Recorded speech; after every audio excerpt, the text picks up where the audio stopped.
do our little 10-minute to start, Yeah, see blower. if Bartholomew will be joining us in that time, but while we wait, I will move tokens around and do all the stuff that I need to do. Oh shit, I need to get above VTT up. I have the other one up.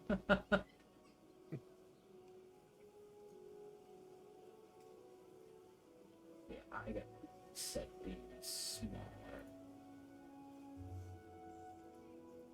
Hello, Luca. We don't need you right now.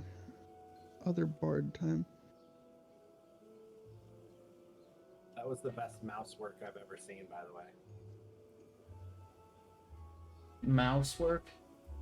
Yeah. It's doing kung fu with the mouse, it looked like.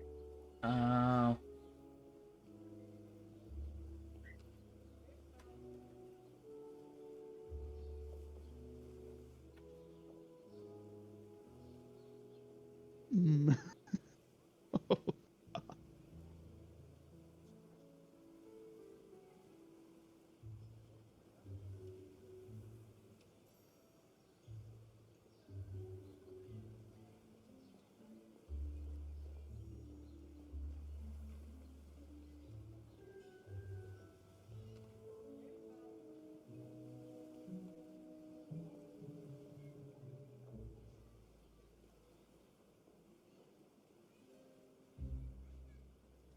This size works better for it because that is way too big.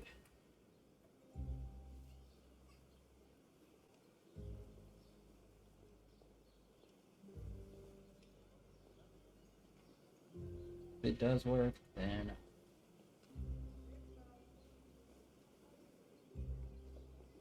use this. If it doesn't, we'll have to change it as we can.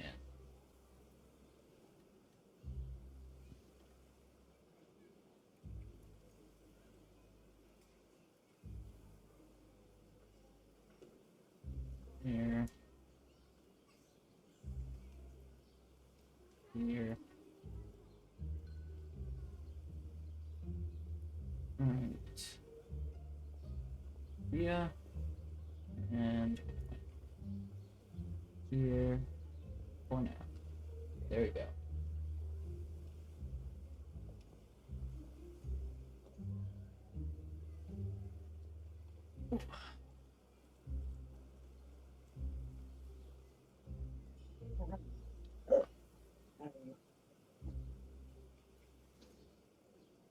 Also for Bean to see, because I've realized I've not really been describing things as much as I thought I should. Where do I...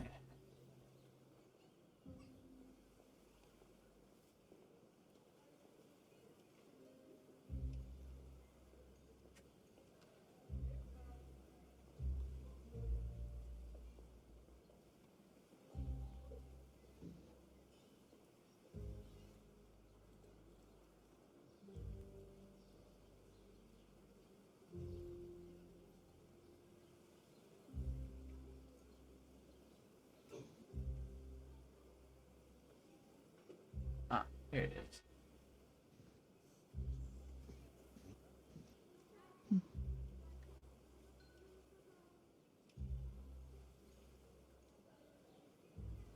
The village of Ravenspire.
Oh yeah.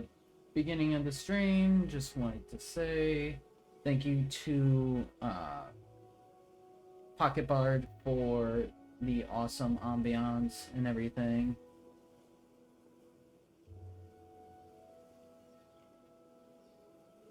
Yeah, I enjoy this one. I might add a new,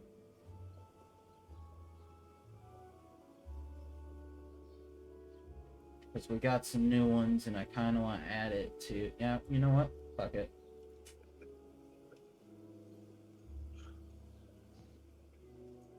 Yeah.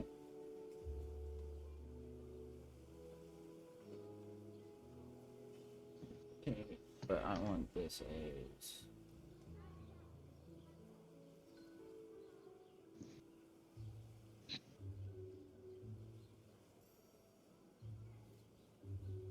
This we're going to change. Yeah, the new ones are amazing and I want to use them more, so we're actually going to use it on this.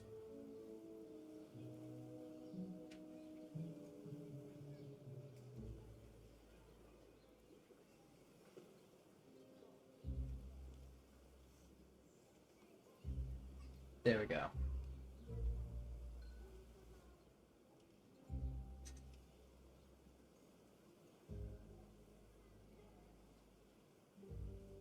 Because that's fun.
Today has been weirdly quiet. Yeah. It's a weirdly quiet day. Yeah.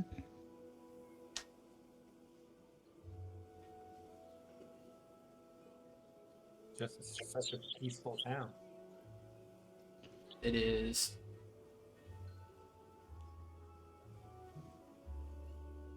Little town, little people.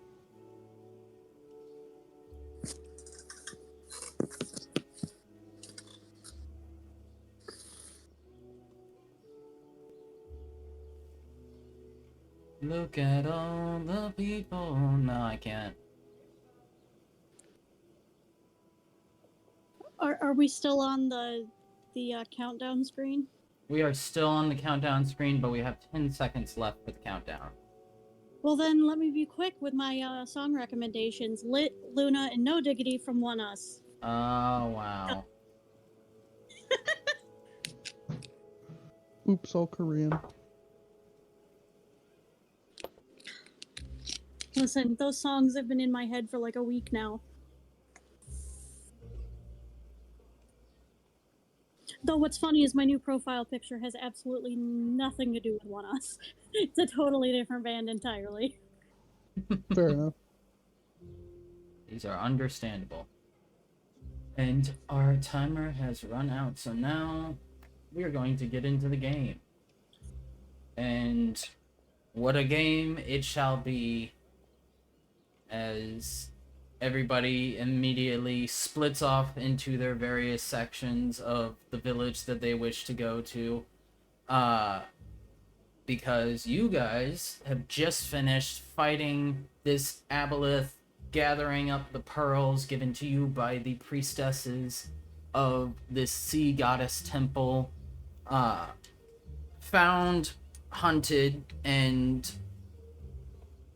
captured the fish that was given to you by the mother of Amara for dinner, as well as made your way back up to the surface through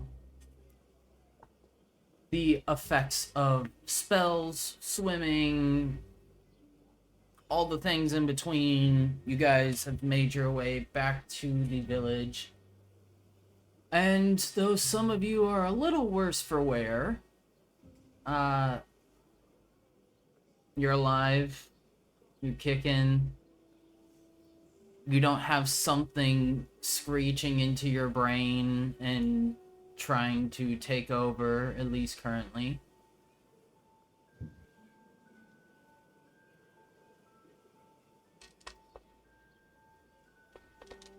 So, what would everyone like to do? We're gonna start this off with Darius. What is Darius doing? Gonna head to the black. Head to the blacksmith?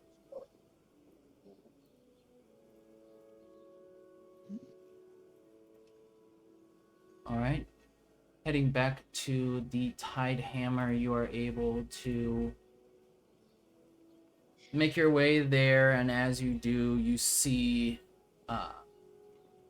the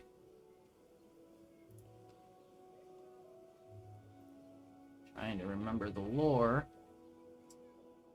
Ooh.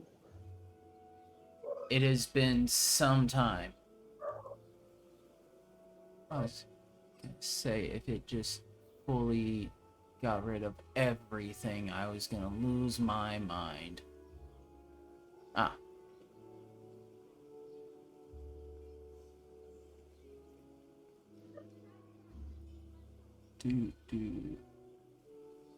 Ah.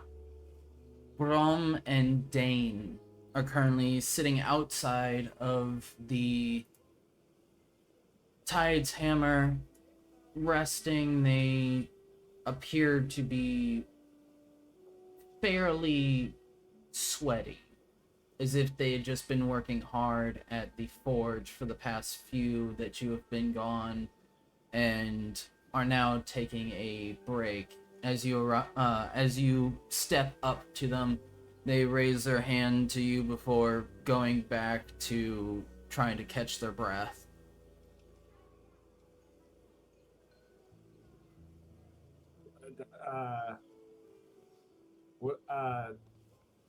Darius will, as he walks up, what you guys been working on? Oh, well, you see Dane, the red-headed one, saying, as he wipes sweat from his brow, "Oh, well, she's been making us run ourselves ragged nearly ever since you left. She's wanting to show you something on the way whenever you return, so she tried to kill us, I think."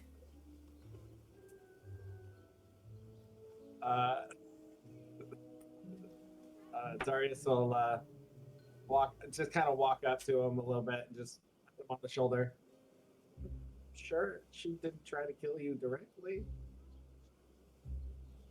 And Well, give a slight little smile and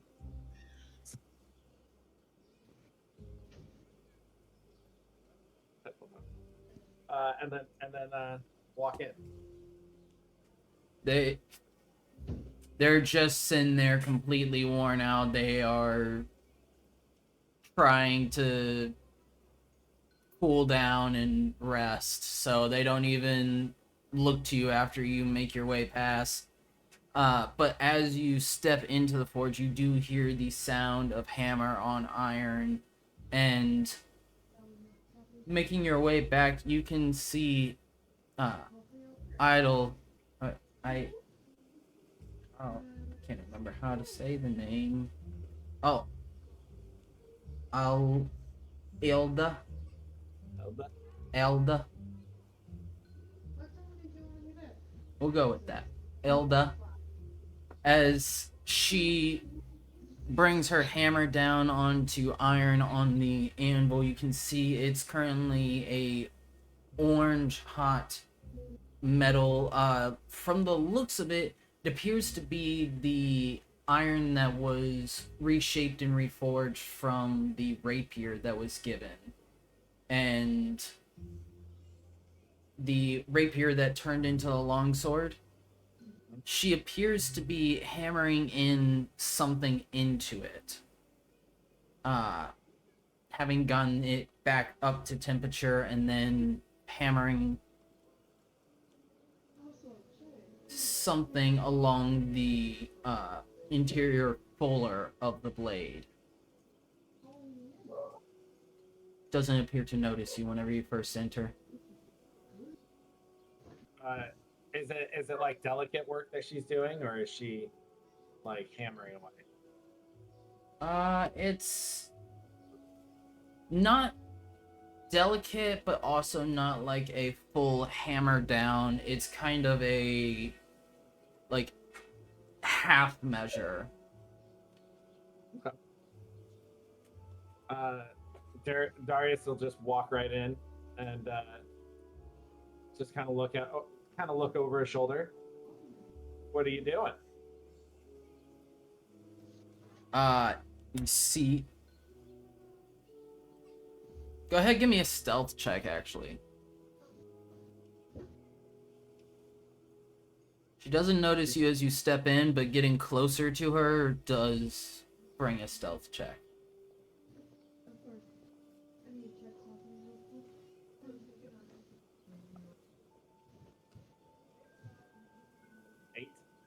Eight.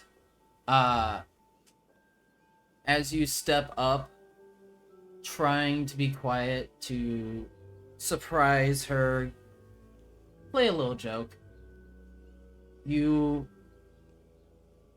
step and not noticing a pile of iron scrap on the floor, ever so carefully kick it against a wall and alert everyone in the nearby area of your presence, making Alda look to you. Not light of your feet now, are ya? Not one of my specialties, no. But trying to work on it. Well, come here. Come see some of the work that I got done in the time that you were gone. I heard the guys outside saying you worked them pretty tough. Ah, they are a bunch of babies. What are you working on? And she holds up the long sword. You can see now in the fuller on the side that she shows you, it has do you speak Dwarvish? No. It has runes in a language you don't understand across the entire fuller from near hilt all the way to almost tip. Wow. That looks incredible. What does it say? Oh, well, it's a little bit of a joke, but I think you'll find it funny. As she sets it back down and says, "Tell me, what do you know about Moradin?" Nothing.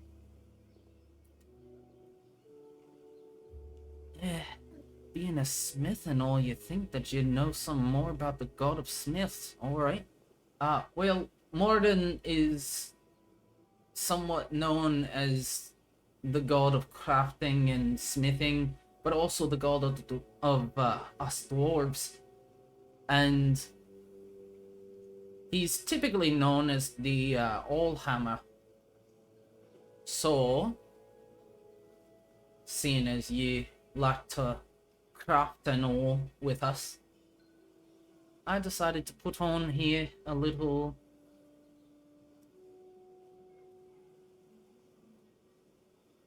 honorary dwarf swinger of the hammer.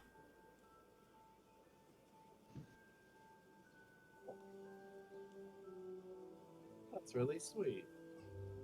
Just make sure you don't show any older dwarves this. Not many of them will be able to understand.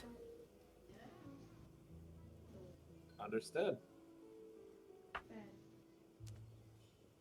Oh. And he'll pull out of his bag one of the pearls that he got for things, and hand it over to her. Ah, this'll do. She takes a pearl, looks it over, and then looks to you and says, "So, do you want to wear your armor while I do this, or would you like to take it off and I'll do my fitting?"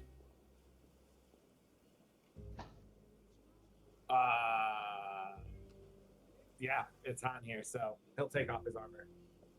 Alright. Taking off the armor, she helps you with it to take it off quicker, as it takes 10 minutes by yourself.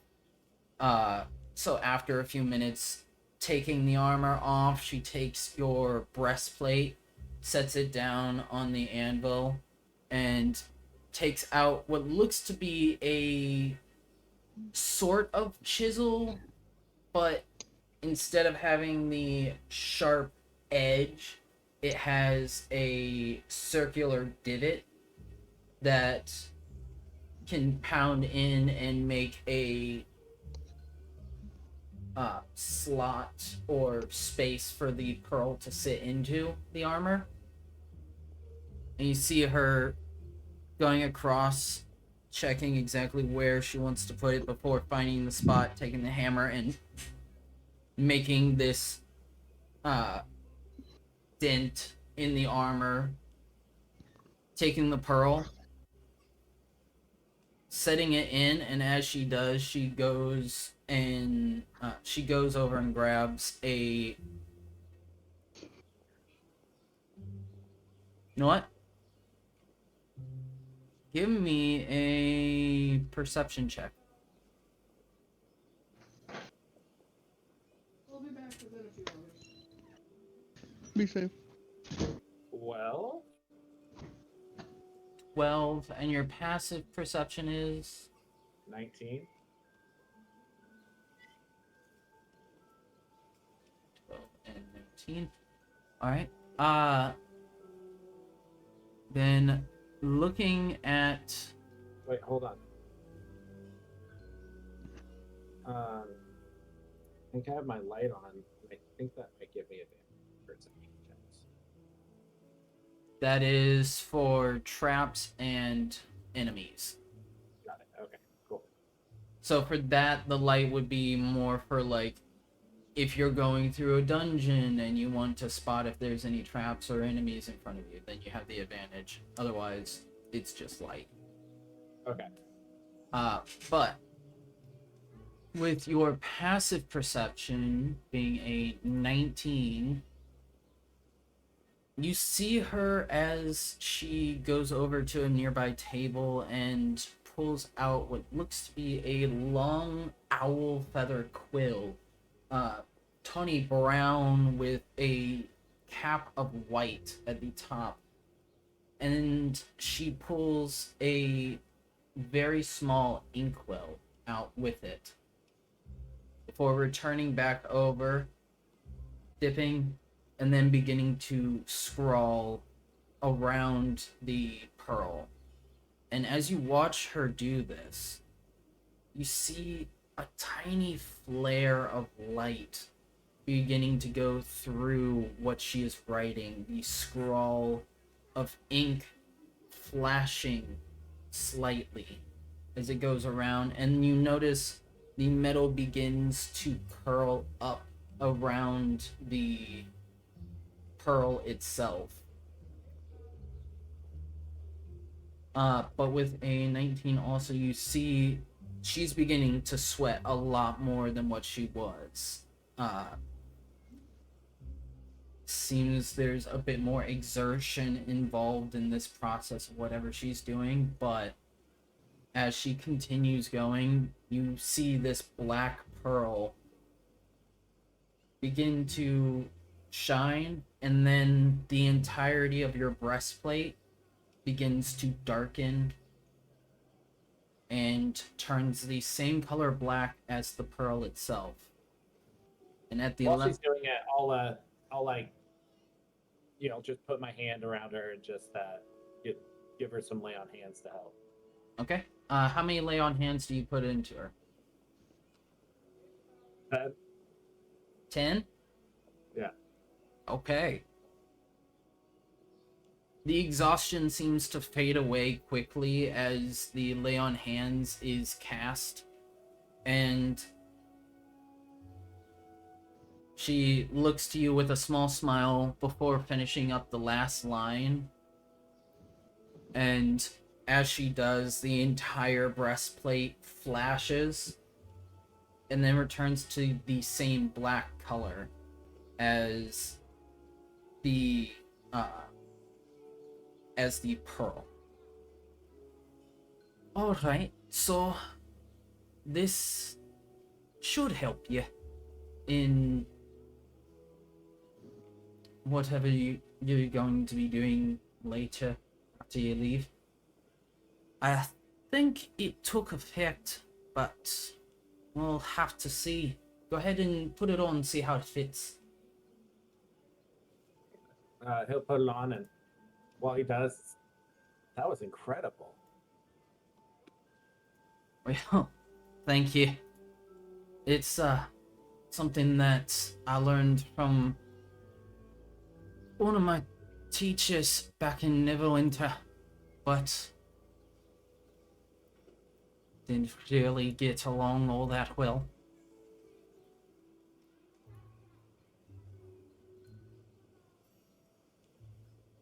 So he puts it on.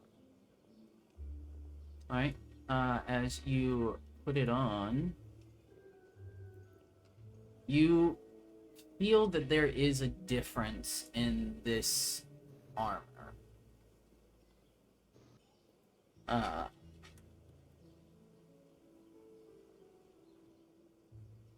There we go.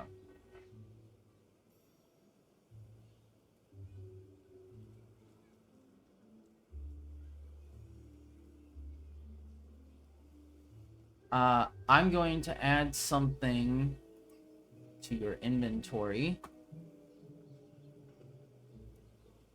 Okay. Oh, wait. Wrong one. I've got to do this.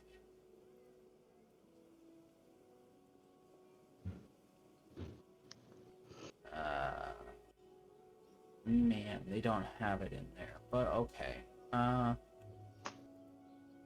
That would have been fun to do.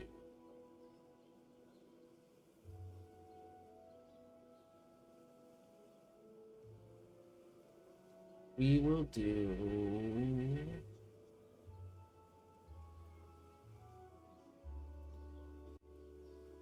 this one.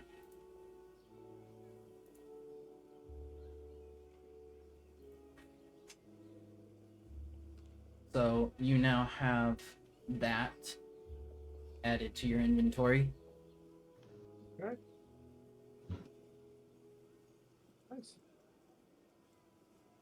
As you put it on, you can feel what little chill may have possibly come into this area that had not been extinguished by the forge begins to fade from you, and you can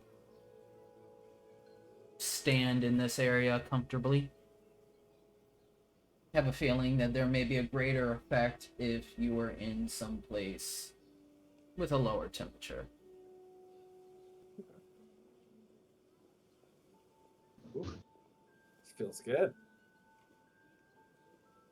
I'm glad that you like it.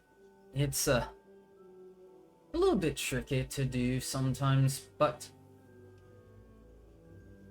yeah, sometimes the effect depends on the pearl given and whatever runes I put into it.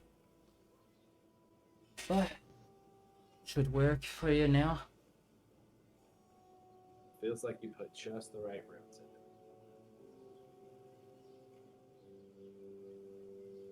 And he'll arm still around, like put his arm back around her and just smile, looking at her.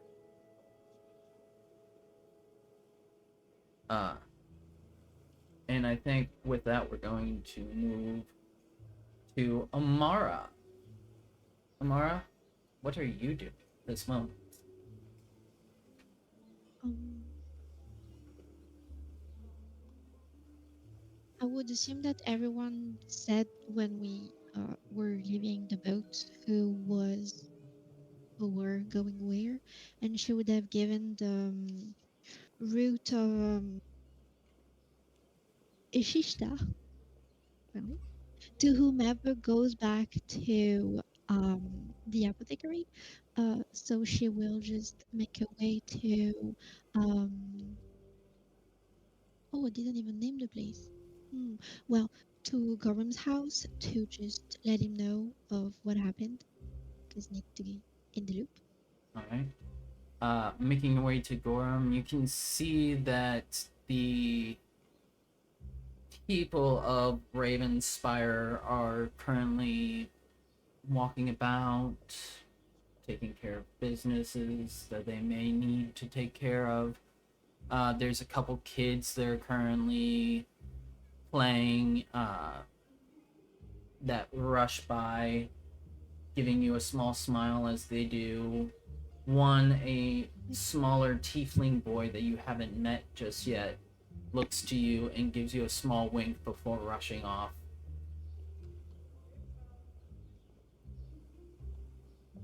And Hi. do you try to get his attention? Yeah, I guess.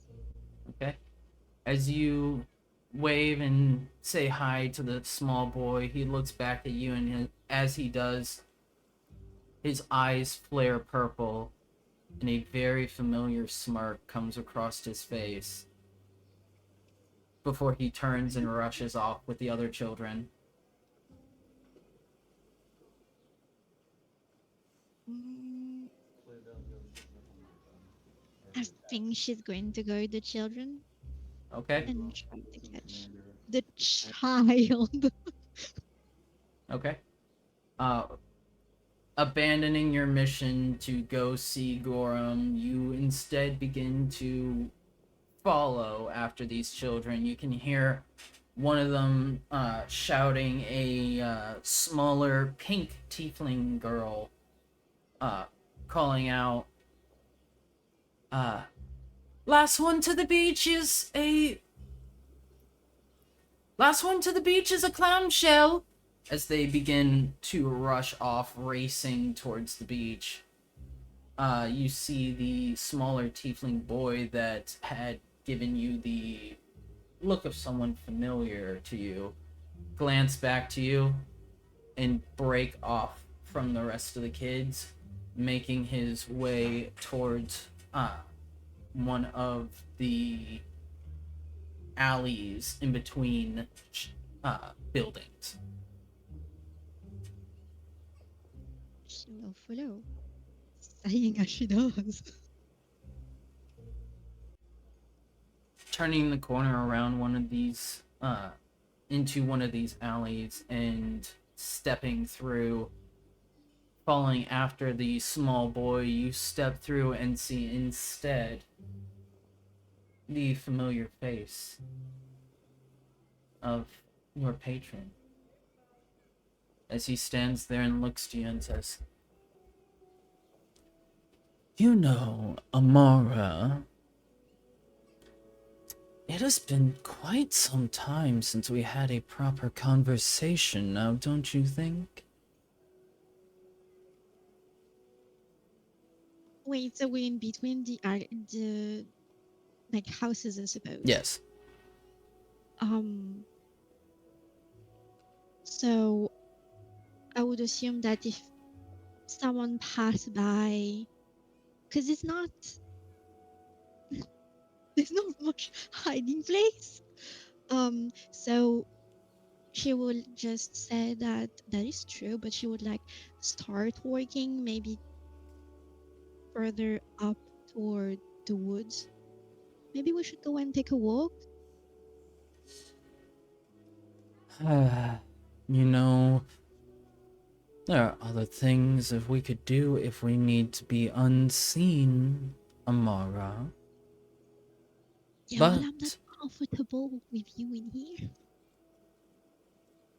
uncomfortable with me? Yes. Amara, you wound me. Ah. This is... Oh, how shall I ever heal from this slight? Very well, if you're so ashamed to be seen with me.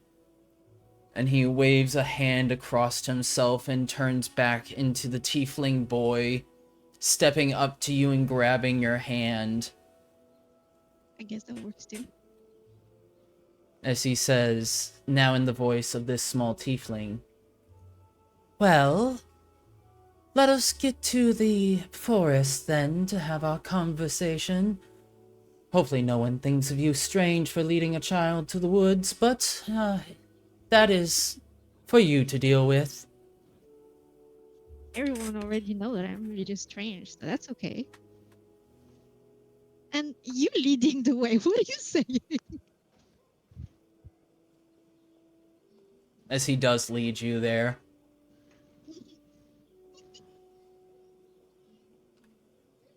Making your way up to the wood line and stepping a bit further within, you can see the village of Ravenspire begin to blot out a bit as you step through this familiar space. And about 30 feet into the forest, he stops. He turns around and he looks to you and says, "So, Amara, time for us to have a little bit of a chat." Waving his hand once more, resuming in his previous, now archfey form. "You see, I have something that I wanted to do. And the only issue is I have no one to entertain me with it. So I was thinking of calling a reunion."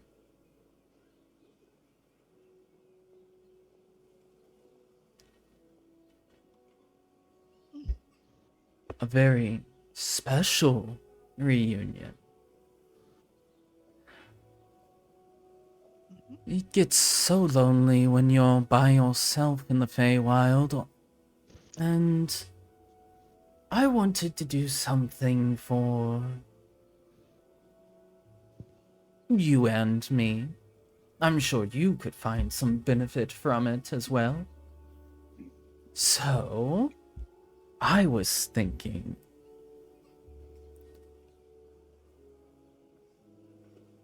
I might hold a small game for you, your friends, and a certain other friend who is not here with you.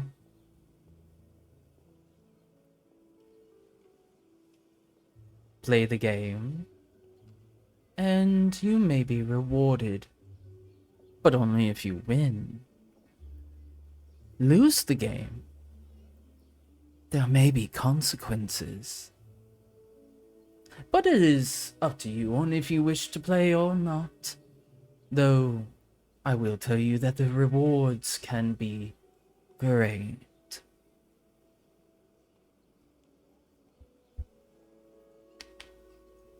Does that has anything to do with the when was it? I have absolutely no idea. With the go fetch some cultist items that I will not be precise about. No. That is still to be dealt with by you, but if you were to play the game, you may find yourself having an easier time in getting those items. Okay. Those items? As in multiple items? There was supposed to be only one. Oh. There is only one. But do you think that I only have one mission for you? There are many items that I wish for you to get. Here. Do not forget. And he steps a little bit closer, now standing taller and looking down to you, his eyes flaring a deep purple. I am the one who holds your contract.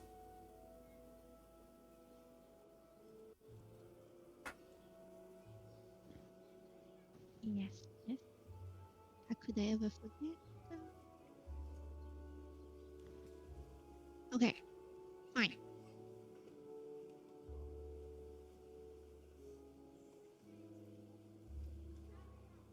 But I am going to need your word. What is it? What is it that needs to be done first thing first? Well, if you wish to agree to the game, then we can discuss that matter, but if you're speaking of the cultist item... I mean, I suppose I could get a little more information as well on that. Couldn't hurt anybody. And it will definitely help me do that little job better for you. And yeah, I suppose we can talk about that game of yours too. So, a little more information.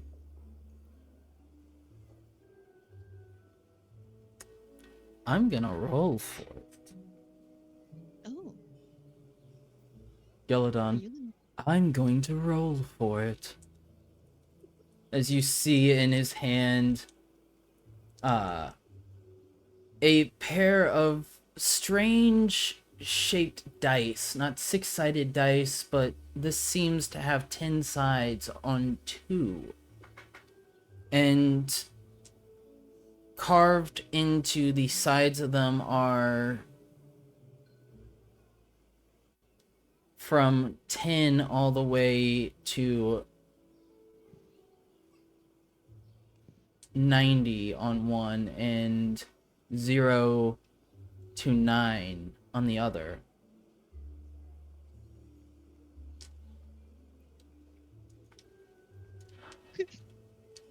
Let's make this entertaining, don't you think, as he shakes the dice in his hand? What say you? I'll even allow you to pick first. You may pick 50 or higher, or 49 and lower.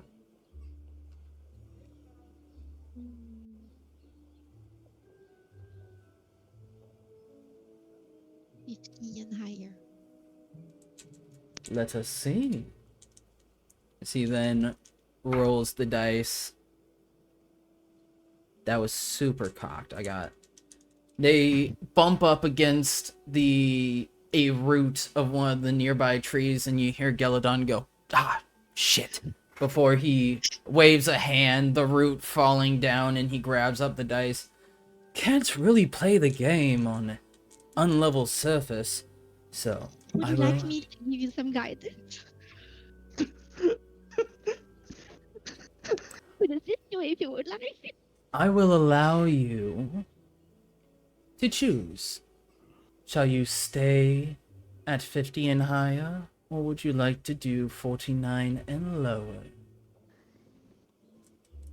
I'm going to stick with 50 and higher. Very well. See then.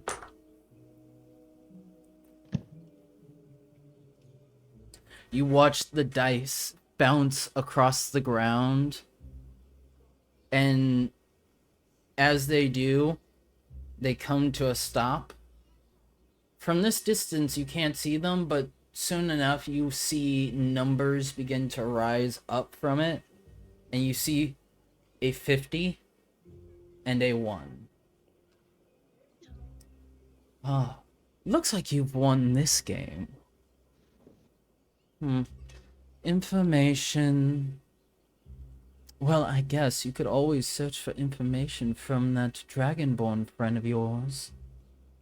The one who likes to collect the gods.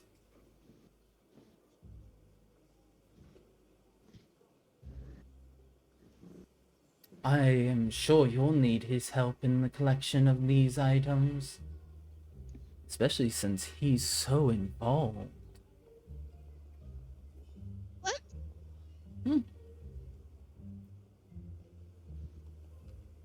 Well, Oh. it looks like that is our time. So, you decide with your friends if you would like to join the game or not. But remember, should you involve your friends, they will be included in rewards or consequences. Okay.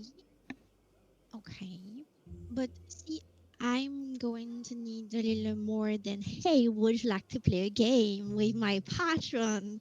Um, to convince them, so I might need a little more, you know, just a little carrot. Unless you want to talk to them right away. He holds up the dice in his hand.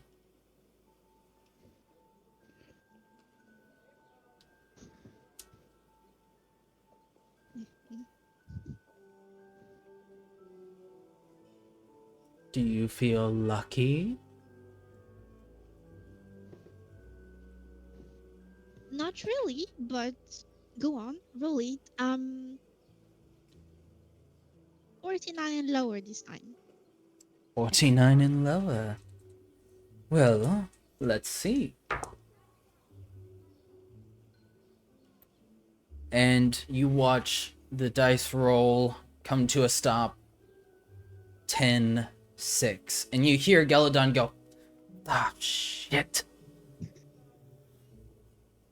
You take all the fun out of my games very well. It will be a Trying to help you help me. it will be a simple game. Most children play it. I'm sure you yourself played it at one time. Before you wandered into the wood and made a deal with an entity that you know nothing about. So, it will be a little game of Geladon Says.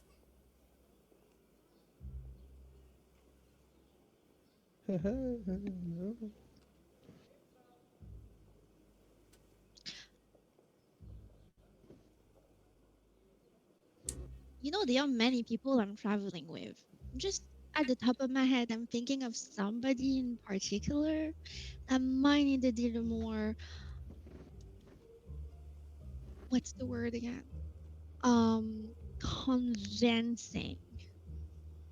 I don't really want to put the energy into convincing that person. So maybe it could be a good idea for you to just, I tell you who it is, you just go and talk to them right away and whatever. Then, Um, if you wish, and you see the dice in his hand transform into a coin instead.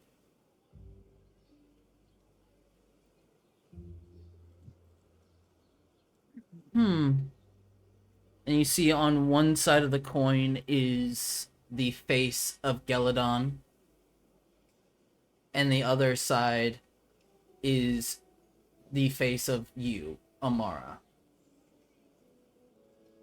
stamped into the coin itself.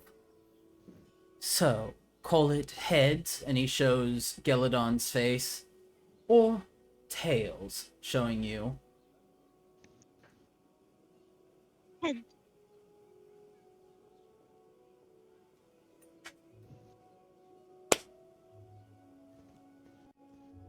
Do you think you can be lucky 3 times in a row? No. Well, apparently you can. Tell me, who is this one that I must convince?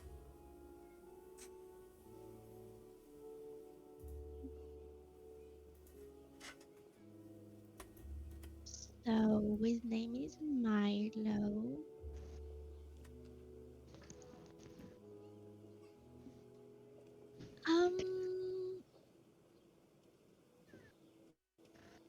Of course, just the way you can tell me everything, there are things I cannot tell you as well. Regardless of how much respect I have for you, of course. But well, I think you'll figure out when you're going to see him.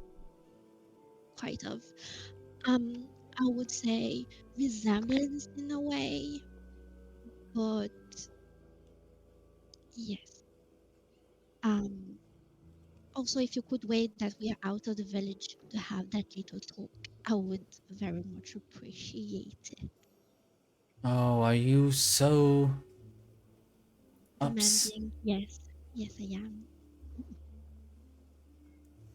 You know, typically the one who makes the demands is the one who made the contract. I know, I know. I'm sorry. I know, but it's a lot. They just recovered for something pretty dramatic and just you're also quite dramatic yourself. Yes, in a good way, of course. Well, I guess I do have the flair for the dramatic, but... Oh yes, yes you do.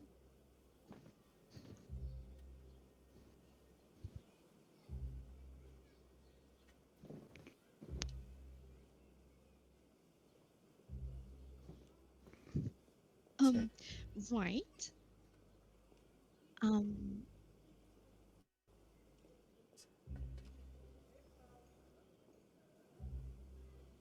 I mean, no, it's fine. I'm not gonna try my luck a fourth time. I know it is going to run out at some point.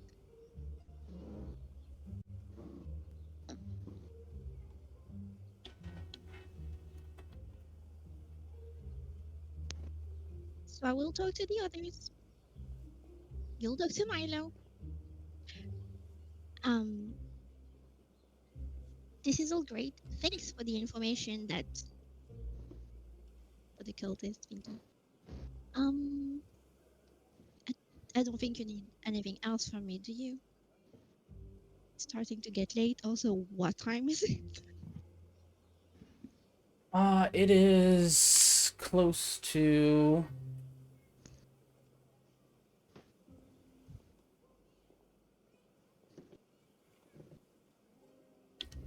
It is close to about 3 or 4 in the afternoon. Oh, midday. Okay, cool, cool, cool. Right. Sorry, I'm looking for something and I don't understand why it's been taken out of my stuff for some reason. Let me try just refreshing and seeing if it comes back. Because that will be annoying if it does not.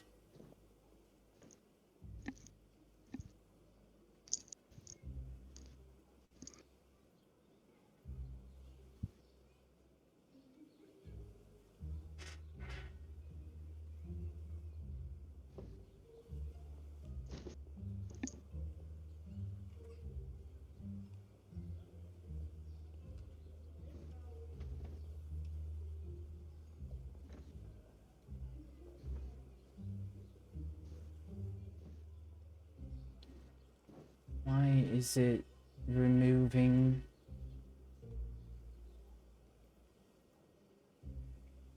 There. Show my homebrew.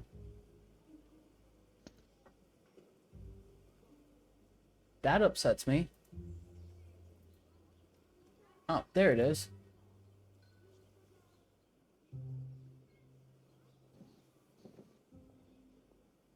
Okay. I now have it.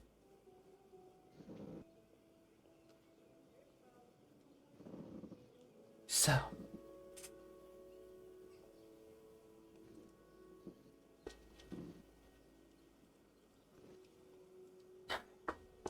Just slightly less shady. Just slightly. Only a little. Ever so slightly. So he then begins to fade away, but as he does, you hear the voice also say, "But wouldn't you also like to see Thane?" Before fading. You are. No, wait, no. Is it gone? He's gone. No, I just had one question. Cool. Great. Nice. Neat. Awesome. Back to the original plan. Okay. Begin making your way back to the village, and as you make your way, you also see some of the older folk there kind of give you a strange look as they saw you leave with a child and then not come back with a child. She'll probably laugh and tell them it's just magic. Don't worry. Amara is the shadiest person in this party, and Milo has been consistently lying to the party the entire game. She's not shady. She has to be secretive. Cal is also a criminal who had just finished community service for grand larceny and attempted kidnapping. Amara is still shadier somehow.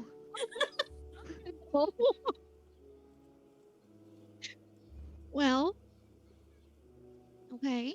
She does stalk outhouses and peep into them. Oh, come on! She peeps in a That's the bathroom. only thing that, like, rings to you about her? Okay.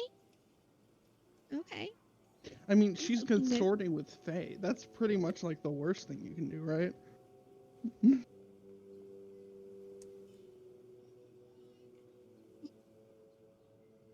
She's We'll not say the only one.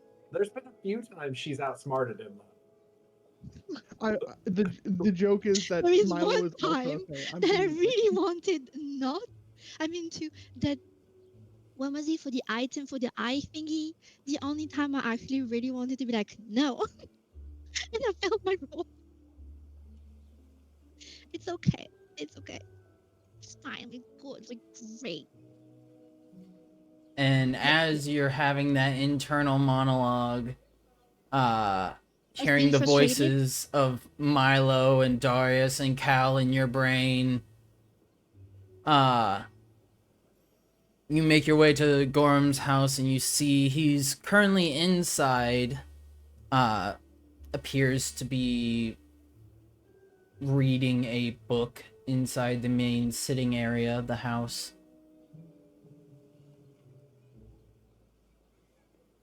Should probably just knock on the wall before so it doesn't get startled, even though I don't think that's even possible.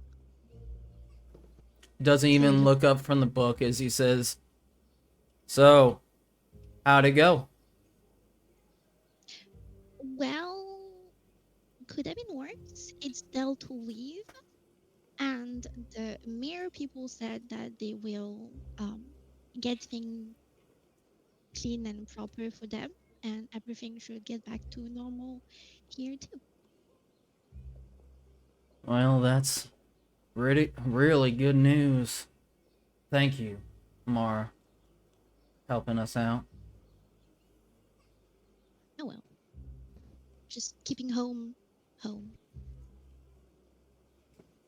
You okay?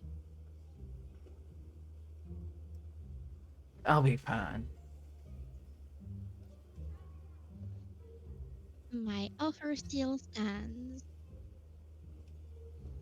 Anyway, I was planning on staying up a little longer. You know, haven't seen the sea for such a long time. So there is that. Hmm. Mm-hmm. You know what we could do? As he looks up and grins at you a little bit.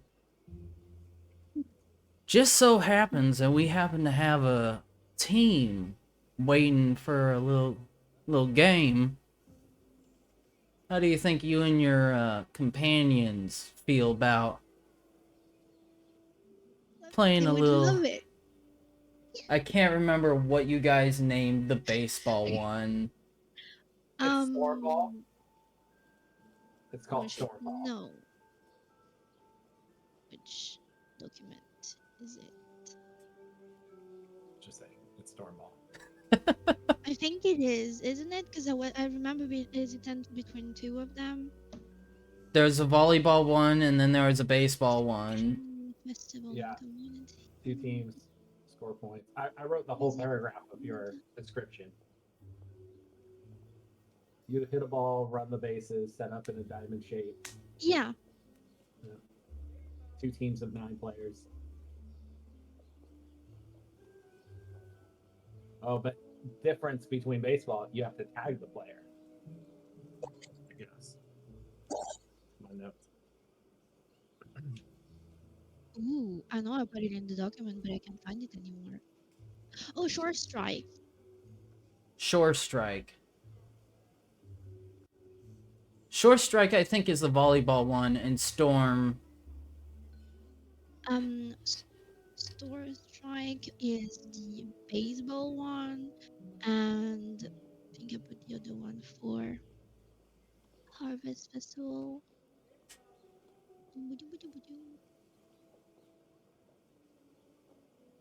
Oh, I did not. No, the other one was just in RP because we were messing. But I only put the official village one. Whichever. We can do a volleyball. No, he's talking about the baseball one. Short strike. Yeah. I know y'all ain't got a full team worth of people, but we can lend you some. Yes. This is going to be great. She'll probably like overwhelm. I shall go get everyone ready. All right. Meet us out on meet us out by the diamond. You'll remember where it is, right? Yes. And she'll just run up. See, stands up, stretches a little bit, and then you see him reach over next to him, grabbing a polished, pristine wooden bat. Before you rush off. Ooh, exciting. So, there's that. Which I actually am going to do.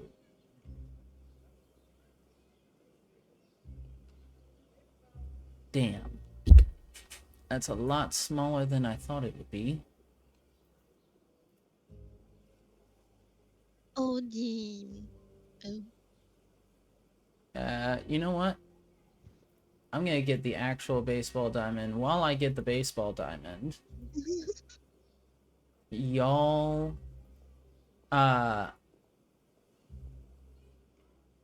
Drake, have you gotten your microphone figured out? I know you've been struggling with that a little bit. Have you checked your voice settings in Discord, see if it went to a different one? Alright. If you want to do anything in town, you can type it out and let me know. And I'll make sure that you're able to do that. While you're typing it out, Milo, what are you up to? Since no one else is doing it, I guess Milo will take the stuff back to the apothecary. Okay. Raylana will come with you to help you out with getting the fish and everything else sorted. Dope. So, Out of character, do we consider that the first time Milo was with them at the apothecary, or No, Milo wasn't. is this the first time for Milo meeting? I think this is also the first time for Milo meeting, so Oh, okay. we'll use this. This feels so weird that I had to find a map for baseball.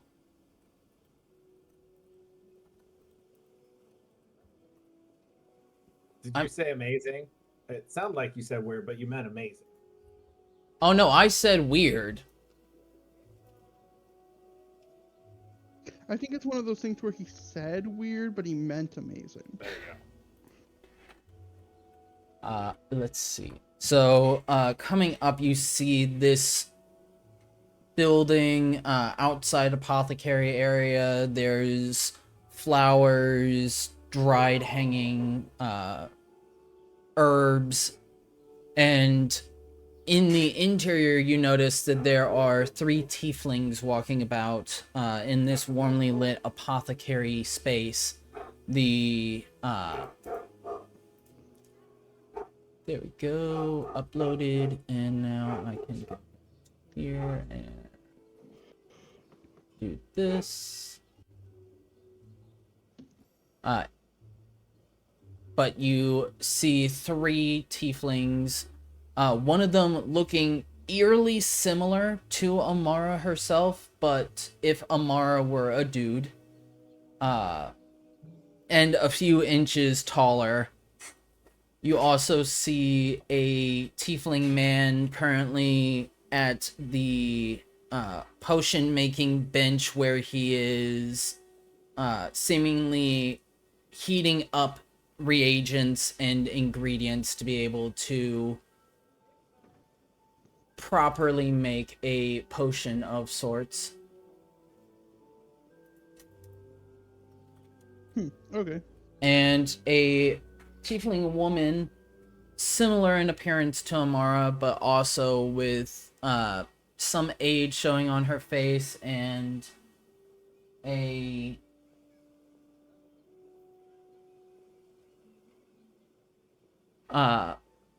her hair tied up into a tight bun with worry in her eyes.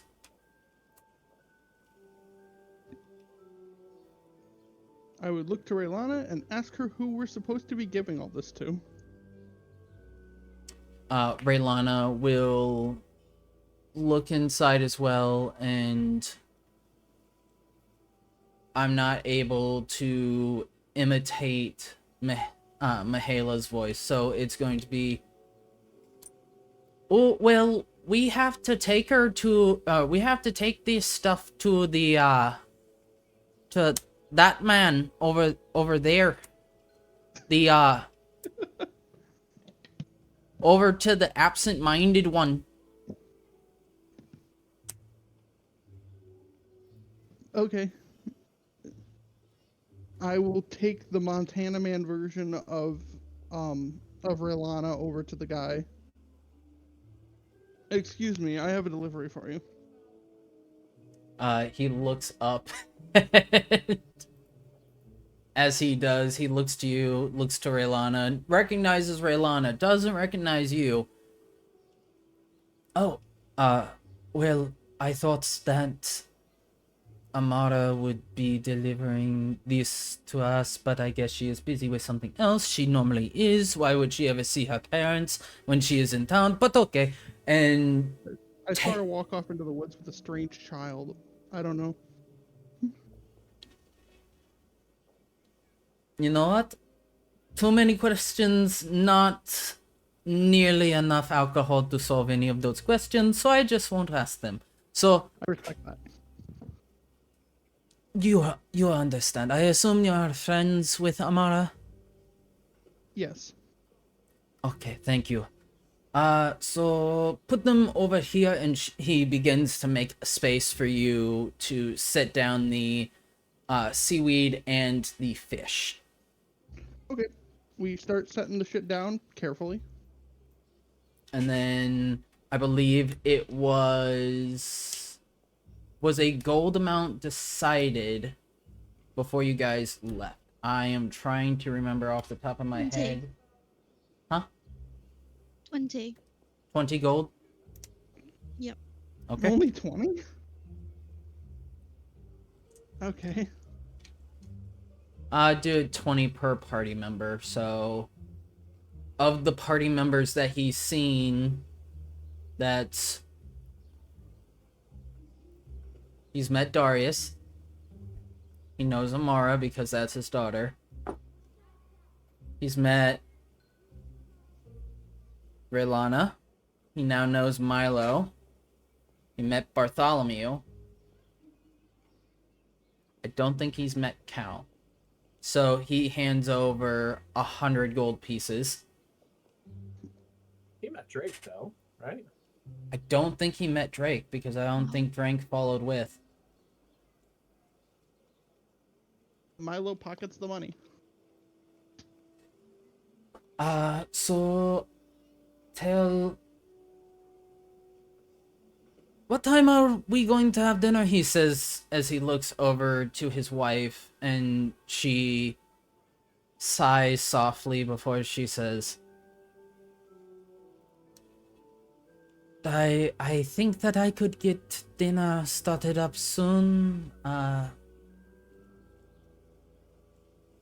wanted to see Amara to see if she wanted anything special made, but I guess if we're not important enough to see when she first returns, then I guess she'll have to just eat what she eats.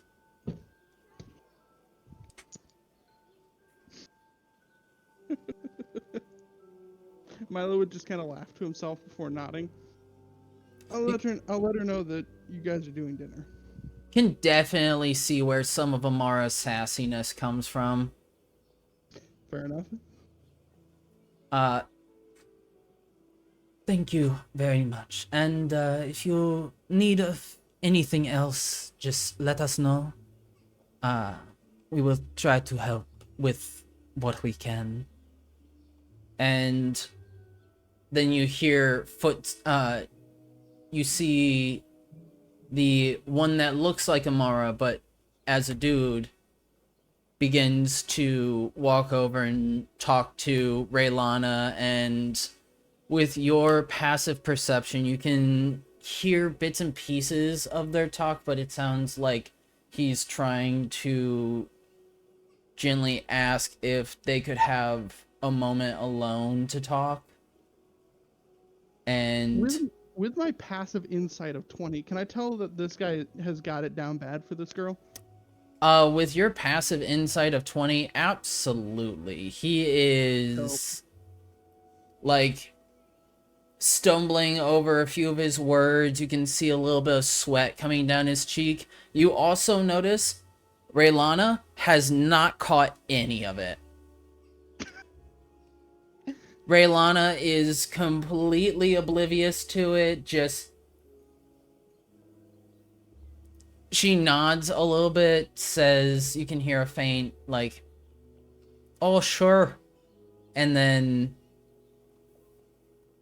the two of them step off to the side a little bit, with her completely in like, oh well, yeah, I'll talk to the sibling of my friend, and him like, okay, so I just need to calm down and everything will be fine.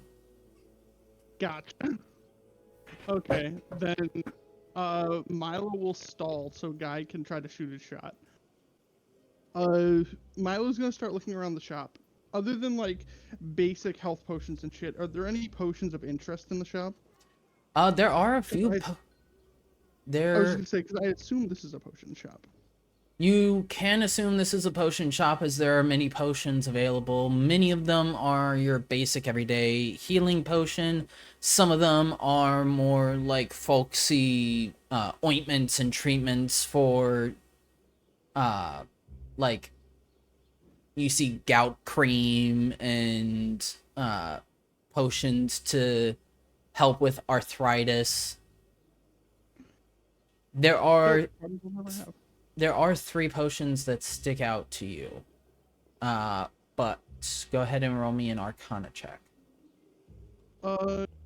Knowing that I have alchemist supplies proficiency, can I roll that instead?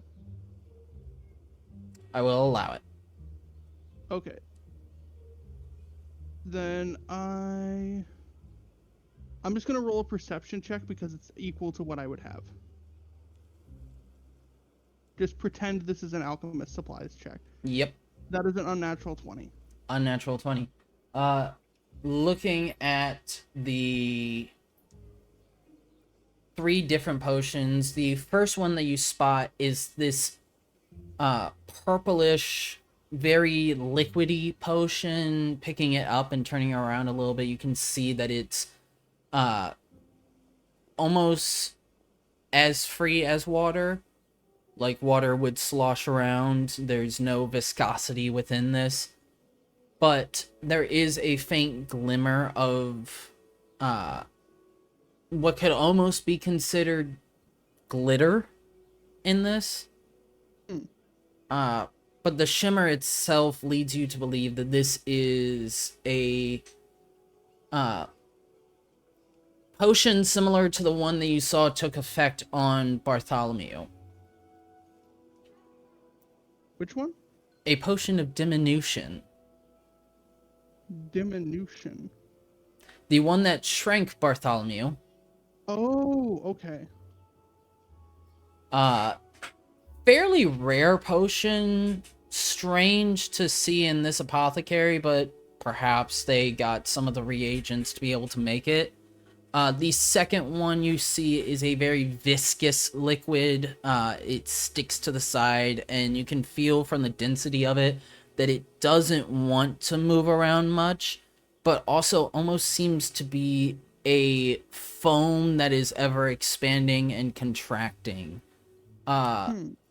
This has been used before in your time that you've seen as a potions of fire retardants.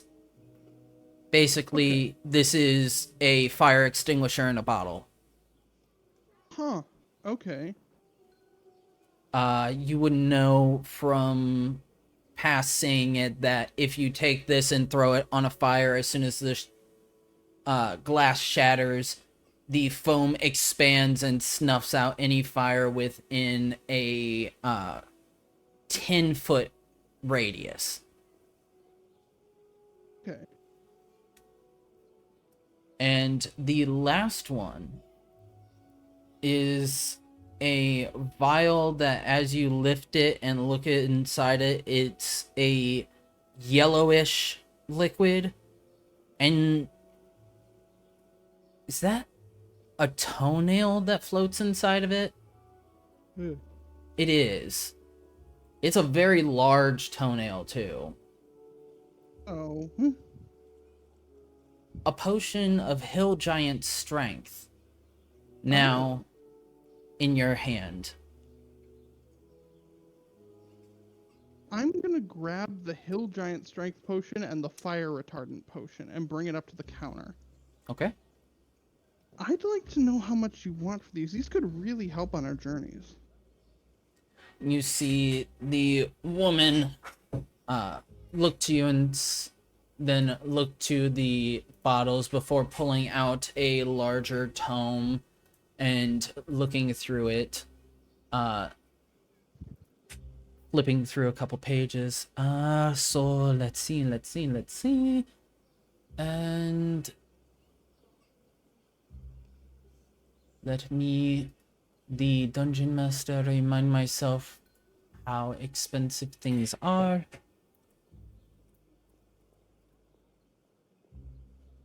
And And you said that was hill giant strength, right?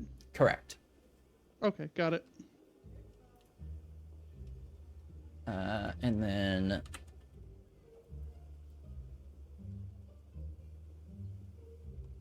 here's the price. So do.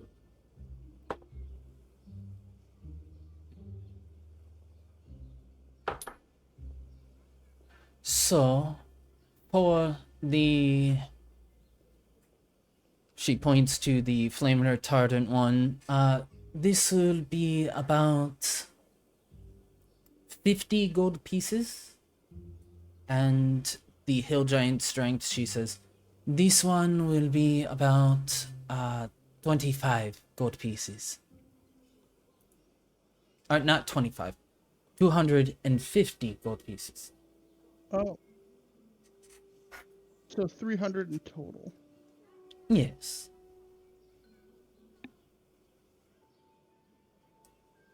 These potions are very high quality, and I respect that.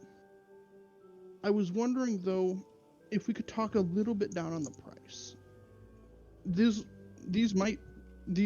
potions, we get into a lot of scrapes. These potions might just well save some of our lives. And I was wondering, we've helped you guys a lot. Is there any way I could get a little bit off the price? Go ahead and roll persuasion. Dope. DC is like 15. I already passed it, but I'll roll it anyway. That's a 28. As you say that, you see her eyes kind of soften for a bit, and so I could knock it down to just 260. 260 works perfectly for me. I fork over 260 gold. She takes the gold over, saw you count it, so she herself doesn't have to count it out, and then puts it underneath the counter and passes you the potions. The flame retardant one you're not gonna find in there, but you can mark down just like in. I'll just write it down as a custom item. Yeah. And should you ever need to use it, then I can go over the details of how that works. Awesome.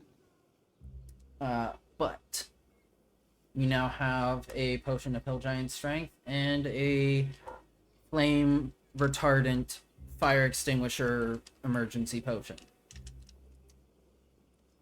While you were buying, you see Raylana is now done with her talk, and she comes back over, and you see the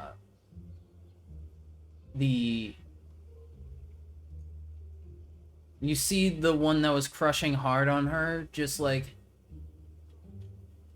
looking very confused and unsure. Okay. And as Raylana comes over, she says, "So, do we need to do anything more, or should we go find the girl? What girl? The one that should be here with her parents but isn't." Yeah, we should go look for Amara. I've got a potion or two to hand out to people, but yeah, we should go find Amara. Well, we can do that on the way. Fair enough. Do you know where Darius might be? She would have been able to clock him. She says, "Oh, well, last I saw he was heading back to the blacksmith's." Blacksmith, eh? Alright, let's go there. Alright, Milo's gonna start heading towards the blacksmith. Alright, and while you're heading towards the blacksmith, Hal, are you available to do any of your I am indeed. Ooh, okay. Let's see what Cal is doing right now. I think first off, she's gonna find like whatever. I I don't even know. Like she has stones and a pearl to sell Okay. that she's been carrying around since we looked at the space under the manor. So yeah. Okay. Then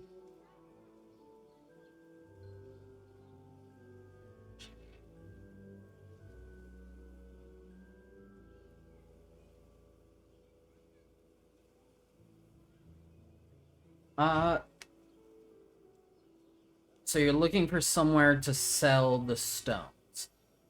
Yes. Can you remind me what those stones are? 5 carnelians, 2 periodot, and 1 pearl. Okay.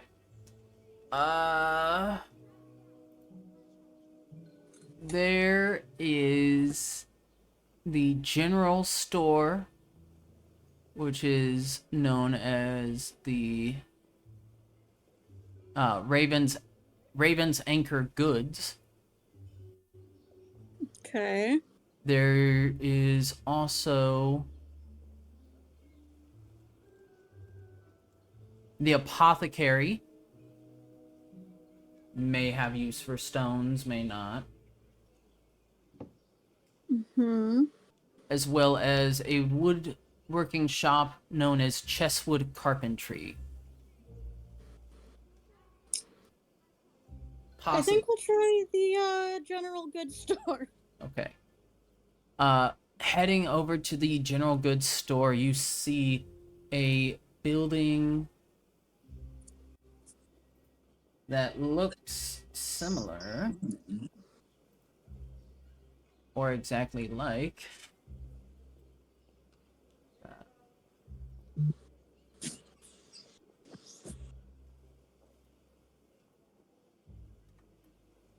yeah, this in the VC chat. A small building with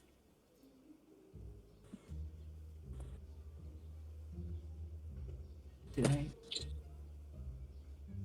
not deal with it some other time? There's so much that I need to deal with. A small building with many goods outside, spices, herbs, dried meats that hang out and are available for people passing by.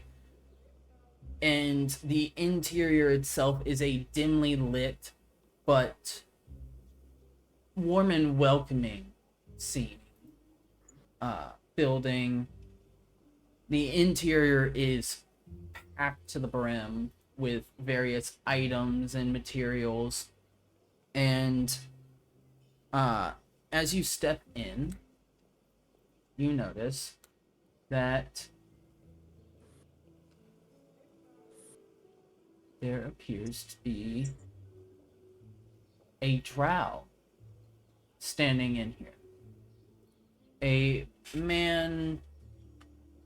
Age is always hard to tell on elves, but seemingly an adult with deep red eyes and short white hair that is combed back neatly. And as you step in, he gives you a small smile and says, "Oh, it's good to have another customer. Welcome to the Raven's Anchor. How can I help you?" She will give a polite nod and then carefully lay the stones out on the counter and say something to the effect of, "Any way I could convince you to buy these?" Well, let's take a look.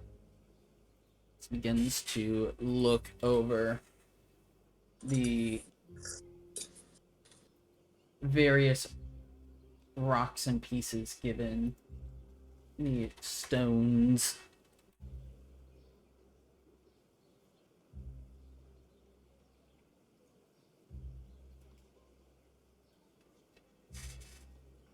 Looks like you have quite a lot here, but typically we don't really deal in gems or precious stones. Just looking to sell them? Pretty much. To be honest with you, you might find a better price up in Neverwinter, but if you wish, if you wish to get rid of them now, I can offer you, 120 gold for the lot. Works for me. And we have ourselves a deal. He counts out some of the coin, getting it into a burlap sack and passing it over to you before taking the stones and looking at them. Before he takes the pearl and puts that aside for himself.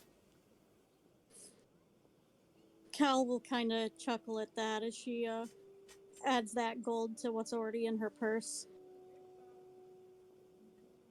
Well, sometimes you need to get your wife something pretty so that your life can stay happy.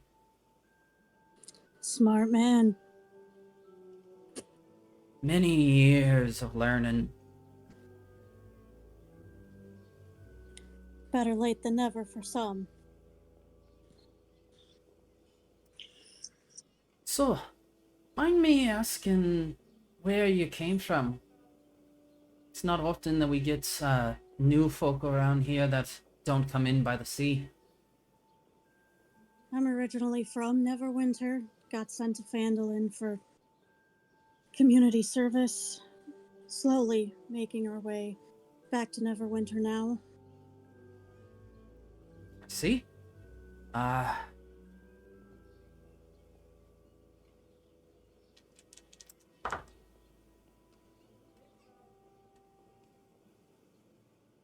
Since you're making your way to Neverwinter and you're choosing to be relatively...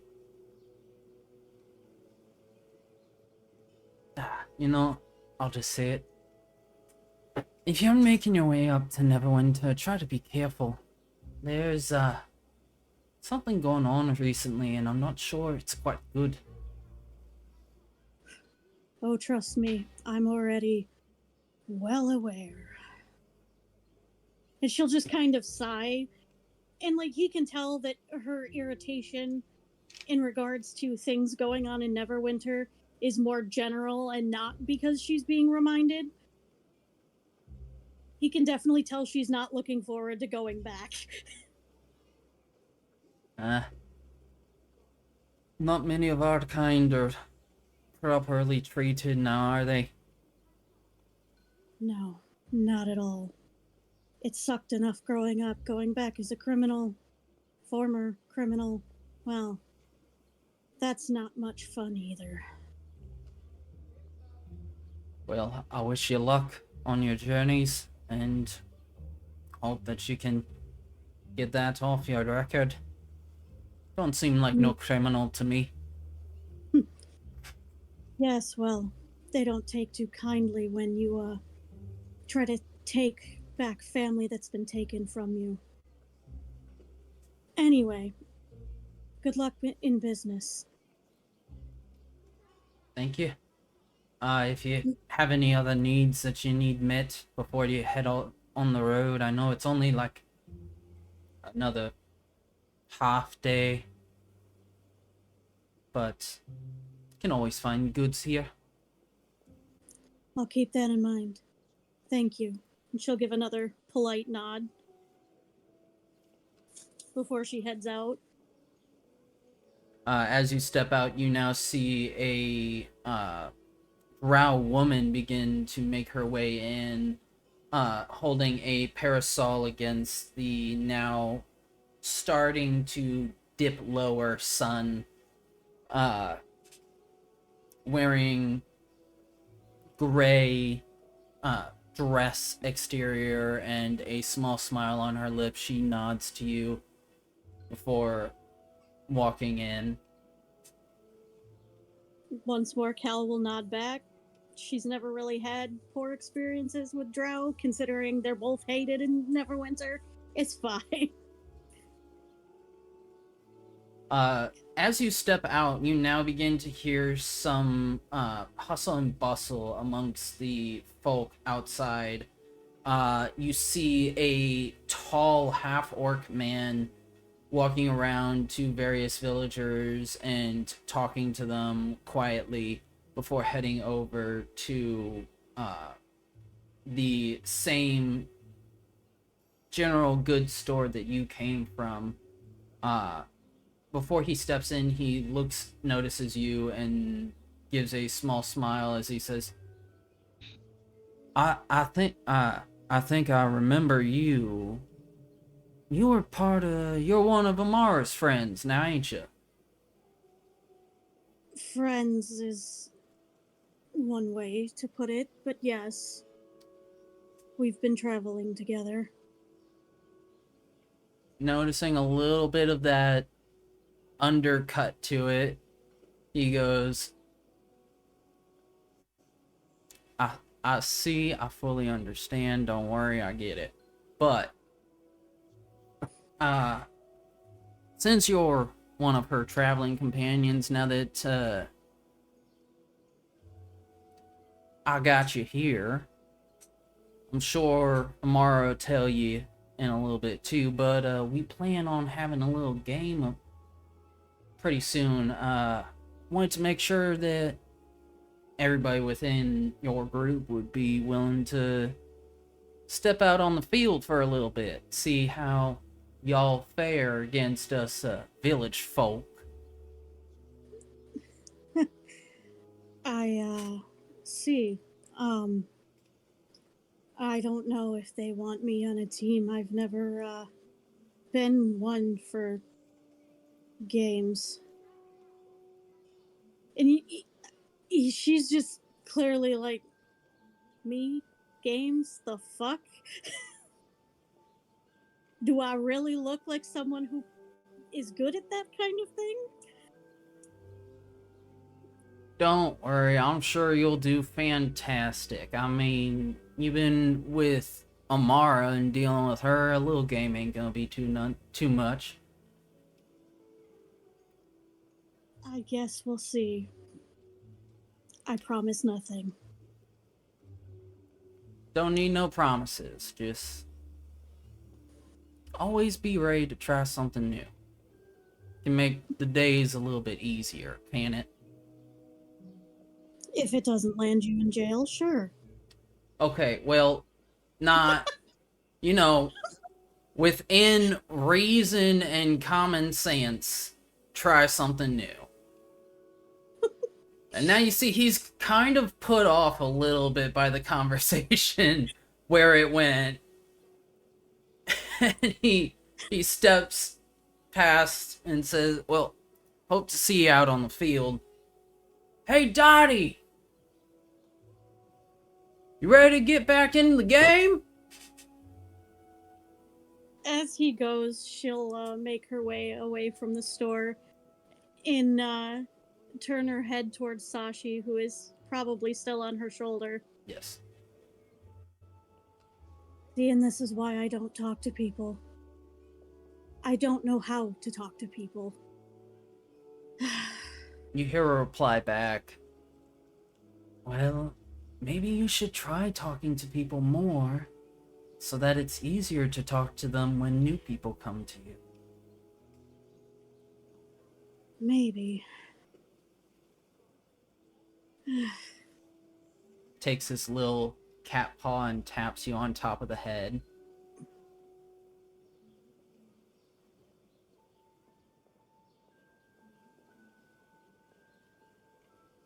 With that, I don't know where she'd go after that, other than maybe just kind of walk around aimlessly until someone else from the group flags her down.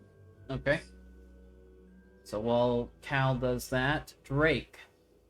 After being in the underwater temple, having fought off a aboleth, and I believe you were the one to strike the killing blow on it. He was. Yeah.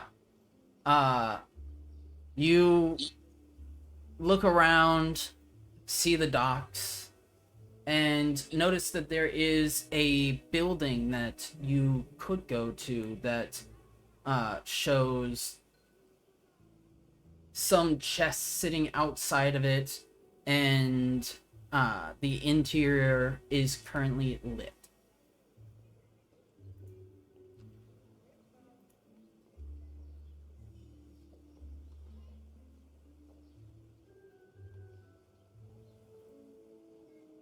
Alright, heading over there and looking inside, you see this appears to be a oh,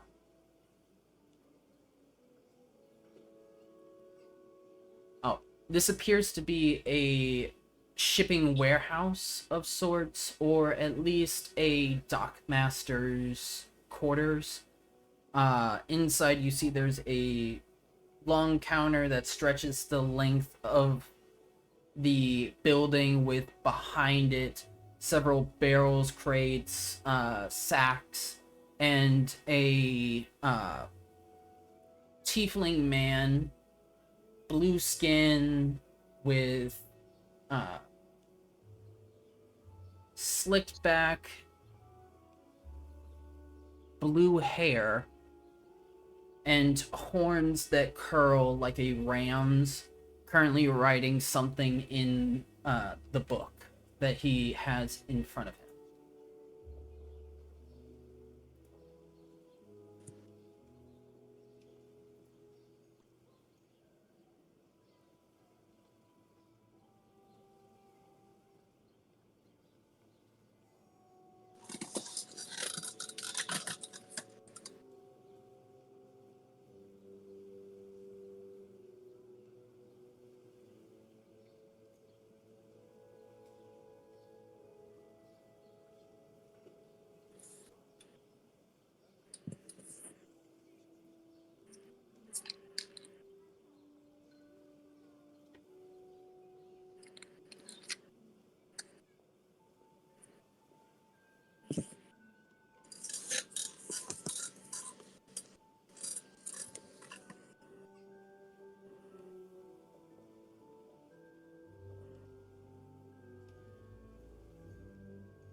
Okay. Stepping inside and looking around, you're immediately hit with the smell of various different spices and herbal scents. It seems like this is the place where shipments would be brought in and stored until they're then disseminated to wherever they need to go. But walking up to the tiefling man, he looks up and gives a small smile.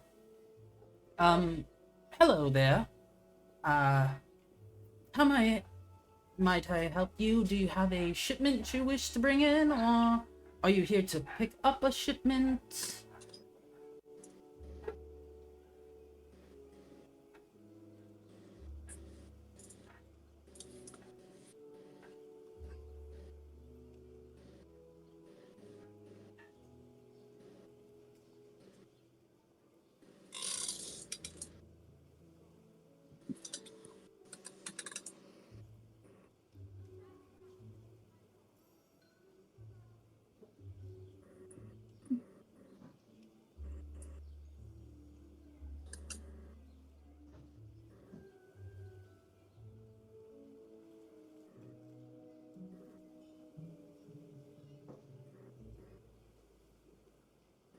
No, sorry, I was just looking around. Nice place, by the way.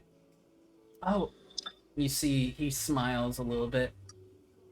Thank you. Thank you for noticing. It has been some time since I last had someone actually tell me that I do good in keeping this place put together and proper. Ugh.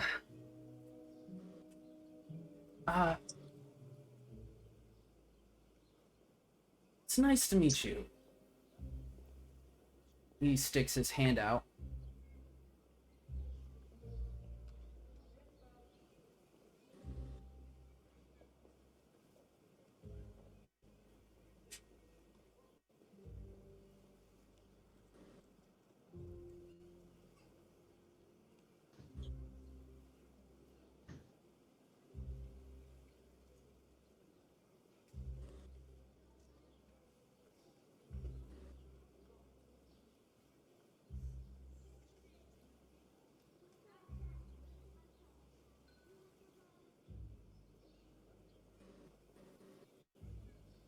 It is nice to meet you as well. And I will also shake his hand. All right, as the strangely female but deepened voice of Drake comes out. Uh he says, uh well, this is the uh Dock Workers Keep, and my name is Yale Claymore. Uh it is nice to see someone appreciative of the work that I do.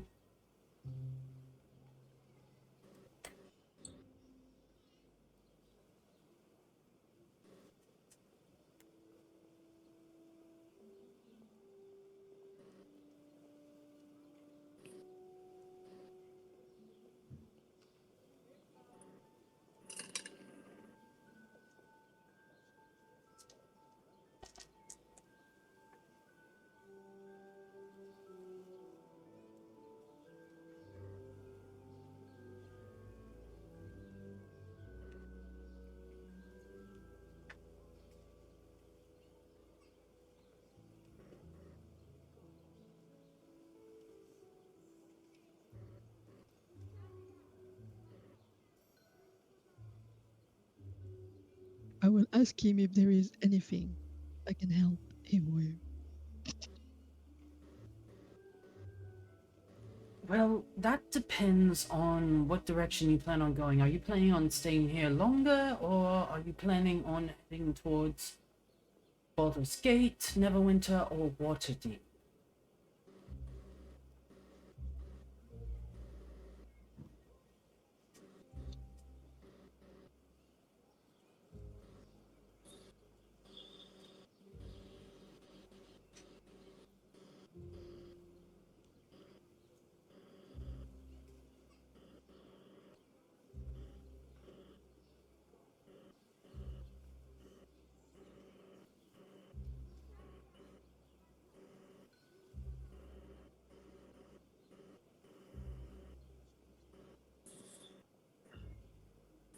My party and I are gonna head to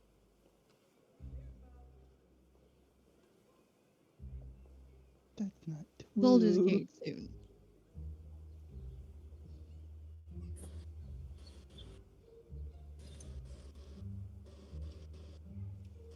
I think you guys are heading to Neverwinter.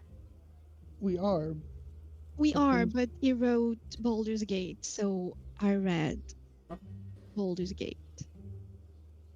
Well, if you plan on heading to Baldur's Gate, then I do have a couple shipments that I need taken.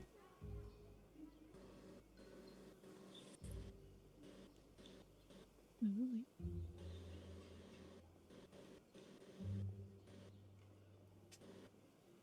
If you do plan on heading to Baldur's Gate, I do have a couple shipments that I need taken to various merchants in the gate. Go ahead, roll me an insight check. Great.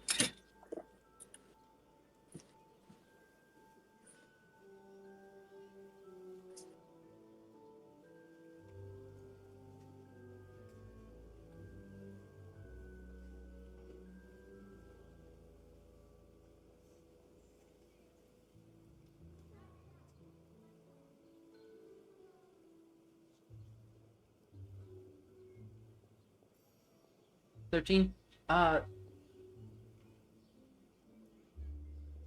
Definitely seems that there's something a little bit off in the way that he's talking. Not exactly giving you full looking in the eye, but seems very careful about the way that he says it.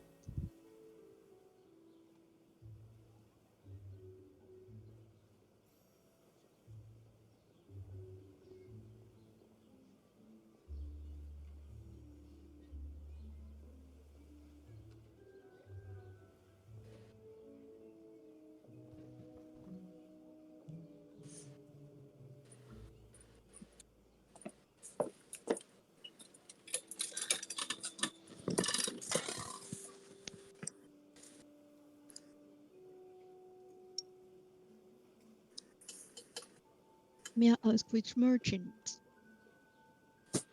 You may.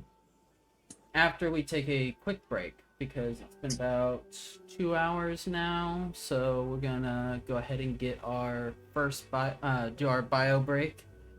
You may learn these merchants after a quick message from our sponsors. We're not sponsored, but we need a break anyway. So go ahead, we're gonna go into a bio break, and for the next 10 minutes or so, those who need it may go. Again, thanks to Pocket Bard and anybody that's watching on Twitch. We're currently 6 followers away from reaching affiliate and getting some of those affiliate benefits.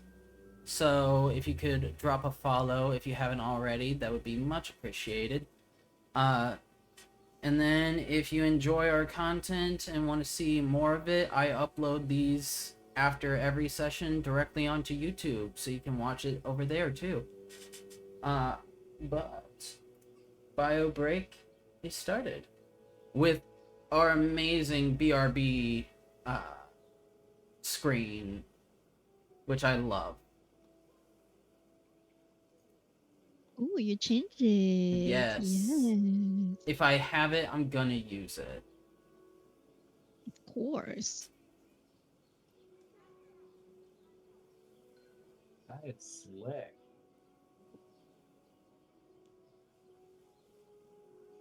If you need help with OBS Bean, I'm happy to help, and I'm sure M would be happy to help with it because she's been helping me a lot. Yeah, definitely. Just remember, if you have things that are all going to be in the same rough area, do groups, because it makes it easier. Oh. Alright, so we got 9 minutes and 9 minutes flat for our break. So if you guys need to go run and take a break, get water, get food, do all the things, then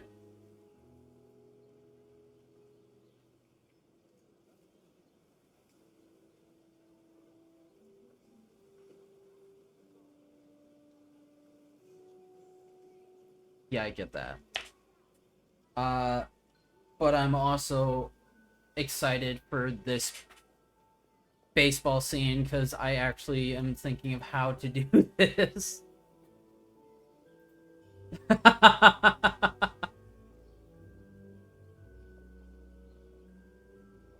See, I'm over here like Cal isn't someone who played games as a kid. She worked. The fuck are you asking her to play a game for? I got all my baseball stuff ready. Cal's probably pretty quick. She'd probably run the bases real fast. Yeah, but she has to hit the fucking ball first. I mean, you're dexterous. I don't know. Dexterous does not always equal being able to hit a tiny ball. So I need you to roll an athletics check. Is there any way I could do this acrobatics? How do you do it acrobatics? I do a backflip while I swing. Cartwheel. I'm gonna do a cartwheel with the baseball bat between my legs. Nah, I just take the athletics check and then laugh when it fails. Hey, sometimes failure is fun. Not for Cal, but for me as the player, yeah. Say it's some of the best moments. A good failure.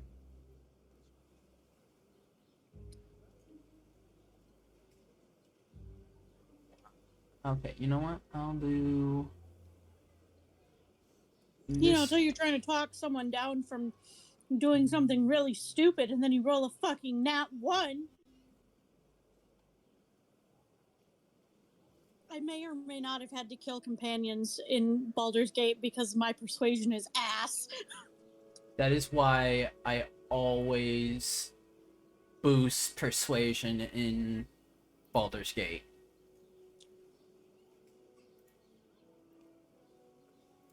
Strong breed. There we go. Not all of my characters are supposed to be persuasive.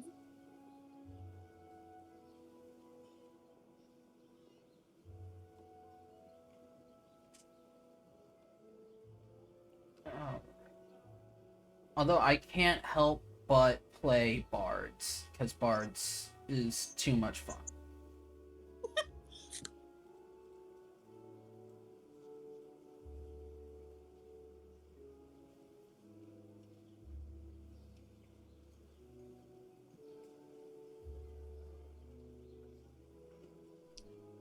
Now the question is, because I think at this point all of us players out of game know Milo is not half giant, half dwarf. What the hell do you make him if you build him as a hireling or something in Baldur's Gate?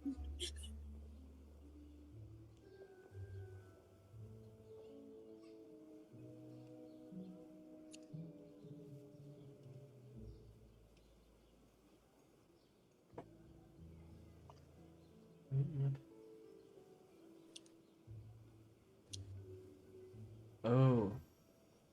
I would think probably just straight human for him.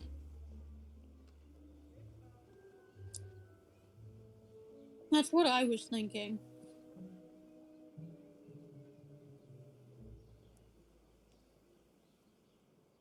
Now I just need a mob that lets you make custom hirelings.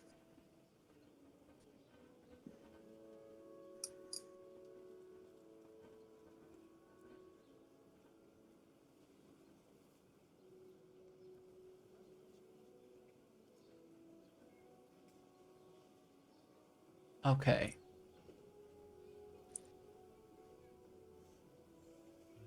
So you know what? Yeah. Ooh.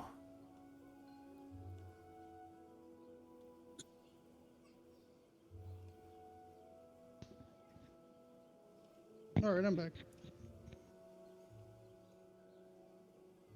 I'm looking at something very fun that is going to be...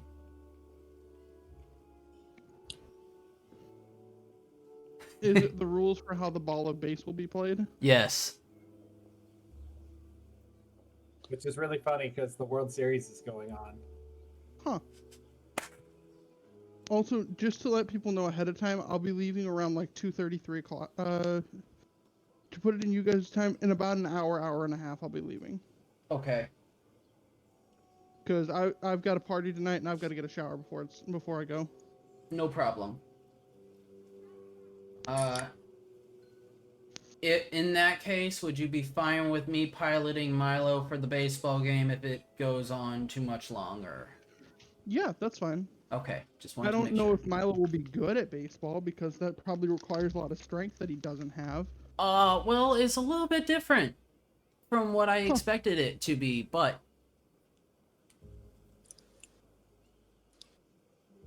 I mean, Okay. would have like a hill giant sort of strength.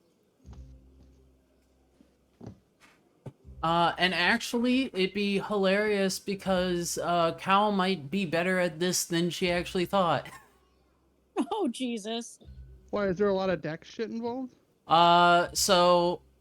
Here's the game. Basic rules is for to resolve a batting attempt. Also, there's coaches, which we won't involve coaching, but to resolve a batting attempt, the pitcher rolls a thrown weapon attack with a simple weapon, baseball. Consider proficiency in darts equivalent enough to a baseball, allowing wizards and sorcerers the chance to pitch plus proficiency as well. So that's dex. The pitcher can take as long as they want between pitches, giving them the chance to cast buffing spells before each pitch if they want. More on that later. Next, the batter rolls a melee weapon attack with a simple finesse weapon, bat, against the pitcher's roll. If the roll is under the pitchers, they get a strike. 3 strikes, they're out. The next batter is up. If the roll is equal or greater than the pitcher's roll, they get a hit. On a hit, the batter rolls a d8 plus any damage modifiers they would add on a melee hit. Stuff like the dueling fighting style, the shillelagh cantrip, or a paladin's divine smite. The damage result is compared to the beside chart, which I have. If the damage total adds up to 1, 5, or 9, it's a foul ball, and the batter gets a strike. Unless they already have 2 strikes, then it's just ignored. If it's a 12 or higher, it's a home run, and the batter and anyone else who's on a base gets to score a run. However, if the ball lands on any other square, like if it rolls a 2 to the pitcher, 6 to the shortstop, or 10 to right field, the fielder in that position makes a dexterity saving throw against the same number that the batter rolled when they hit. If the saving throw equals or exceeds that roll, the ball is caught before it touches the ground and the batter is out. Below that, the ball touches the ground and the batter and everyone else on the bases can advance 1 base for free. There's also a whole thing on stealing bases and other stuff, but I think it's actually gonna let pretty much everyone have a chance to shine.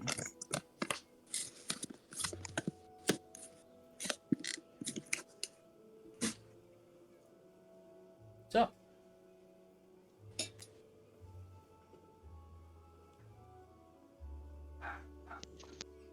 it also, like, as a bonus to characters who value speed, I've been letting runners who can dash as a bonus action, like rogues and monks, advance 2 bases whenever they could advance 1 instead. Dude. That's Okay, fun. Cal might actually be busted at this. Yeah. You have Cal as... You just need her on, like, 1 base, and then next up is Darius with his Paladin Divine Smites. and my sacred channel divinity sacred weapon. Yeah. And then Drake with his Dragon Shout Cone could also add to it. Shit. Milo has some stuff he could use. You sure you want to let us show up these fucking villagers that badly? Absolutely. Aw. Bet. Fucking Cal has no idea what she's doing, but wins the game easy just because she can fucking dash as a bonus action. There's always a chance you guys could roll like 7 natural ones in a row. This is true. This is true, and this would make me very sad. Speaking not. of, So, spoilers to anyone who's not played Baldur's Gate 3, I once rolled, and I still had karmic dice on when I did this. I rolled 7 nat 1s to fucking unlock Kaga's chest, and I was so pissed. ooh. Oh, that's disgusting. I'm so sorry. 7 nat 1s in a row! On a rogue! I know I am it was so- not... It was not a Starian, it was a Tav, but still. This is why you always have a fucking wizard with the knock spell on back burner. So if you get 3 nat 1s in a row, you can just say, fuck it, fine, knock. But does that work on a chest? That works on any locked door. You know, any locked anything. Well, cool, I didn't have the spell slots for it at the time. Fair enough. That's a level 2 spell. Fair enough. Yeah, Gale was useless. I was so mad. I bet. I finally just fucking broke the chest because I was pissed. Yeah, having Karlak with the Everburn Blade is just like the best lockpick. I don't think I had her yet. I think it was Lae'zel who went off on it. Bazel is also a good alternative. Mm-hmm. Shadow Bay will always have my heart. You were such a basic heterosexual man. Absolutely. God. You think I could look at a goth girl and not immediately go, "You can have everything I own"?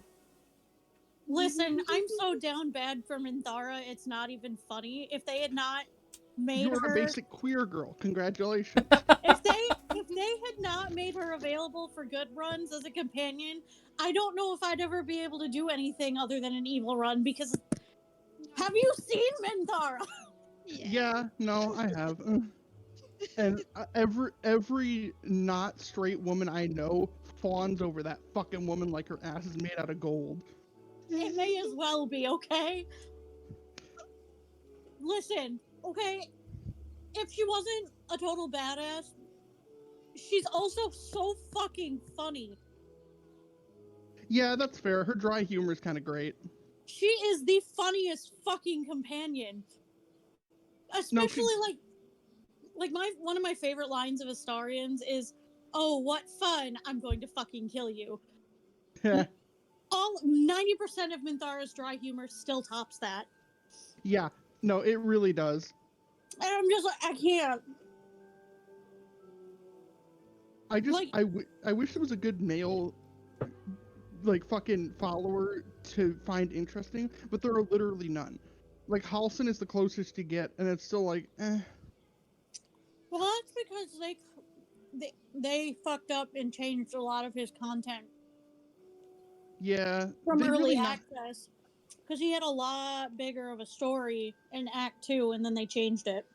Yeah, like they really knocked it out of the park with with pretty much all of the female characters. Like there's not a single one of the female companions that doesn't have at least something of an interesting story.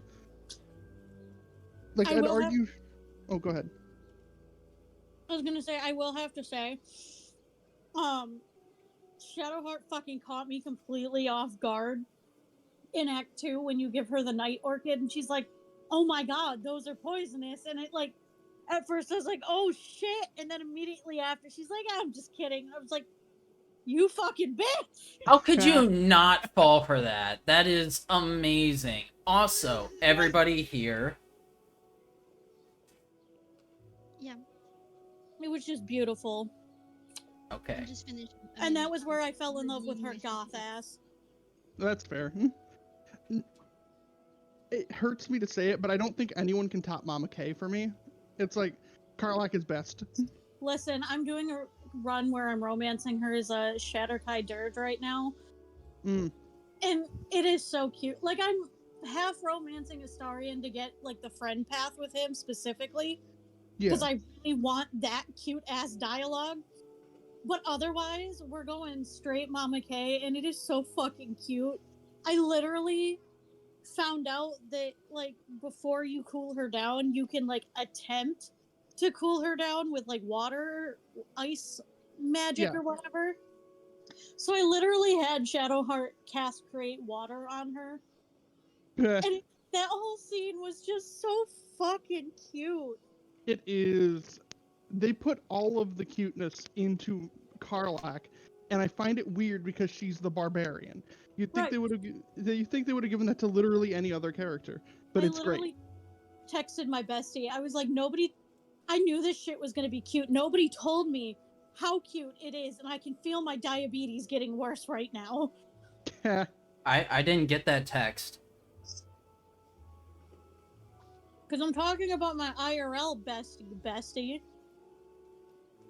I'm the one who has bestie in their last name, so I'm the bestie. Yeah, you're literally everyone's bestie. So, You're not the one I'm co-oping with, though. yeah. I would absolutely Oh no, Lucius. Do I have to make another Lucius? Oh god. So, Listen. If you find the time, we'll co-op.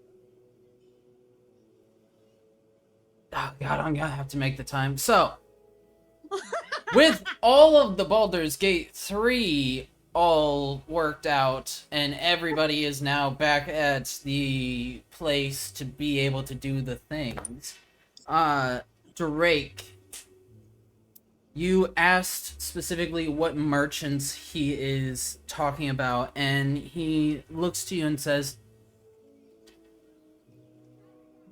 well, that depends on what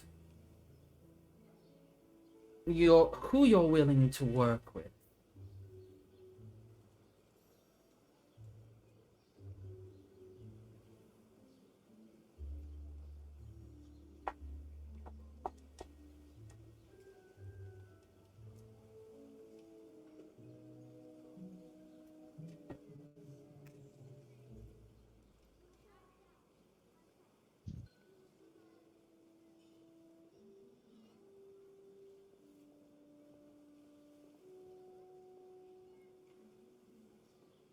I And think kind of zoned out. Drake,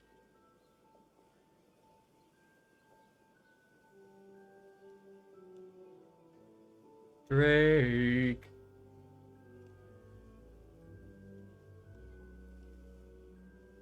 Are we sure he was back? I see him on camera. Oh, listen, I can't see people's cameras. Yeah.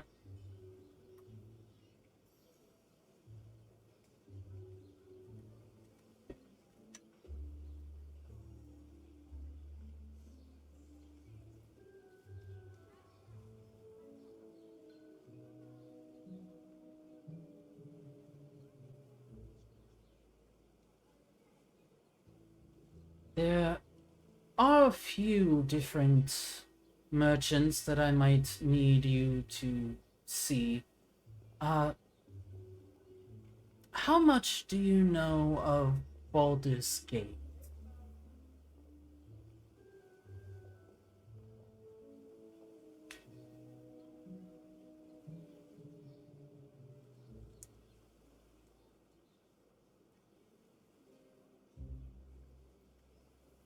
Your yearn.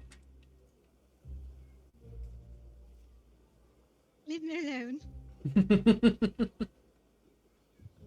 It's your yearn.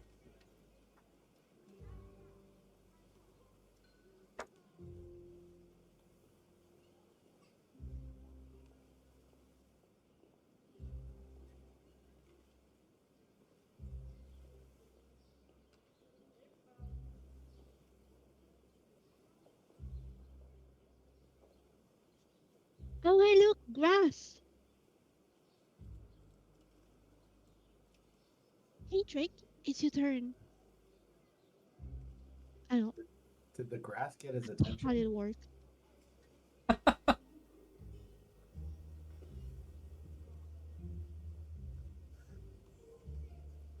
I mean, he's having issues with his headset. Oh, you're back.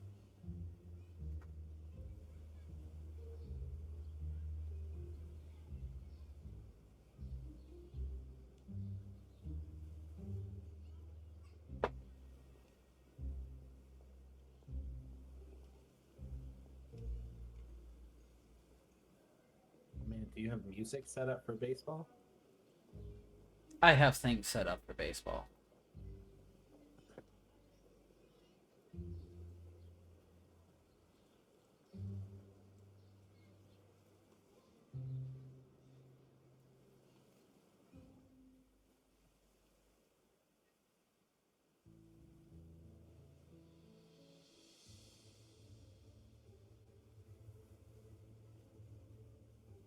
Shoes off. What? We're playing on the sand. Shoes on the sand.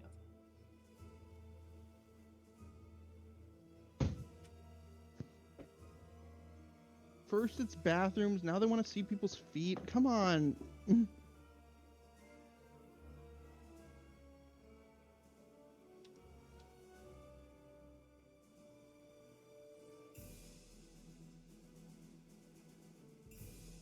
No much. But I also have to do a favor for somebody back in I don't know Fairfield. much, but I also have to do a favor for somebody back in Finland.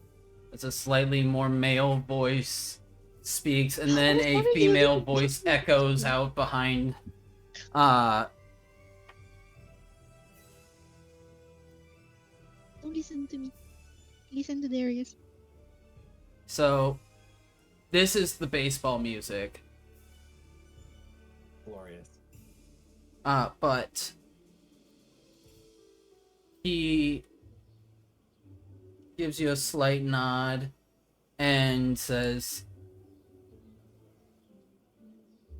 well, if you are to make your way back to Fandolin and then make your way to Baldur's Gate,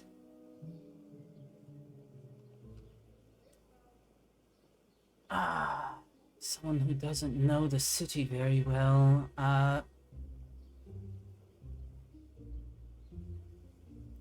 what is your level of comfort involving, I don't know, criminals?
Hate them, but I'm not fine with them either.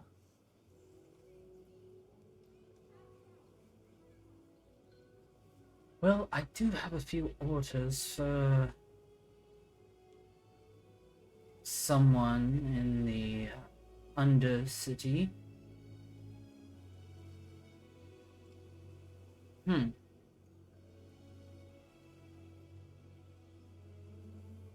Here. When you make your way to Baldur's Gate, could you deliver this? And he looks through his book. And you see as he does, there's a moment where he gets to one page that seems completely blank, and he waves a hand over it, and you begin to see ink and writing emerge.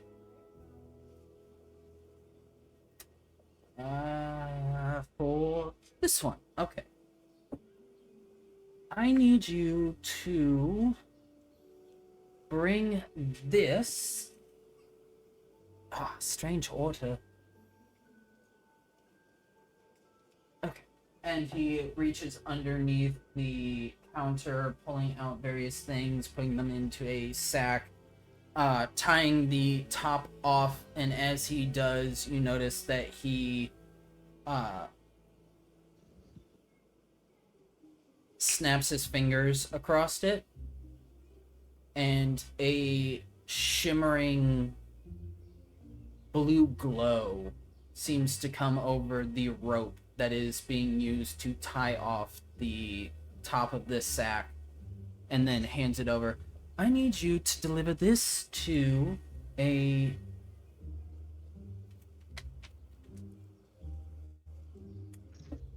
Perrin Merrigue. You will find her in the lower city.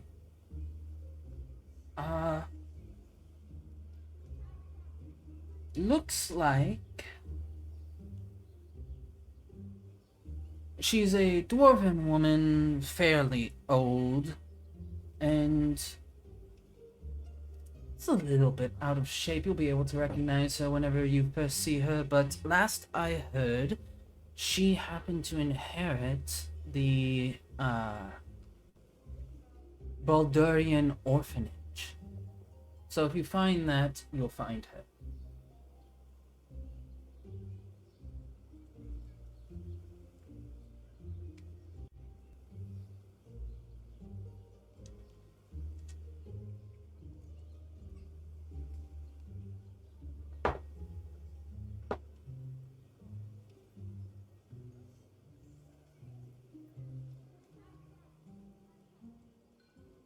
Oh, I thought my mic was off. Sorry. Okay, sure. Thank you very much. He passes it over to you. Upon delivery, you should be paid. I think the set price was 200 gold pieces. So whenever you can deliver it, she will give you the money. And it's around this time that you hear a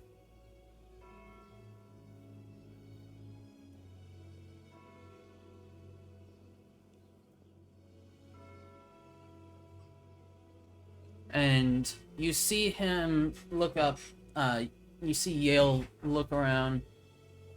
Oh, seems there's going to be a game here soon. Don't know if you have anything to do with that.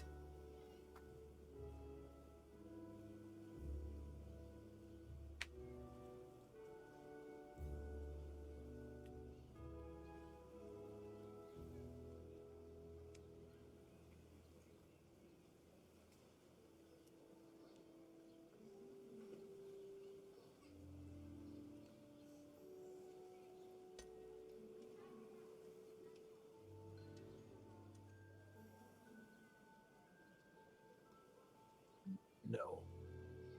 But is there a way I can participate? Well, you go out to the beach, go to the players field and see if there's space on any team. Right now, most teams are full, but you could always talk to Gorham to see if there's anything open.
Okay, thank you. That then Drake leaves with the package in hand. Leaving, you now have a clear view to the sand where you can see that a field has been set up. Various pieces of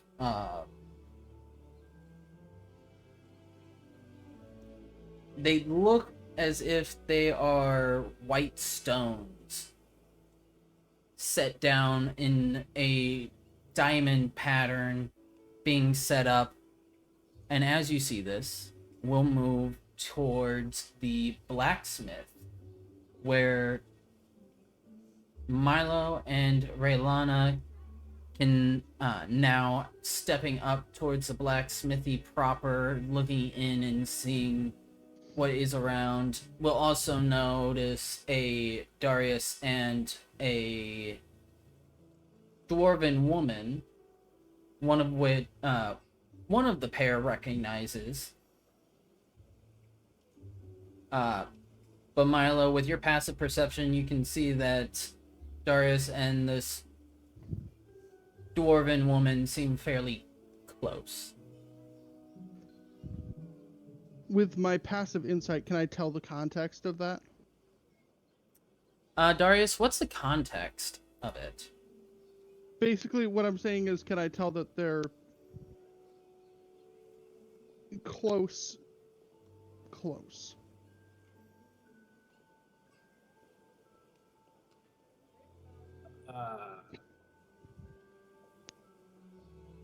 I mean, at this point, they're probably just talking, side by side about, I don't know, maybe the sword, maybe the armor still. They're just he probably has his arm around her still. So fairly Yeah, obvious. I guess Darius would not have expected anyone else to really come back to the blacksmith, so I don't think he'd be like trying to. I mean, he's just living his life. Milo would put his hands behind his back and very quietly walk up behind the two. Go ahead and roll stealth. Sure. If memory serves, I'm good at that. Let me check. Stealth. Yeah, I've got a +4 to it. That's a 21. The 21? Yep. With light footsteps and careful movement, Milo, you are able to walk up directly behind the pair, neither of them seeming to notice.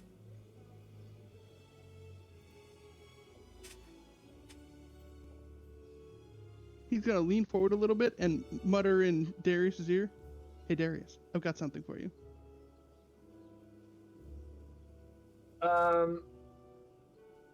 Trying to think.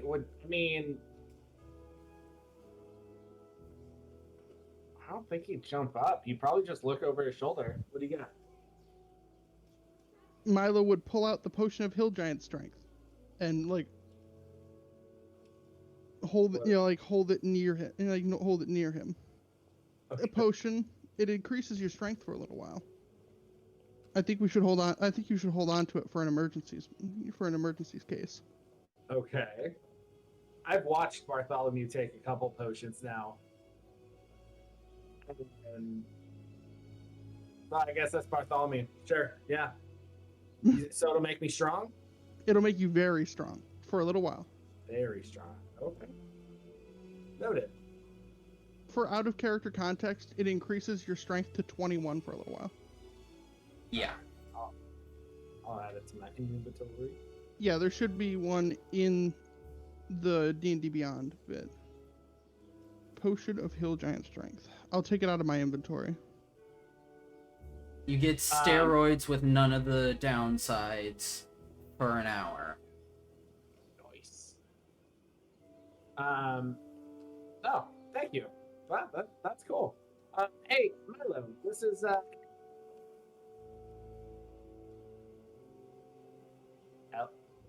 Eldra? How are we pronouncing it? Elda. This is Elda. She's the blacksmith here. Milo would take a step back so he's standing at a more normal person distance. And then he'll also say, Elda, this is my first blacksmith teacher. Oh, you're the one who was teaching this lad about doing work on the forge. Good job on you. Thank you. He's shaped up to be a good blacksmith's apprentice. Absolutely. Done very well for himself over here.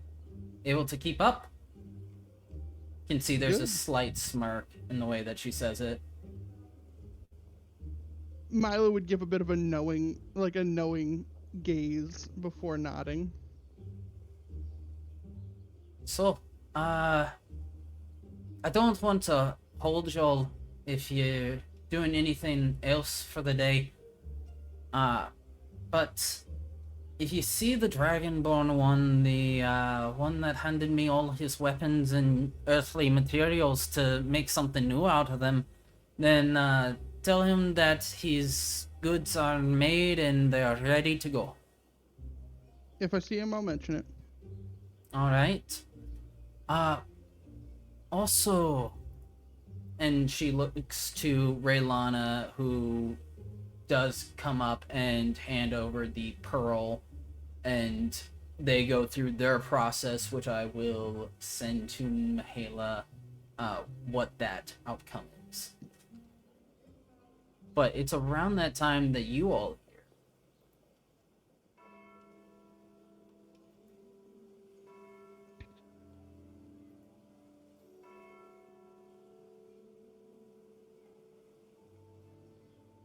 Glancing Sorry. out, Go ahead.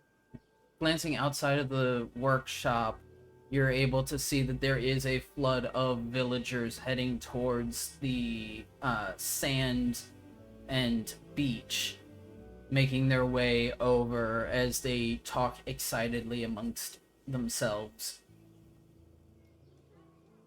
All right. What's going on? I'm not sure. You see Dane coming out from the workshop, now holding some wooden clubs that seem not to be sized for battle, but polished, shined, and you see a few of them do have some cracks throughout, and some of them have what look to be small indents in the head of this club. Oh, sounds like we're out for a game of Shore Strike. Of what? Shore Strike, you never heard of it? Nope. Yeah, well, it is a relatively new game, but most of the villagers here, they love it. I, for one, am a big fan, and I can't wait to play. I wonder who we're gonna go up against. That's I that hope game. so.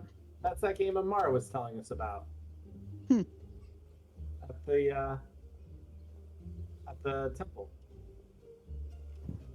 Interesting. Darius will excitedly stand up. I can't wait to watch this. Oh, well, hopefully you'll get to watch. You've never seen a faster pitcher than Gorham. Trust me, the man has a cannon for an arm.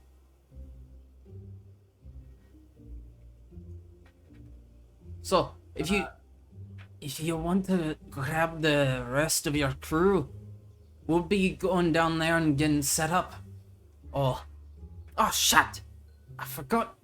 And you see him rush back inside of the forge behind a door, and things are thrown. There's the sound of doors or drawers being opened and closed quickly before silence, and then out comes in full like raven black with purple stripes down it and down the front, and a raven's head embroidered on the front, a full jersey almost. And then he rushes down to the beach. Well, I suppose we should join them. Yeah. You see Ida look over. Never been one for Shore Strike myself, but to spend some time should be fine. Darius will reach out his hand to help her out. She's finished with Raylana, and you guys are able to make your way there. I'm gonna say, for the ease of all this, everybody eventually makes their way down to this area, and you can see as Gorham and a few others stand out on the pitch itself. in the field. You guys see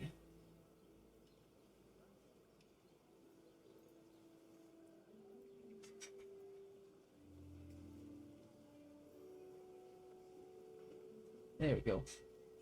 Save. No, this one.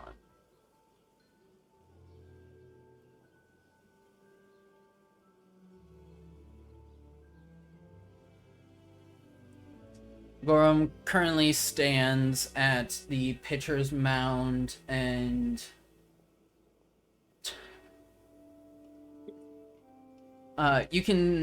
there's a few others that stand a little bit further out and some at the bases. Amara, you see your dad out in the outfield, and you hear Gorham shout, So for those that ain't ever played this before, we're gonna let y'all take the easy turn first and kind of learn as you go. So, feel free to pick out who's gonna go first as being batter, and Dane, if you can, hand them one of the good bats. Don't need to hand them one of the older ones. Wait, we're playing? Well, that's what Amara's set you all up for, ain't it?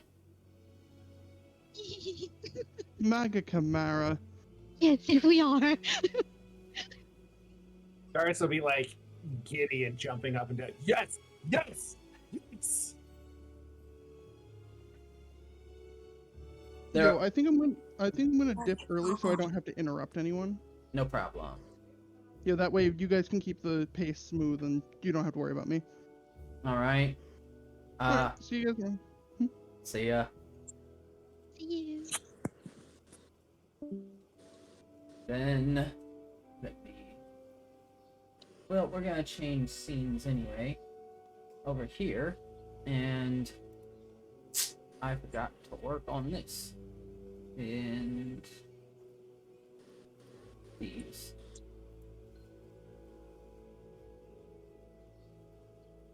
Have to move all the tokens first and change the man, this is so much fun to work on. There's a bunch of things that I forgot that I needed to do and didn't do them for the stream. So that right there, that right there, and then I can. There we go. Lock. Tokens. Amara. With hers. Darius with yours. Drake, you have yours. And Cal have theirs. And I will deal with those more in depth at a later date. But customers, of course, yeah. Always fun. So Gorham walks over and says, Amara, you didn't tell none of them about what we're doing down here, did you? Well, it was very quickly explained, but I don't know who understood and what they understood, but maybe we show them. We give them a first demonstration. I don't know. Alright. Well, I'll just give y'all a rough explanation. Y'all don't have enough to make a team. You know what? Valoros and, Zirdan, come over here. And you see a tall tiefling man, blue skin with horns that go back and black hair with a bit of white running through it, steps up, looking around to the group, and says, I already know it. I already know. What voice do I want to give him? Valneros. I already know what you're wanting me to do, so don't worry about it. We'll show them how it's done. Zirin looks over. Yes, I'm sure that we can all figure this out. And, man, it's been a minute since I last played myself, but you'll be in good company. So, the way that this works, you see Gorham says, is y'all are gonna have one of these bats, and I'm gonna throw a ball, and he holds up a small white ball made with leather that's been painted and stitched together, and your goal is to try to hit it without any of us catching it, or without Dane, who you see standing behind the home plate with a glove in his hand, before Dane catches it. So your goal is to hit it. Our goal is to either not let you hit it or to catch it once it's been hit. So if you hit it and nobody catches it, you can make your way over, and he points over to a base. You can make your way over there as quickly as you can so that you don't get tagged out. Y'all have played tag at least once before, right? Okay, well, the rules for tag apply in this. You don't want to get tagged if you're not on a base. Get all the way back to here, he taps home plate with his foot, without getting tagged once or without someone catching a ball that you hit, and you guys scored yourself a point. If we catch a ball, or if we if you don't hit the ball 3 times, then you're out. It's the next person. That's strikes. If you get strikes, 3 of them, you're out.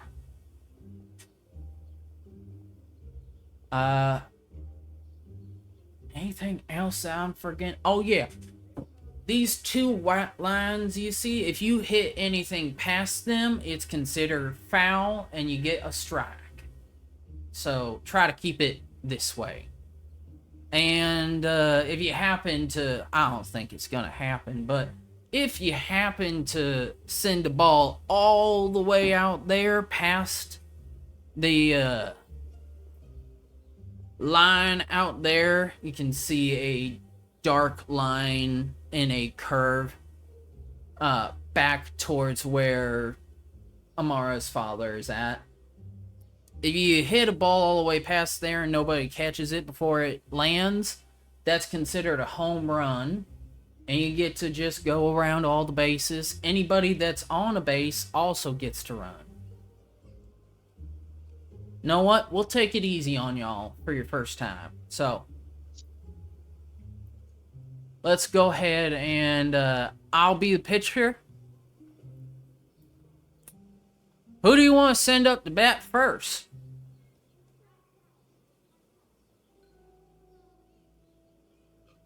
I'll go. Darius. I'll go. Alright. Then, Darius, as you step up, Dane hands you a wooden bat. Can feel the weight of it. This is a solid wooden bat. Fairly heavy at one end. And you see Gorham giving you a small smile. Alright, now this first one's just a test throw to see if you can react to it, okay? I want to make sure that we're playing fair at least. So, feel free to swing at this, or feel free to just keep an eye and see if you can spot it. Ready? Ready. See him wind up and... So I do an unarmed strike. So, you are going to make... He makes a thrown weapon attack with a simple weapon, which is based off of his dexterity. So I'm going to decide he has a +2 to this roll. Or, no, this is baseball. And he's supposed to have a cannon for an arm. He has a +3 to this roll. So he rolls this. That's a 16 total. Now you need to roll a melee weapon attack with a simple finesse weapon DC of 16. So, simple finesse weapon. Let's make sure that you have a finesse. Do you have one? I mean, I do. Most of mine are +6, except for Talon, that's +6. So I would imagine +6. I Yep. have a mace.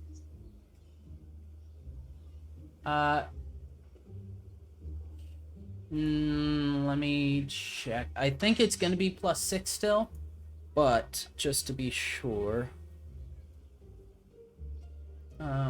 Weapon right here.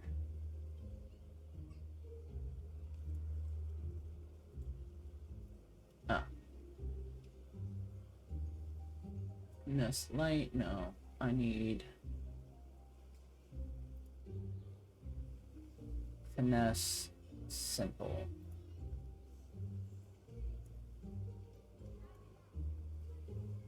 No, I think your rapier will work for it. Okay. Since it is also the same damage amount. So, go ahead and roll to attack against.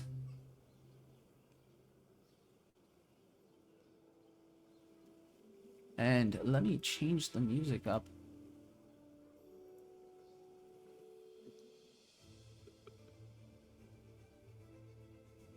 $19 to hit. Okay, go ahead and roll.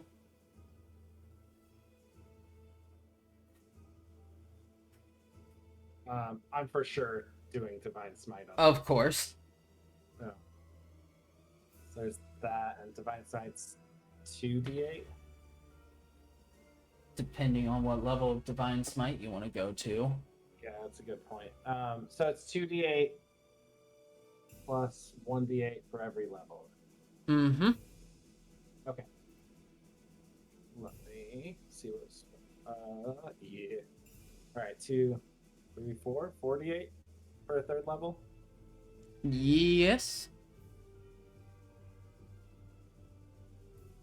He's so excited. So 18. 18. You, Can't make Amara look bad. as you see the ball come to you, you wind up, and just before it's going to go across, you swing hard, and sending in a Divine Smite into this, you feel time almost stop as you feel the weight of the ball against your bat. And then you hear, as the ball is sent flying out directly straight, and then falls near the docks, about 200 feet away. And now everybody... This again was supposed to be the practice one to, like, see. Everybody there is just like, oh no.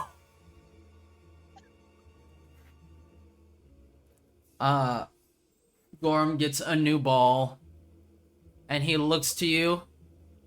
You sure you ain't played this before? For sure have not, but very excited. I All- love games. All right, well, I guess we can go for real now.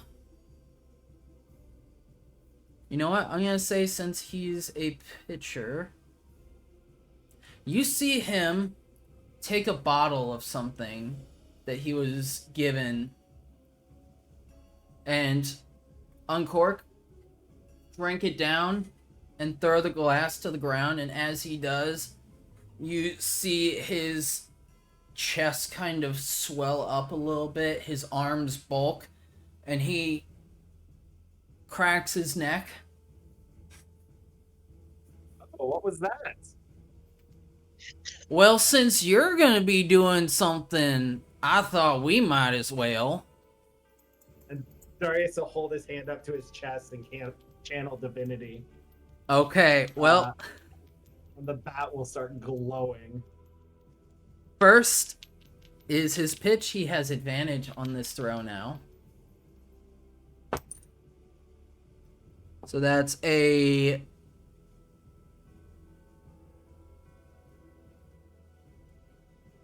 Also, just before the pitch, I wanted to cast Crusader's Mantle as well.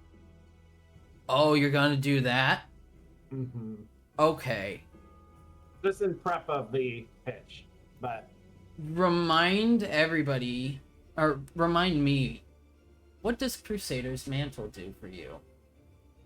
so my ring would just glow, and holy power radiates from me within 30 feet, a 30-foot radius, awakening boldness in friendly creatures until the spell ends.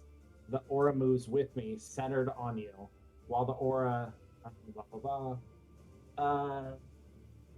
Each non-hostile creature that deals an extra 1d4 radiant damage when it hits with a weapon attack. For concentration up to a minute. So everybody, you know what color do I want to do for this? You know what? Crusaders. Red. Red Crusaders. Everyone within this area gets a d4 to their weapons damage as long as they are within the area. That was a 19. So go ahead and roll DC 19.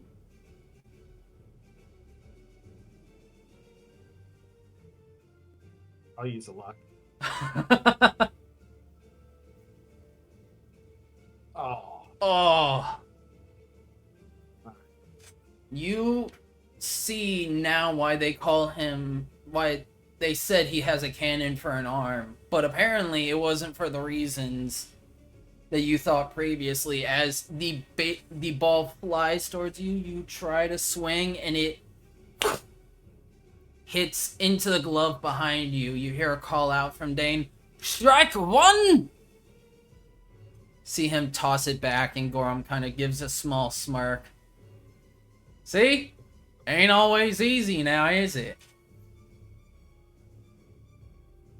He's gonna go ahead That and... was one heck of a good throw. He winds up for the next throw. That is a 18.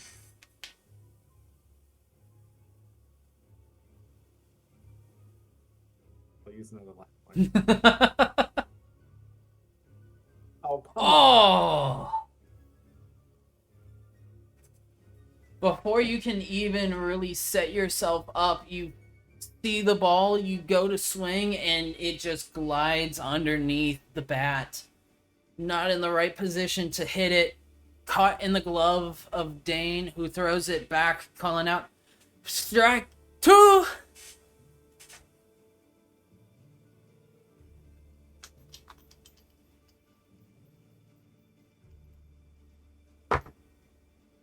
Oh, okay. So that is an 8. Oh, yikes. He rolled a 2 and a 3. Oh, here we go. There's my good roll. And now you get to do your damage. Include your Crusaders in that. And another divine smite. And another Divine Smite, of course. Okay, so rapier first. Crusaders is a D4.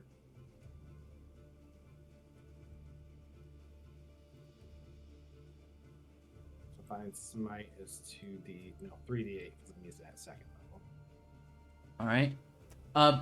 Cal, while you were away, Gorham decided to juice himself a little bit, and now the game is really on. So, 32. 32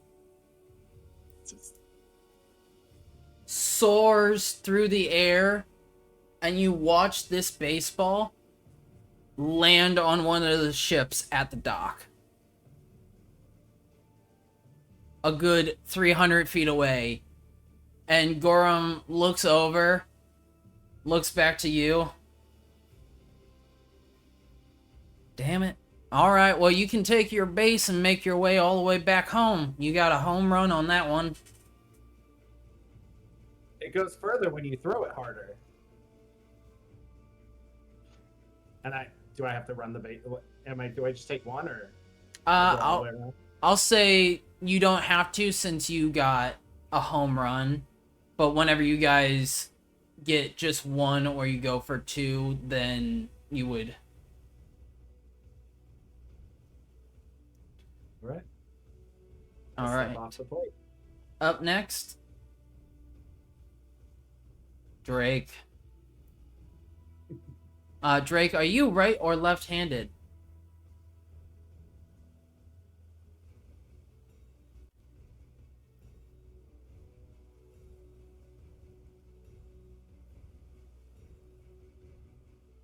Right-handed. All right. So, righties stand on this side.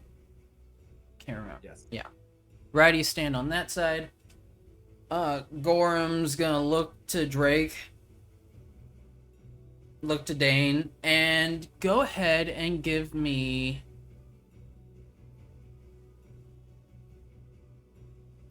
You know what? What is your passive perception, Drake?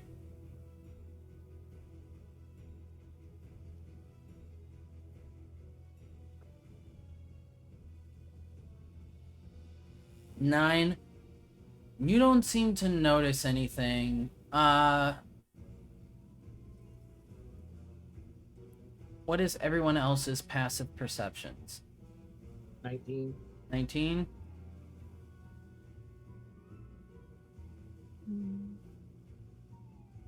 I think Milo's is 20. Milo's insight is 20, yeah. Oh, sorry. I know Ray Lana's has something too, but Yeah. Ray Lana's Cal's is 14 now. 16, 14, 15, and 19. Got it. So, Drake, Cal, and Amara don't notice, but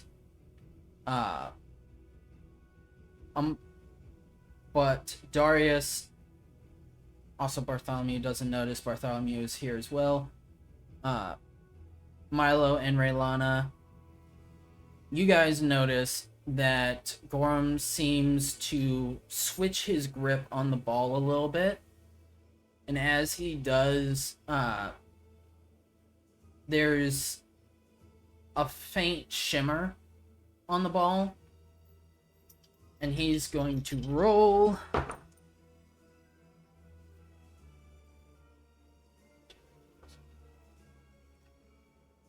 For a 26. Drake, you see the ball as he throws it begins to move strangely. It's curving instead of going straight like it was before. So go ahead and make your weapon attack roll. Let's see if you have a finesse weapon. If you don't, you can add a... You know what? I'll give you a rapier to use as a bat.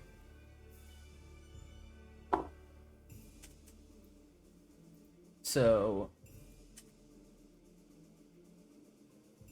this rapier is yours for a baseball bat stand-in.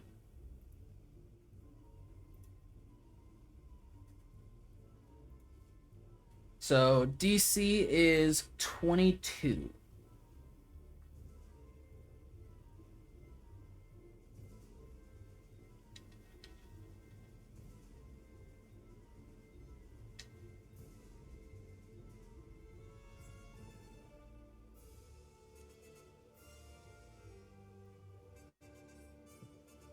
Darius stands in a way to be able to give Crusader's mantle.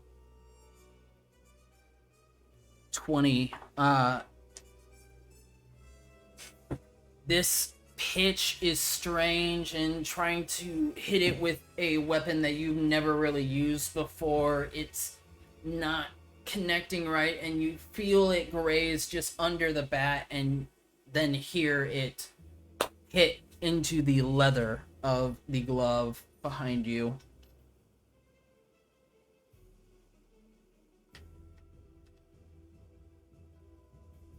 Strike one. You'd like to rage? Okay. On your next weapon attack, you get advantage on that. Since technically, you'd also get the +2 to damage, so keep that in mind. But, you have advantage on this swing. And tosses the ball back to Gorham, who goes for a fastball, which is a flat 20.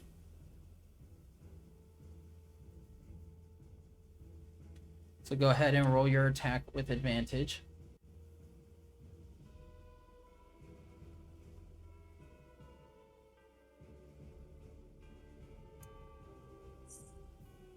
Now go ahead and roll damage. You're going to roll the 1d8 plus for the rapier damage, and then add 2 to that for your rage.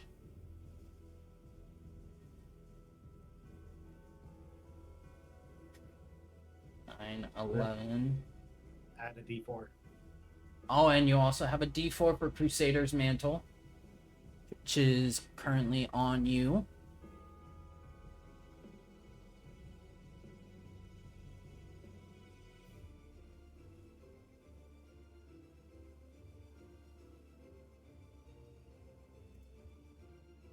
And a d6 from Divine Fury.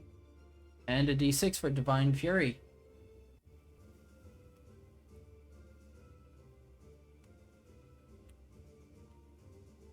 Seven and 2. So that is 18 with a...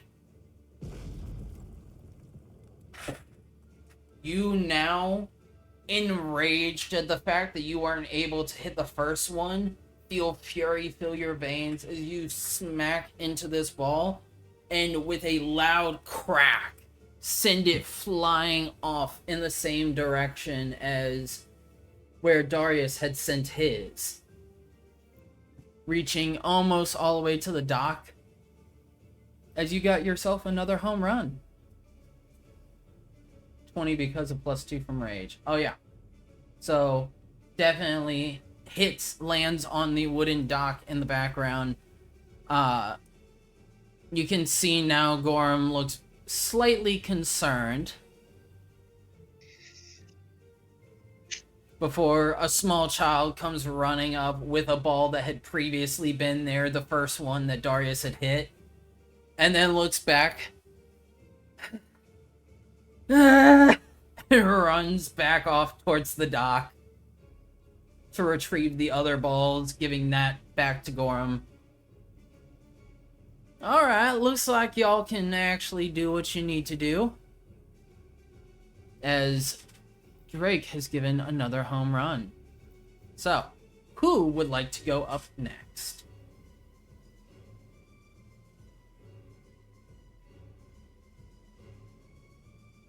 I don't know if he's here. Does Cal still have customers or? Oh, they gave a unicorn earlier, but they might have Oh. customers now. Okay, well, I'll go. Okay. Well, Amara. but she'll tell him to go easy on her because he knows she's weak. Well, I thought to go easy on your friends here, but clearly I can't go easy on all you. Alright, It's me. here it comes! Oh, I don't have a finest weapon either, by the Add way. a rapier to your equipment and use that for your, add a rapier and just rename it Bat.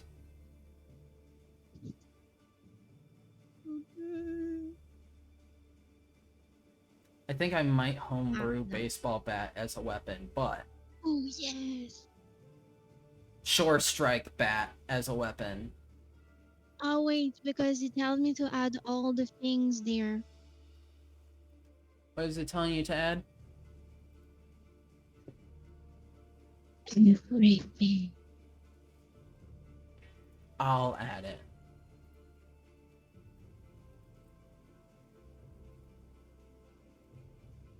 Do I keep editing it or do I? Oh wait, if you say them out loud, I can do it at the same time. So, I have added it to Oh. your inventory, and it should be to your actions. You might need to refresh your page.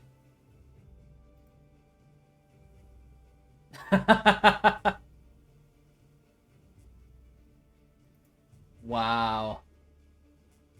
It's like they know.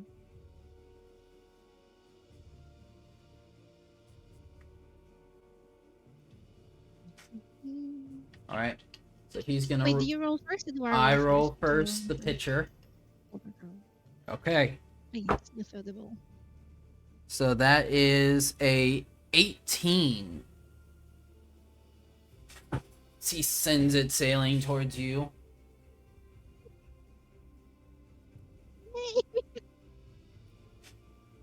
Okay. What do you add anything to this strike? No, I don't have anything to add. What am I supposed to add? So here's what I will say. Oh, the red area. So Yes. I guess there is. You have a extra- D4 to your damage. And Okay, let me just roll that first. yeah, roll your damage and everything.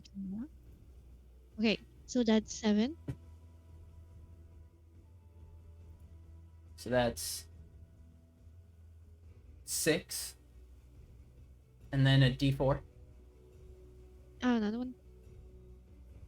You rolled your D8, but I don't see a D4 rolled for you. So that's 9. With the +1 because I'm still in the right area thingy. Isn't it? No, it just gives you the D4 to damage. Oh. So you don't have a +1, I don't think.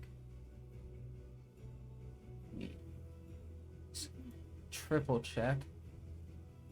Yeah, deals an extra 1d4 radiant damage.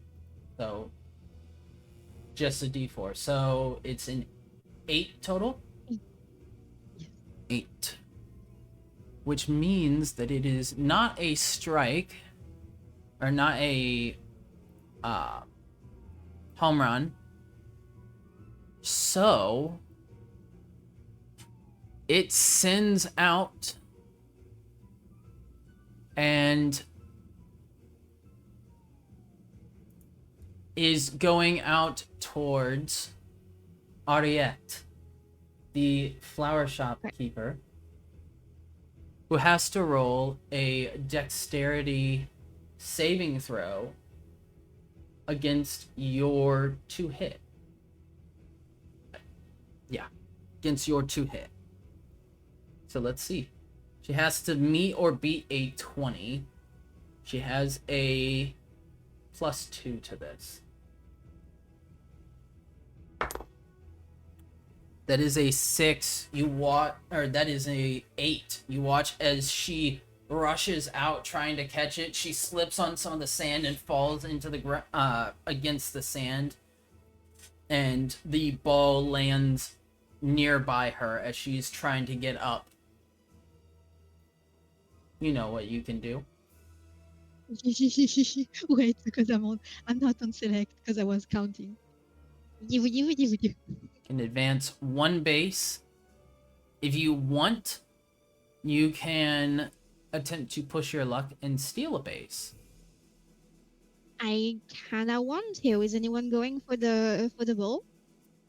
Did she pick him up? Is she trying to throw it to somebody? You see Arya is trying to grab it and is mid-turn about to throw it. So. Yeah, I'm gonna attempt to make it to the second base. Okay, go ahead and make a dexterity check. Or dexterity acrobatics check. This one. 11. Alright, she is going to make a pitching check towards you. She has a +3 to this roll. Let's see. So she has to meet or beat an 11. That's a 14. As you get a little bit cocky and confident, you make it about halfway out before she tosses it to Zerith, who then charges forward and tags you, catching you.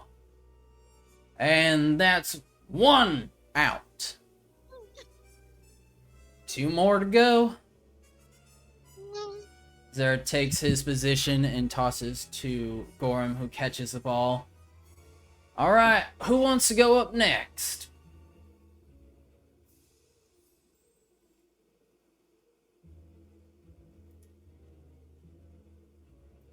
Let's see if... Before the customers come.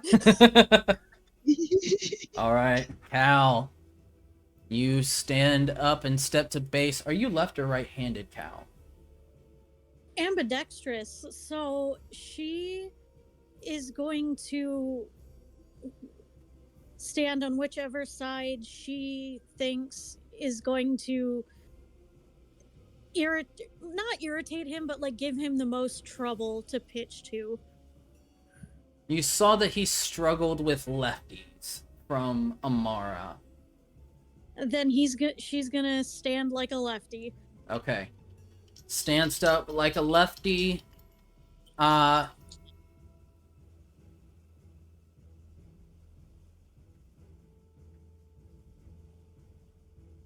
if it makes life easier on you, I have both a rapier and a short sword. Both are finesse weapons. Go with the rapier because it's a D8 plus your ability modifier. So, for this, it is... I need... DC 11.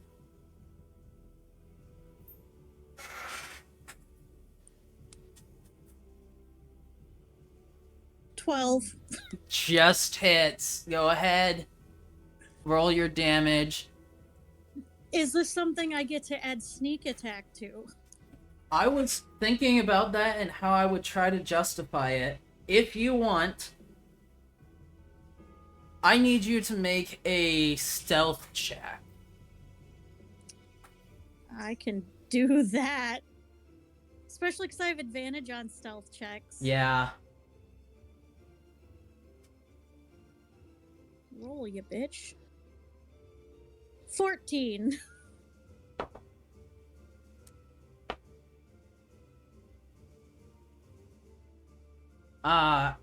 Unfortunately, it seems like Gorham saw through your stance and you aren't able to get the drop on him. You are able to hit, but not get sneak attack on it.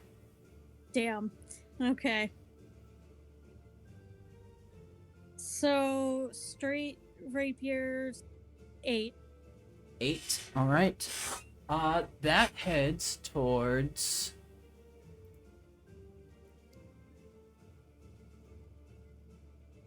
Eight out towards which one?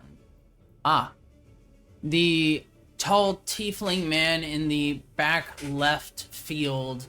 Amara, you know this is Onryo. And as you send it, he's gonna attempt to catch. He needs to get DC 12. He has no dexterity for this saving throw, so it's just a flat roll. That's a nat 1. You watch as Onryo tries to jump up, and he is like 5 feet a little bit too far to the right. As the ball just sails off and lands off in this corner near the outfield, you now have the opportunity to run the bases as you wish. That gonna be an acrobatics check? That is an acrobatics check. If you are also using dash, you get 2 bases. You damn right I'm using dash. Okay. Alright, let's see. Come on, don't fail me now. Fuck yeah, 24, let's go. Onryo has disadvantage on this check to try and throw the ball back as he got a nat 1.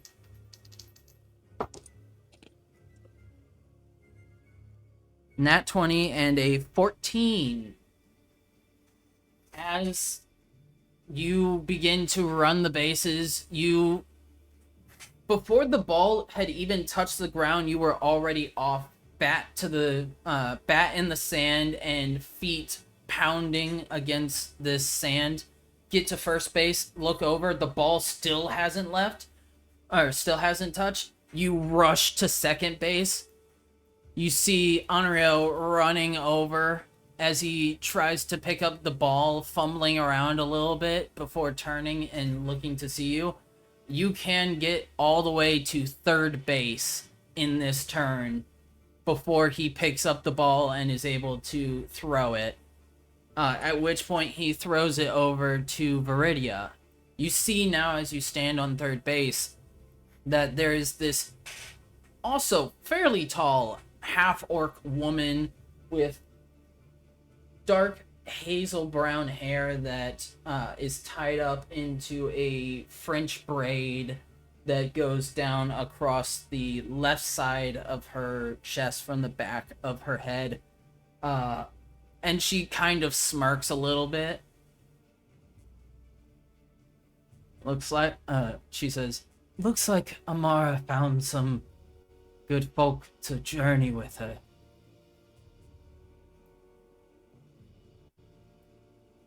Cal will just kind of smirk. Her tail swishing, not for once in irritation, but more excitement. Alright. Then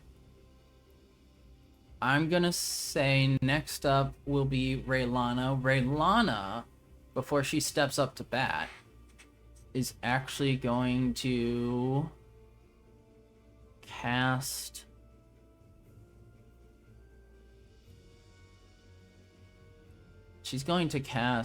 a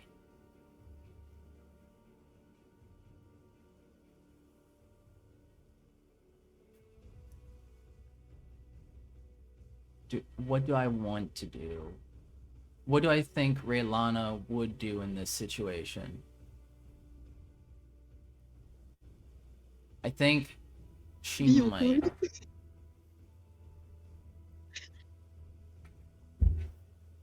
Definitely be awkward. She's gonna step up to bat and get her bat, which is a rapier, which I will add. So whenever she asks, know that it's a bat.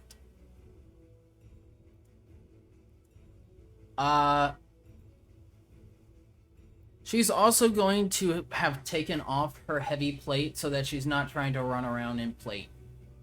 So that it's not at disadvantage.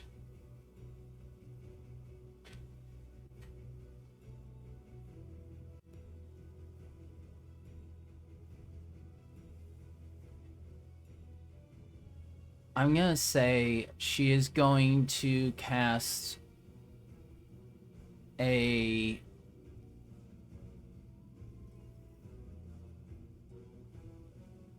there was a spell. She's just gonna cast guidance on herself for this. Which I'll allow. But first is the pitch. Which is a 7.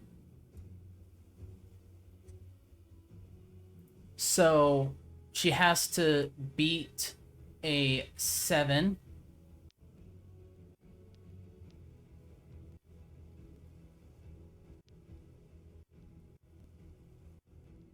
Meet or beat a 7. Jeez, my computer just lagged super bad on that. And she gets a d4 roll as well for guidance. It already hits, but just to be fair.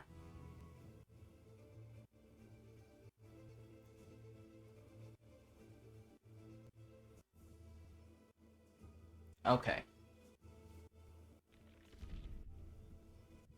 Alright, cast guidance. I'm not gonna add that on top. I would, but that... I don't think. So. She gets a...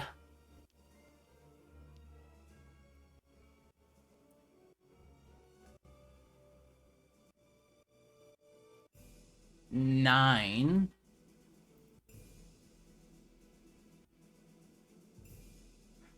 You see as she strikes this ball, it goes off towards the right past the white line, and you hear, "Foul ball!" Does she still get my D4? Oh, yeah, she does get your D4. I forgot about that. Now, Never mind. It was concentration up to a minute, so I don't know how much time is. It's not been a full minute yet. The run between bases for Cal was like 6 seconds. Yeah. So total now, new total is a 7, which is no longer a foul. The timeline collapses and a new timeline is started where this one isn't a foul ball and instead sails out towards the...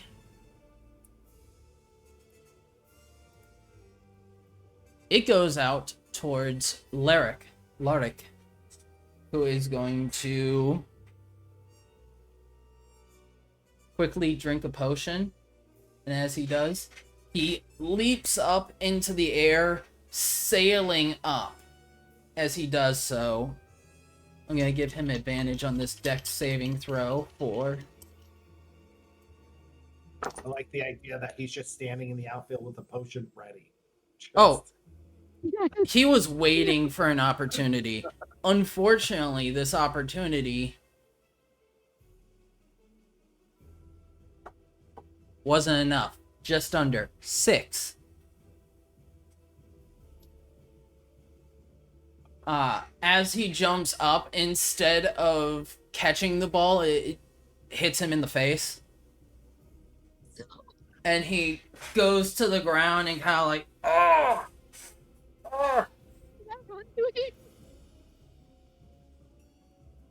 Raylana rushes forward and looks to him and goes, "Sorry!"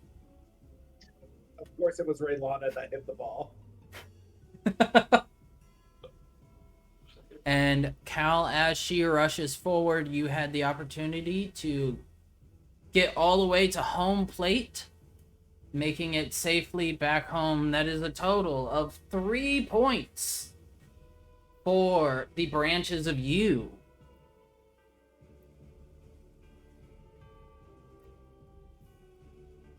Up next is Bartholomew. I'm going to say left for right now if he tells me otherwise. He does have a rapier.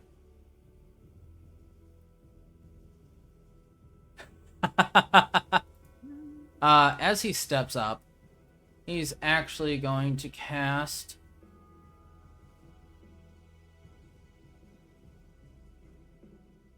on himself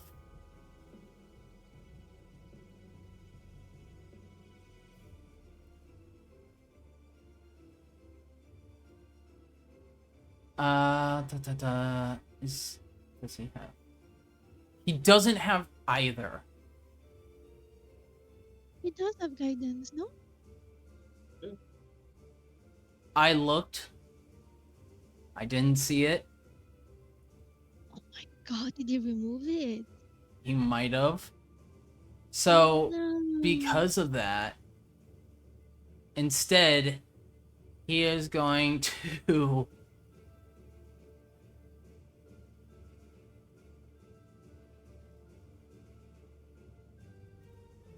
you know what? While everything's been happening,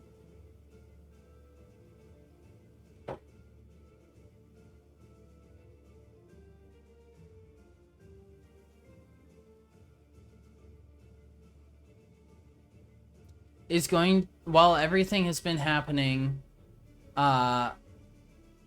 is going to call a divine help with divination using 2 charges of his robes of disguise and receive some information. And as he steps up to plate, there's a strange confidence in Barty's eye. So that's a 14 for the pitch. And it's been rolling so slow. I'm just going to roll it myself, but I will declare what it was. He has advantage.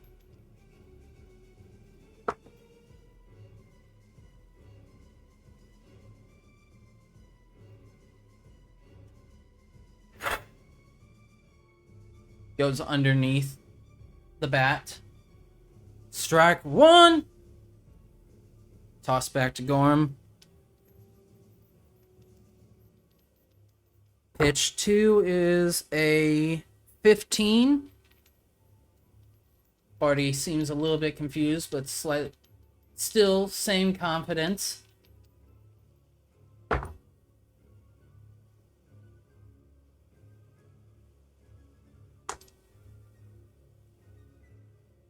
This one, he just barely tips the ball, but it still goes into the catcher's glove.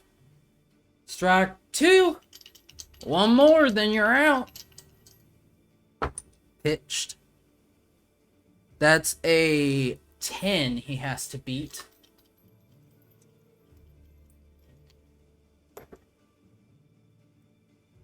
And suddenly, you see his face turn serious.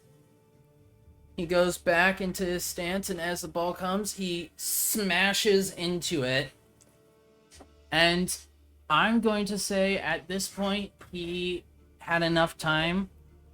Shocking grasps the ball to send it flying harder. Which I'll allow. You know what? Sure. I was thinking about allowing inflict wounds to go through with Raylana, but then I was like, I don't know. That's a little too much. So it is 3d8. He has no pluses to this because he has 0 dexterity. So for a 6 d4 as well. 6, 12, 16 and a d4.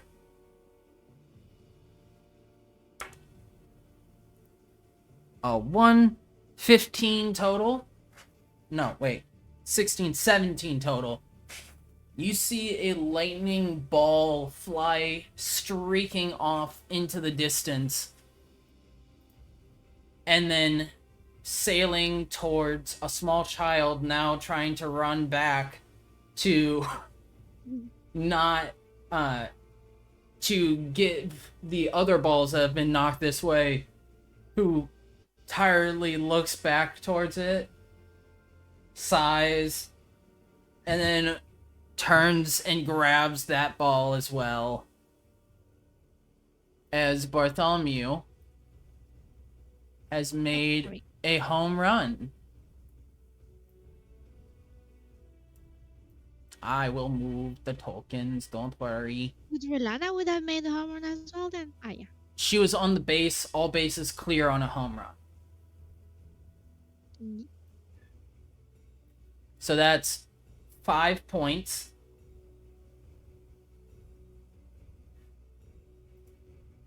Now you know, Bean, but also you got the chance to be fast as fuck. Boy. So, that is... Y'all are just killing it. Up next is Milo. Milo is right-handed. Will go up to bat. Oh, we got a new follower, and underscore Freya1 just followed. we just got a new follower in the middle of our D&D baseball tournament. Okay, thanks Yay, for the thank you. follow. All right, let's see. He does have a rapier, so rolling.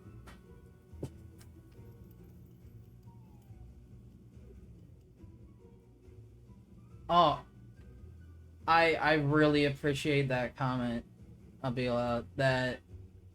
Thank you very much.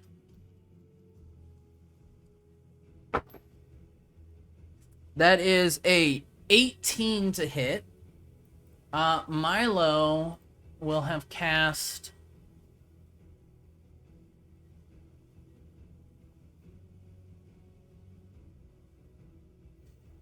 Does he have it? Oh man, he doesn't have it. So he is going to cast well,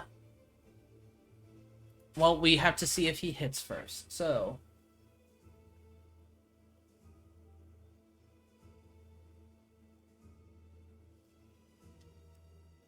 +6 to this roll. He got, well, that was out. He got a 8 versus a 14, I think it was. So first is a strike. Second is a 23. Oh, wait. It should have just been 1. 6 is 21. The second one, he strikes out towards it and smashes into the ball, and as he does, he's going to cast Thunder Wave. So first damage plus the Crusader's Mantle plus just gonna go with a first level Thunder Wave. Nothing too big. Alright. First level Thunder Wave plus Rapier and a Crusader's Mantle. So that is 7, 14, 18, 22.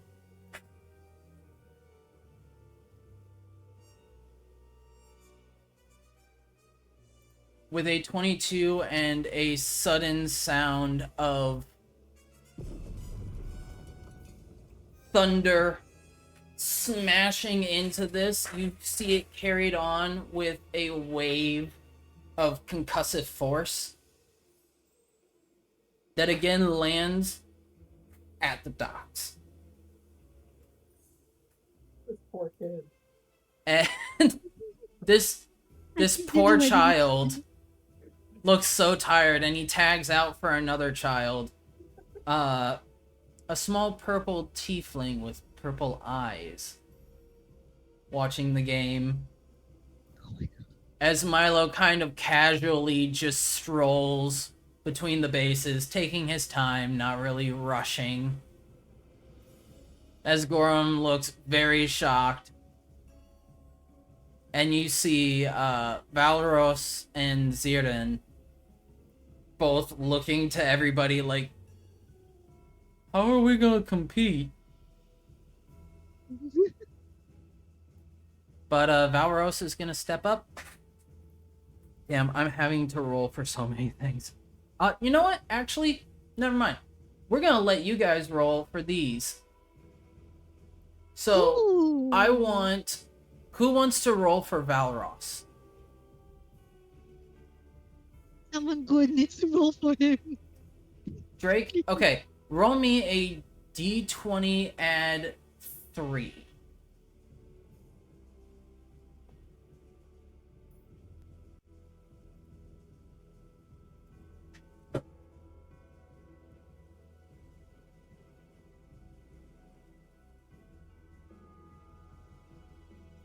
Natural 20.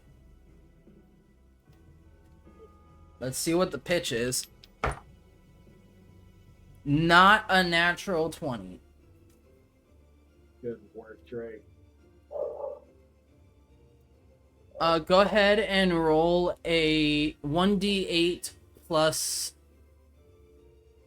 2 and a d4 from Crusader's Mantle.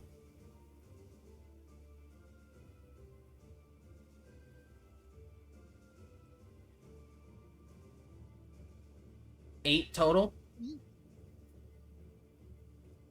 The ball not quite sailing as it did for everyone else, but flying out towards the outer field, over towards Ariette.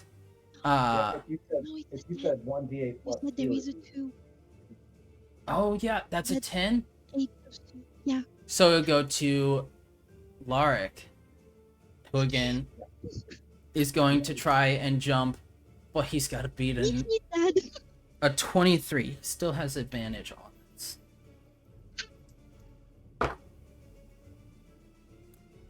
Jumping up, can't quite reach it, and it sails just behind him as Valros makes his way to first base.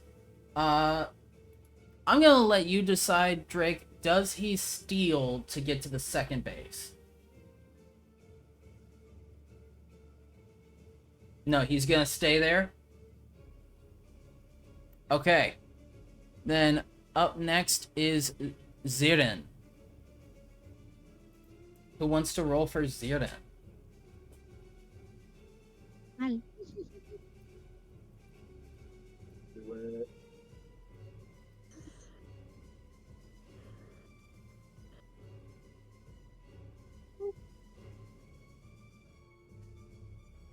Mari, are you rolling for him?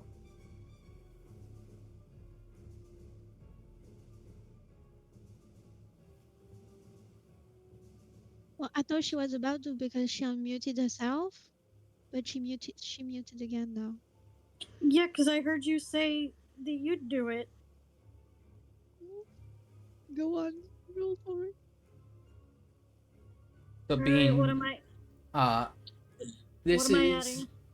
D20 plus 3. Fuck, that is a whole 7. First one goes past. He's unable to strike. First strike. And next one, same.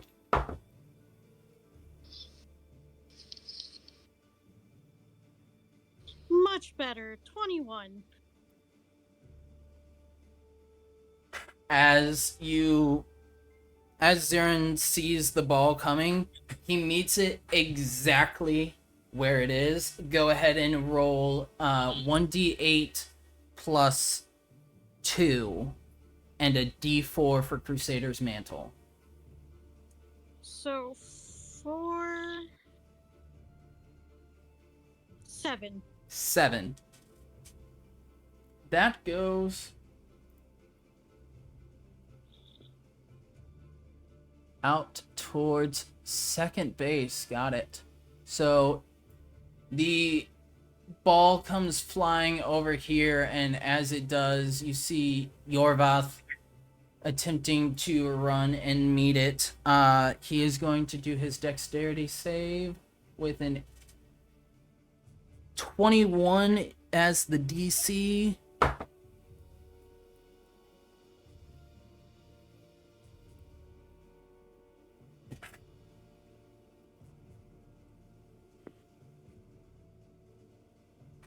He just gets it, catching it out of the air.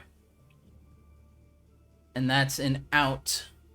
Zarin looks over to Yorvath and says, "That's coming out of your wages." As he steps off the home plate, As it should. kind of disappointed. And Yorvath looks a little smug, but then he's like, "Wait, are you serious about that?" Alright. We are back at the top, so now it is Darius's turn.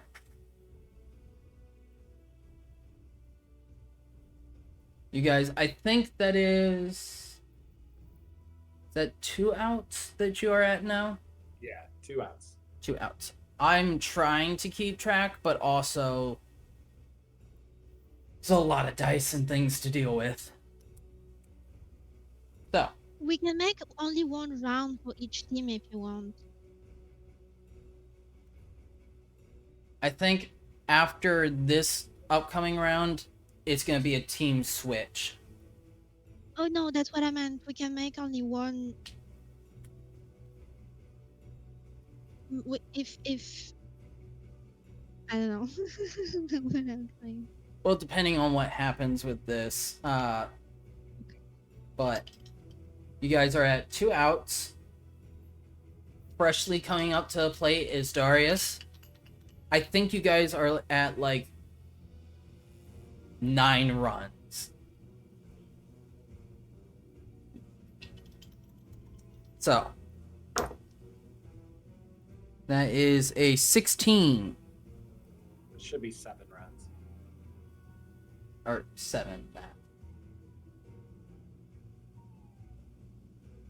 16? Just meets it. Plus 2, since I would still have my sacred weapon. Yes. So 18. 18 total. You're able to hit. Go ahead and roll damage. Is today your favorite day now, Brian? I mean, I love D&D, but I love baseball too.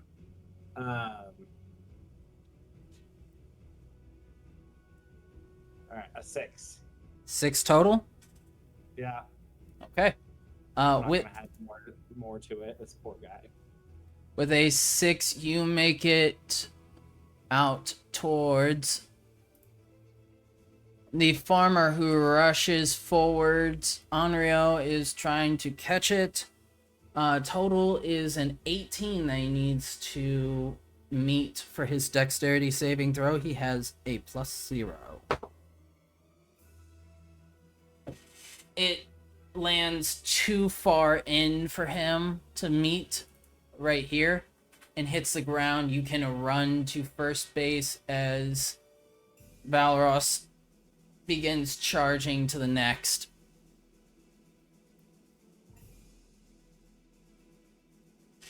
Next up is Drake.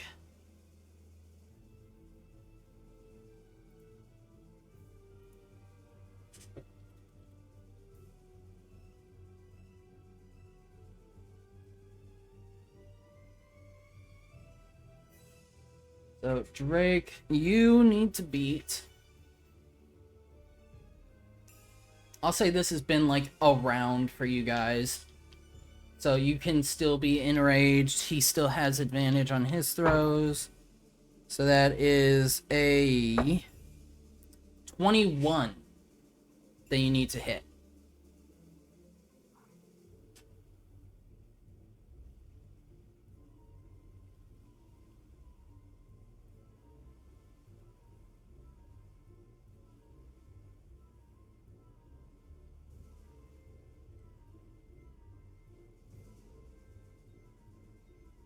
Need to see if Dungeon Alchemist has a baseball thing. Okay. 25. Mashing into this ball. Go ahead and roll your damage. You still have the 1d4 from Crusaders and a +2 from your Rage.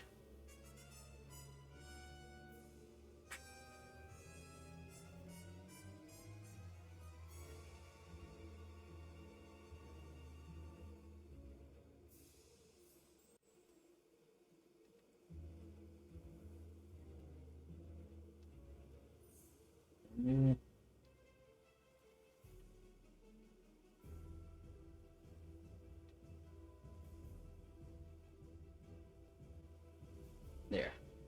8, okay. +2, 10, and then your d4.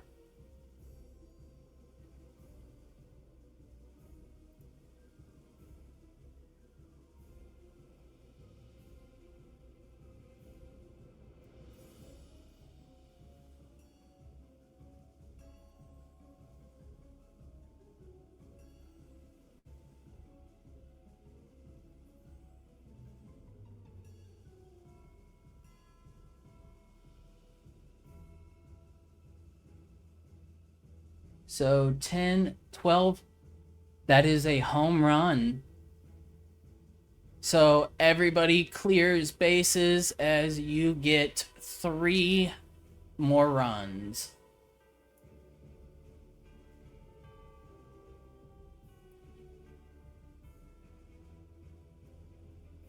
Are you sure at this point the other team isn't just going to give up now?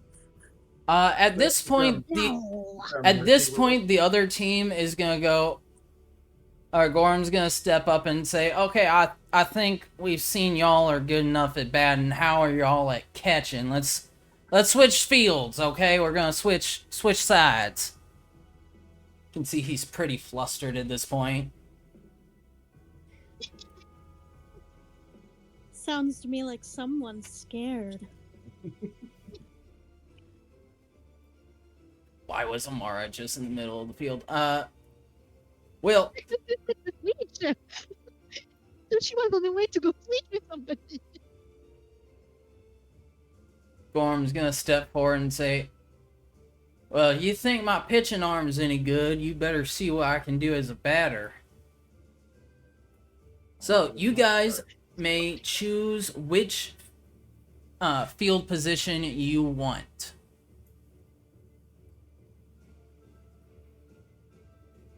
Oh, my poor dad who got injured. Yeah, he's kind of rubbing his nose a little bit. Oh. Drake, you can take pitcher if you want, if nobody else claims it. Lark gives you a pat on the shoulder, Amara, going, You have done well. You too. You're gonna need to put some balm on that. Put Kel somewhere she can be of use. You want to be shortstop? Sure. So you're in a position between bases so you can dash in between bases and be quick. Hell yeah. Also, Brian, I know nothing about baseball, so y'all kind of... So, you put her in second base, but that's good. It's fine. It's the same. It's similar. Better? Yeah, I mean, yes. It I don't doesn't know matter. shit about baseball either, It doesn't so matter. Alright, so Drake wanted to be the pitcher. Raylana out there. Unreal over here. Viridia over here. You guys have Zeren and a Milo to pick. Who's gonna be catcher?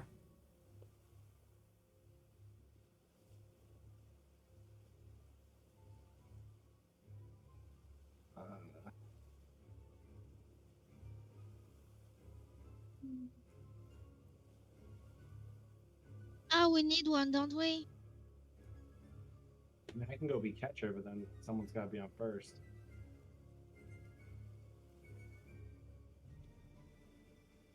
Who are we missing? Who's on that? Zeren is... I'll be catcher if Sharon wants to be first. So long as I get to take... so long as I get to have some fun whenever Jorvath comes here. Can see he's a little bit upset. Probably taking this a bit more seriously than he needs to. Alright, then Drake, I need you to go into your inventory and find a dart. That is going to be your baseball. I'm also going to drop the Crusaders mantle. Okay, Crusader's mantle is down. Now you just have your paladin.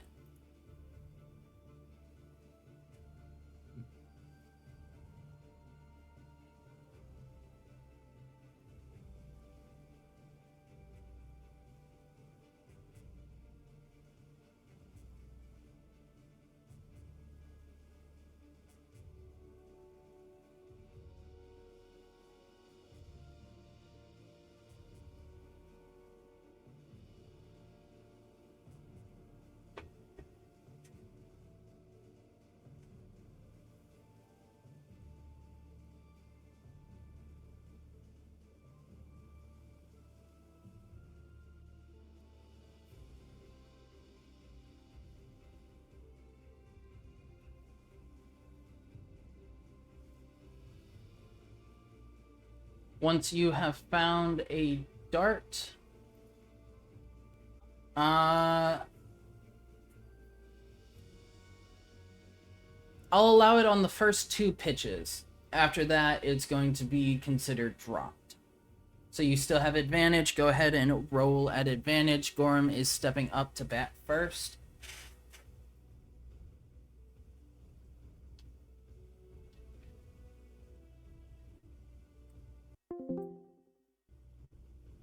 Okay.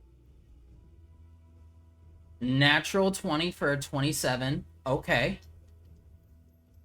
So he absolutely has to get a natural 20 in order to not strike on this first one. But if he does, Darius, you'll need to roll a saving throw to catch the ball. Well, he did not roll a natural 20. So that's his first strike. Darius, I need you to roll me a strength saving throw.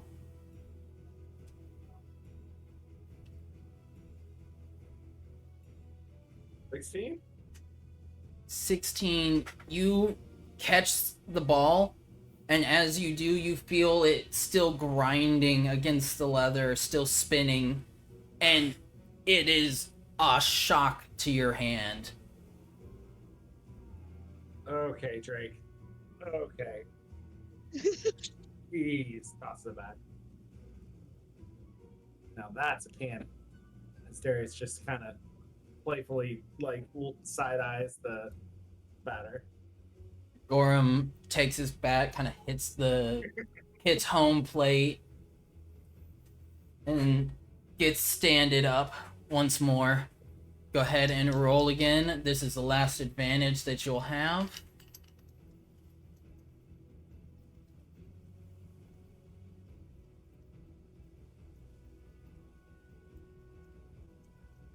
$26. Okay.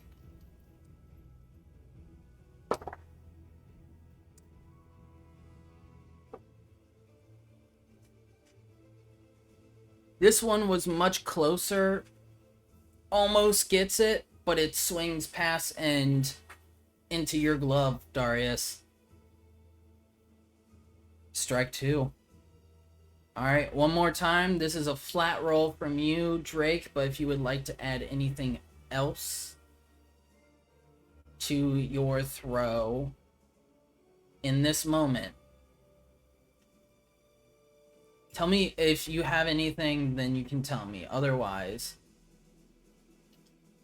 okay. You just So- imagine Amara running from the outfield. Guidance. I think he's writing though. 4 plus 7.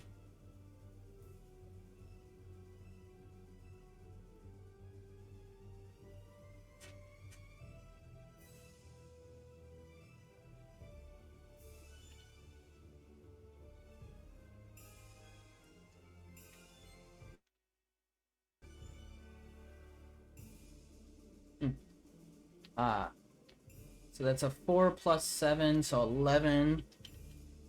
He's got to meet or beat an 11. And that's a 17. On this last one, he swings hard, and you can see the anger in his face at being struck out twice.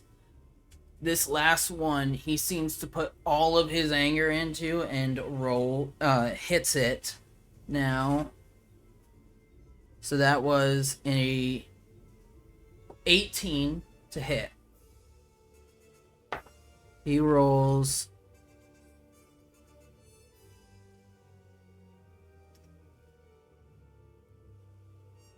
$10, which goes out towards right field. So it's heading towards Raylana, who has to make a dexterity saving throw in order to catch it. DC is 18. Or, no, 17, I think. 17. She has a +1.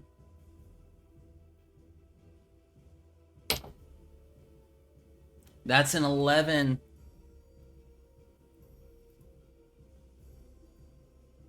You see, as the ball comes flying out, Raylana looks up trying to catch it, and as she does, she slips on some of the sand in the shoes she was still wearing. And goes just out of reach as it lands next to her, and Gorham is able to rush towards first base, looking a little bit smug towards Drake.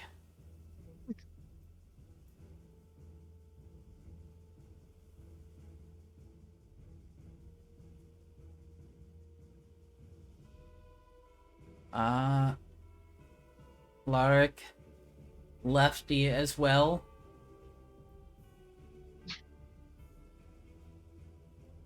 Alright. Drake, go ahead and do your pitch. You're no longer raging.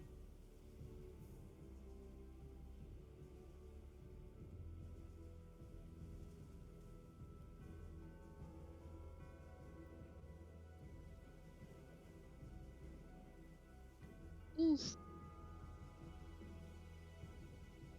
26. He needs a natural 20 to hit this.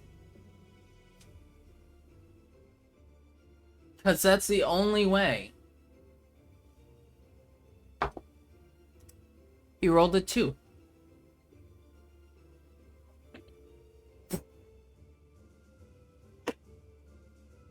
You feel the ball in your glove. Strike 1. Next throw.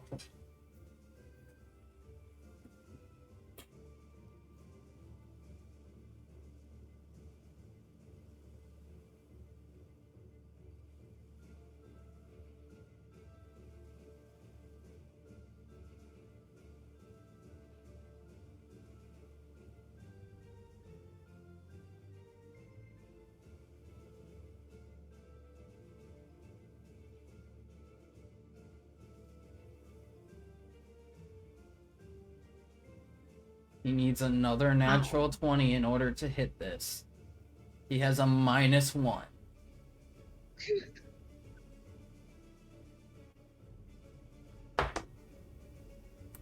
$17. Strike 2. One more.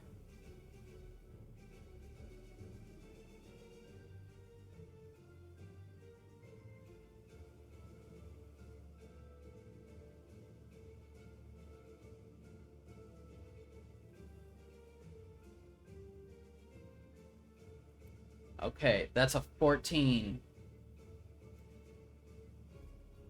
So, he needs at least a 15. Milo reconnected.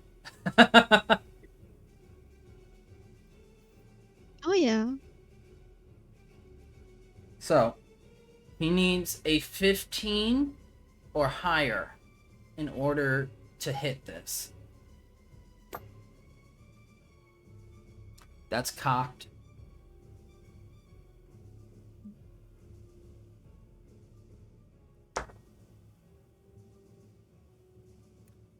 $15.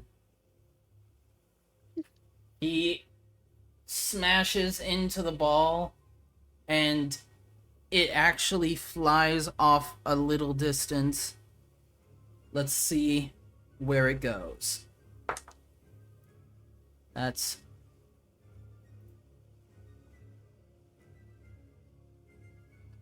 That is 4. So it shoots off towards first base. Which means that Zirin has to make a dexterity saving throw. He has a +2. He has to meet a 15 who wants to roll.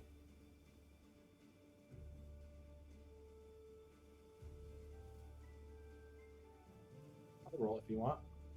Okay. Go ahead, roll. He has a +2 to this. Oh, 13. you already have that, so. Yeah. 13, the ball goes towards him, and you see him back up from the base a little bit in order to try to catch it.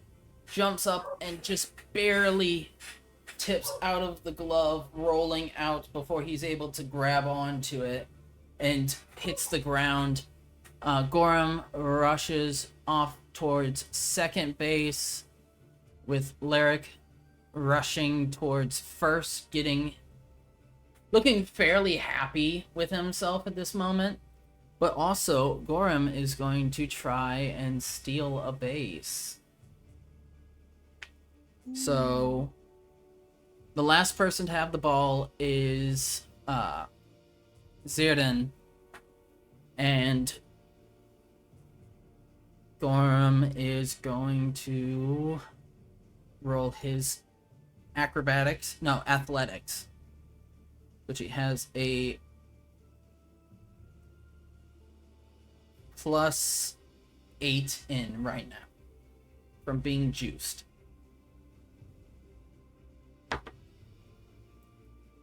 So that is a 21. I need someone to make a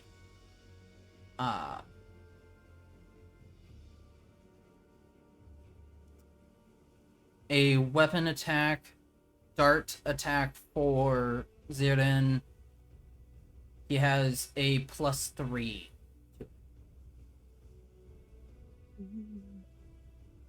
Any kind of weapon attack? any kind of roll that has a +3 to it will work in this case to act as the attack.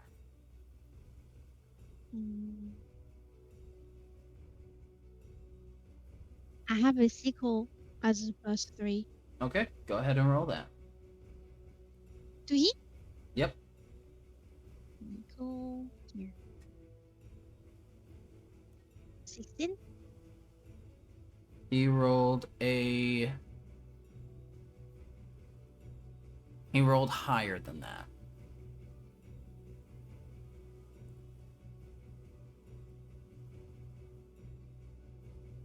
So Gorham is able to make it all the way to third base before the ball reaches Bartholomew, who catches it and then is unable to tag Gorham, so tosses it over to Drake. Up next, Onryo is going to step up to bat.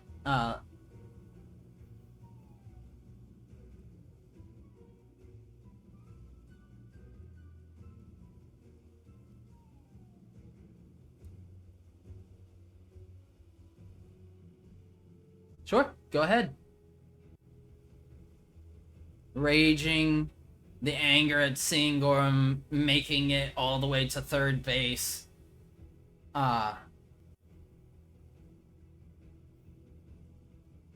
You have advantage on your throws.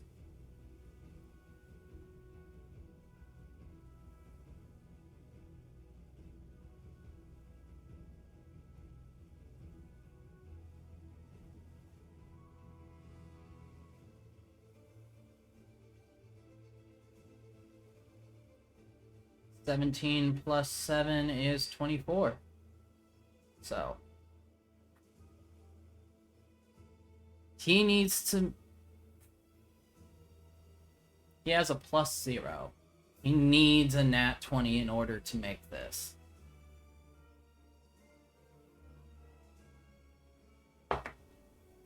That's a 7.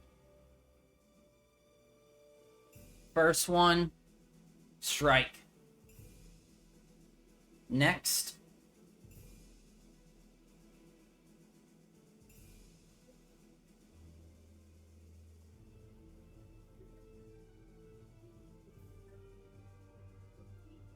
okay, 10. So he needs to get exactly 10 or higher to make this. Nat 20. Oh. So he gets 2d8 on this roll. As you see the farmer take the bat, sharpen his stance, and then swing hard into this one. A loud crack being heard. That's super content. Okay. There we go. That is an 8, which is heading straight for left field. Out towards Milo. So Milo needs to make a dexterity saving throw against a 20. Let's see. He has a +6 to his dexterity save. Neat. So, for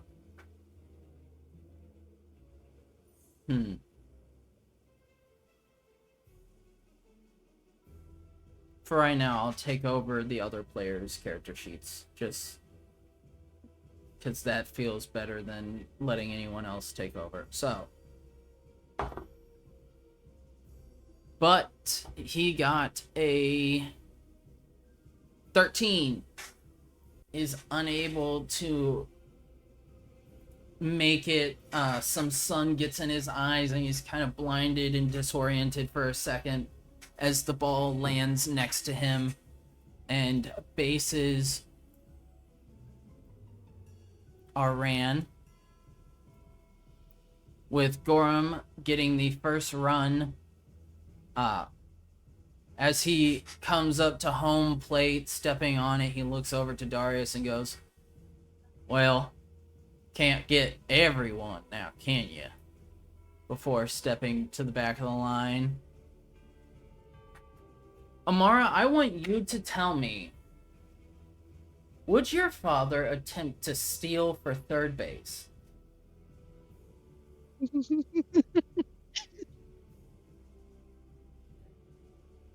I feel like it would, but after watching me trying it,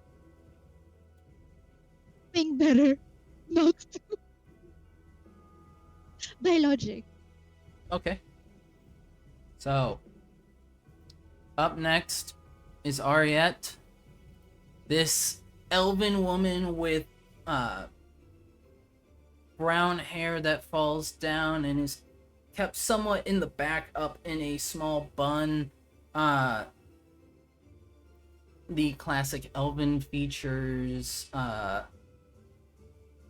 tan skin. And as she steps up to the base, she looks to Drake and gives him a small smile and goes, "Well, could you at least take it easy on me?"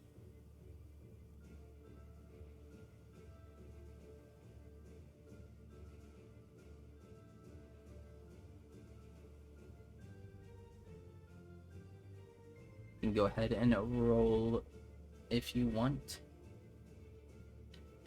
Just expecting this to be like double nat 20. Sorry, no promises. Okay. No problem.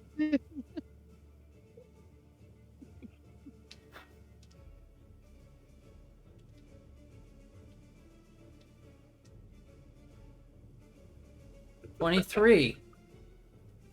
Okay. She has a +1. So she has to get a nat 20 on this roll.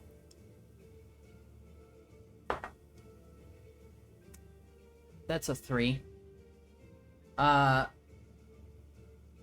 First one comes in, she's barely swung and already in the glove. Second.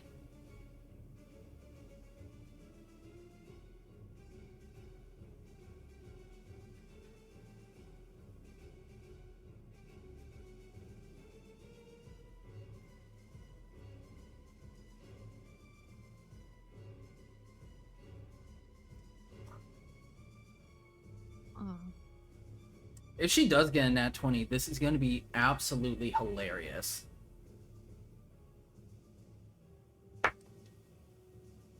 She did not. She got an 11. Second one, still doesn't seem like she plays this a lot. Last one.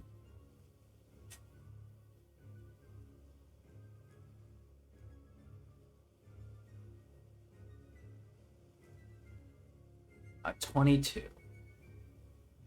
Again, natural 20. Whoop, whoop, ah. Where'd that go? Oh no. Oh, no. Where'd my dice go? You know what? Replacement dice while I search for the other one. But first, that is a 12. He has been struck out. This is the first out against the villagers of Ravenspire. Where did that dice go? Oh, Ah, found it. Harriet. She steps away from the bat, looking disappointed and sad, but also kind of like, I don't know what else I expected.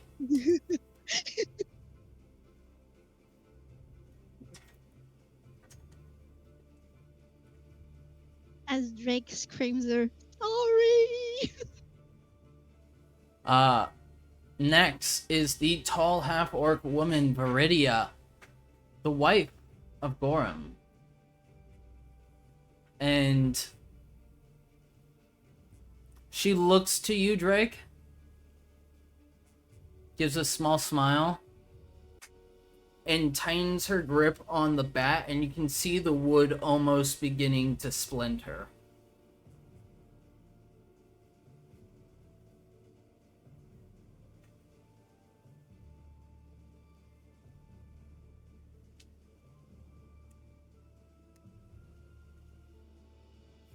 Okay, she needs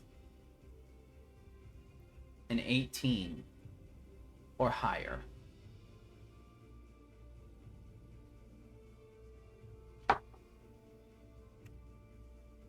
That was a 17. First one, just barely is it able to get past and into the glove of Darius.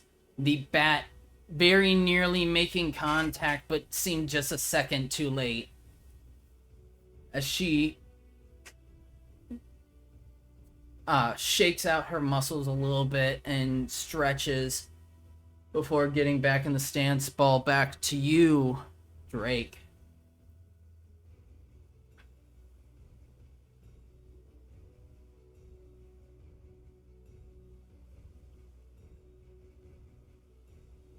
Okay. Now this. The last one she needed an 18.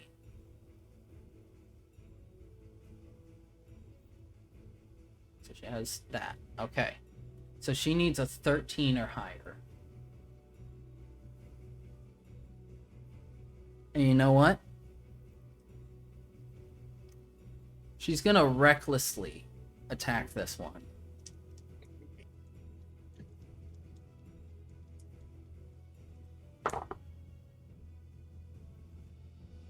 That is 16 plus 5. The bat swings hard and smashes into the ball, sending it out. It is now a D8 plus 3. That's a 10. So that goes all the way out to right field once more, out to Raylana, who is going to make her dex save. She has a +1 to this, and it was a 21 that she has to meet. She has to roll a nat 20 to catch this. I'm using the dice that I associate with Raylana. Oh, they're so pretty. That's a 19 total. So close. Blow. It was an 18 that she rolled. The ball lands just before her, and she dives to try to catch it, but is unable to. With Lorik making his way, Onryo making his, and then Viridia making hers. The bases are fully loaded. Up next is Kane. You see the dwarf step up to plate, and as he does, he kind of swings the bat in one hand, and he goes, "All right, don't take it easy on me."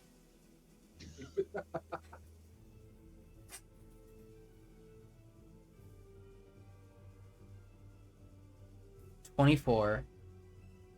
He needs a 19 to hit this. 19 or 20.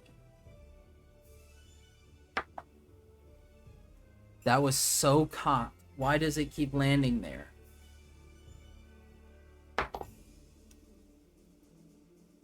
That is a 12 that he rolled. First one, strike. Ah! The fuck! Come on, come at me!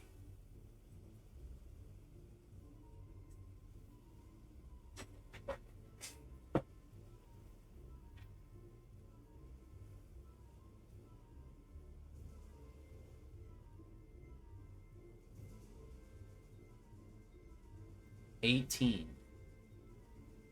If 24, he needed a 19. So, similar with Viridia, he needs...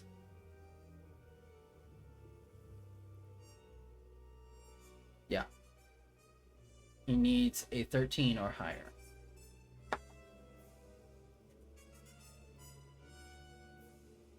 That is a 19. Smashes into it, and as he does, he shouts out, "Ah!" Sending it flying. So, 1d8 plus 3. Well, no. That is a 9. His laughter is short-lived as it goes into the foul line. And he is at now 2 strikes. Ball is sent back to you, Drake. And you can see there is some frustration in his face. Guess you worked too hard at the forge today, huh?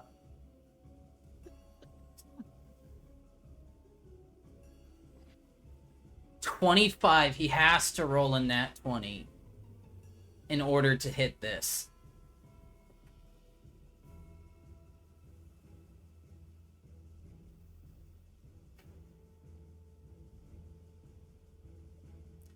You mentioned working at the forge, Darius. He is going to recklessly attempt this.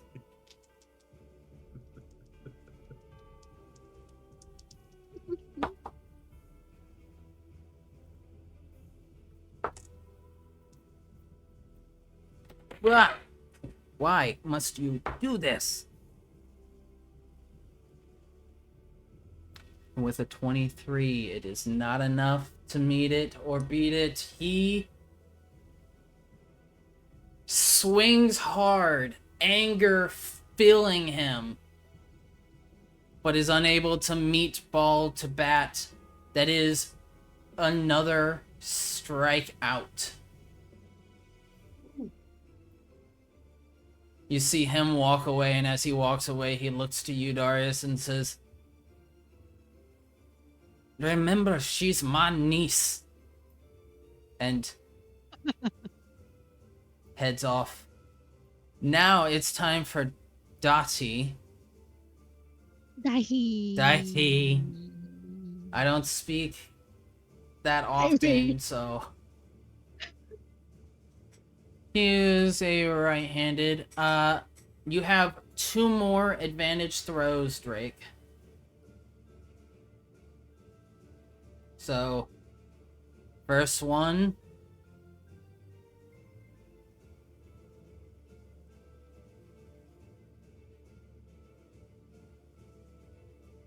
He has to get a natural 20 for this. There is no other way that he can hit this without a natural 20. Can I just say, I'm glad Drake is pitching.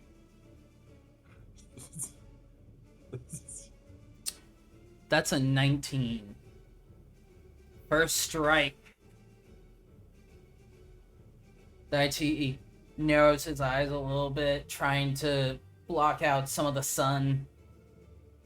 But as it gets lower and the shadows grow longer, he's able to see through in the shade.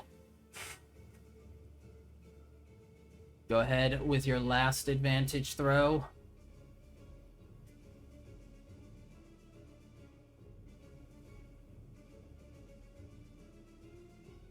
Okay, 15. In order to hit this, he needs at least a 13.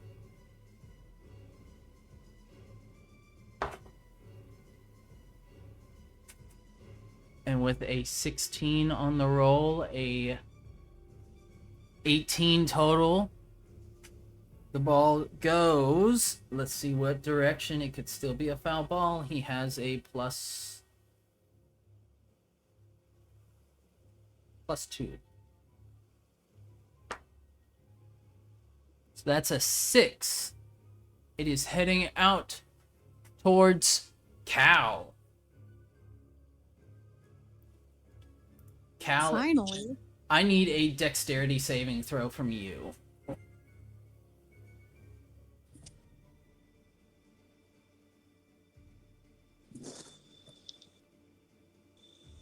21. As it comes towards you, Cal, at this point, nothing's really happened that has needed you to engage in anything. So you've just been kind of like looking around, bored a little bit. And then a faint sound of whistling catches your attention. You look up just in time to see this ball flying towards you and snatch it out of the air without breaking a sweat or anything. You just grab, toss to Drake. That is 3 outs. She's gonna wink as she tosses it back to Drake. And as that was your 3rd out, that's game. The villagers kind of all come together, and the ones that weren't on your team at least come together, and they are like, we gave it our best shot.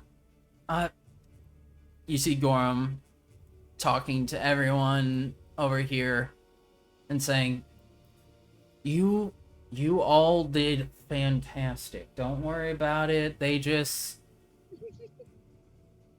been doing stuff. They got all kinds of things, so you did the best you can against people that had much more than what you had. Oh, I think everyone did great. This was such a good game. You see Zirin and Valdoros looking to the others that didn't win, kind of like, feels good to be on the right side now, doesn't it? Don't you think, Zirin? Yes, it does feel good to be on the right side. It's so much more fun whenever you win. You see Yorvath look over and go, I got you out! Shut up, you. I won't forget that.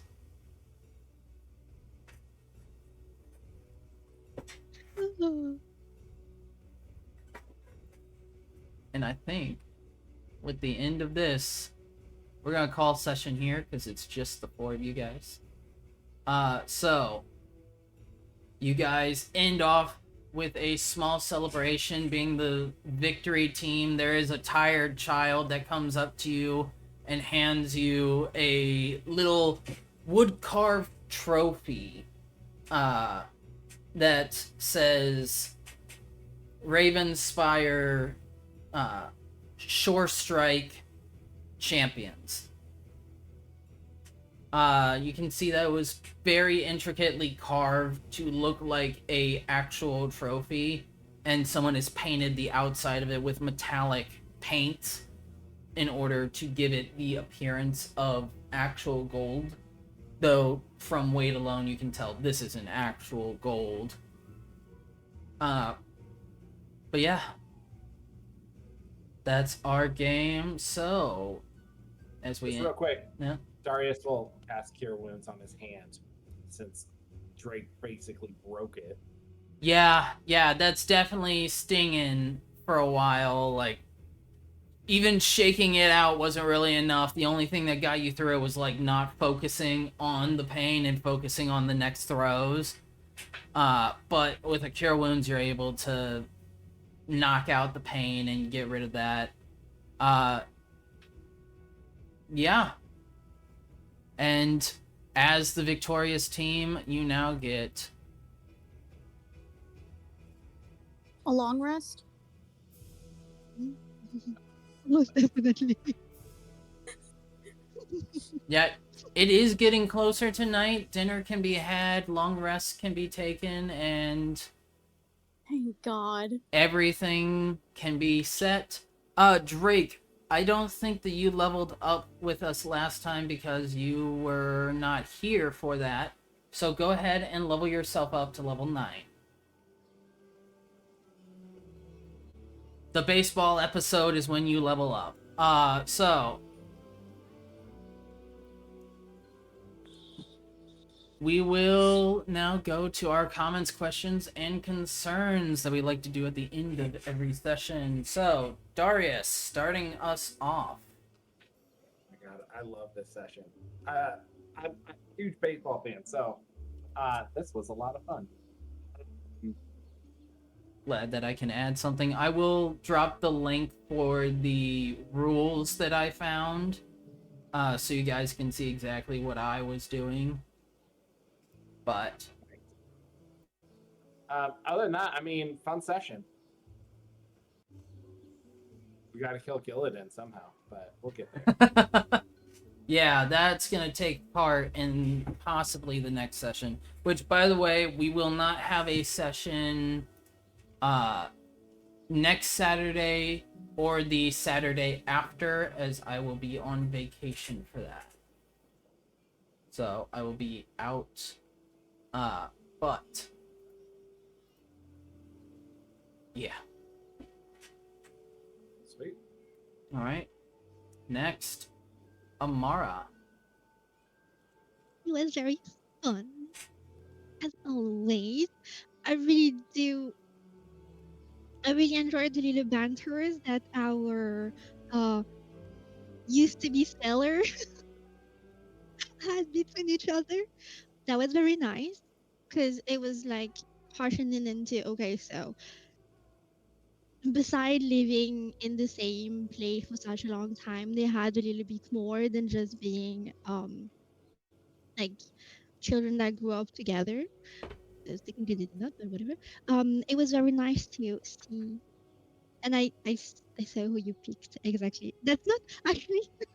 I did make the teams of the village that I never sent to you, and the way you sorted them out compared to the way I sorted them out is so like different.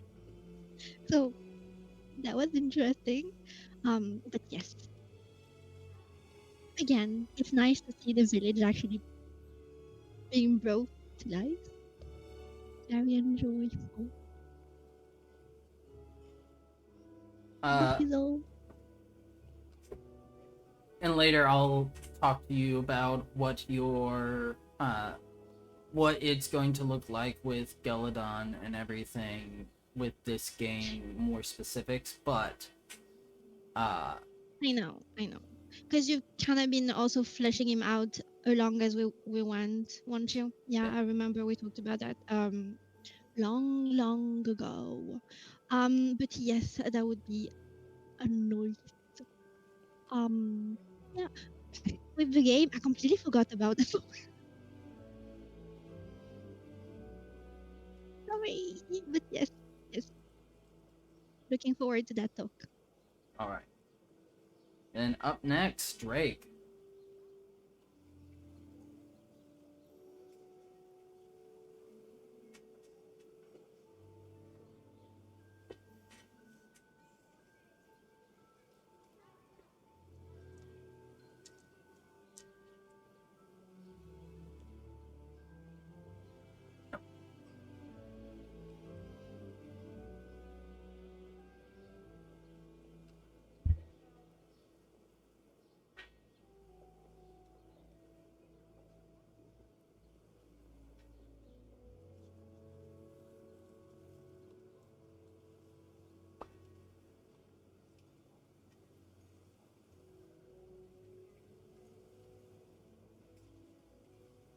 Kitty attack.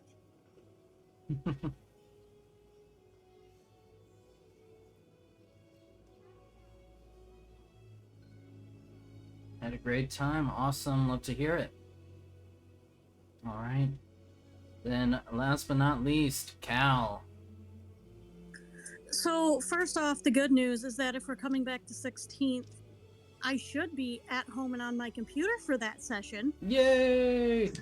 So we can finally scoot our asses to Neverwinter to actually do things. I work again the 9th of November, but since we aren't having session that day, it doesn't matter, so it's fine. Yeah.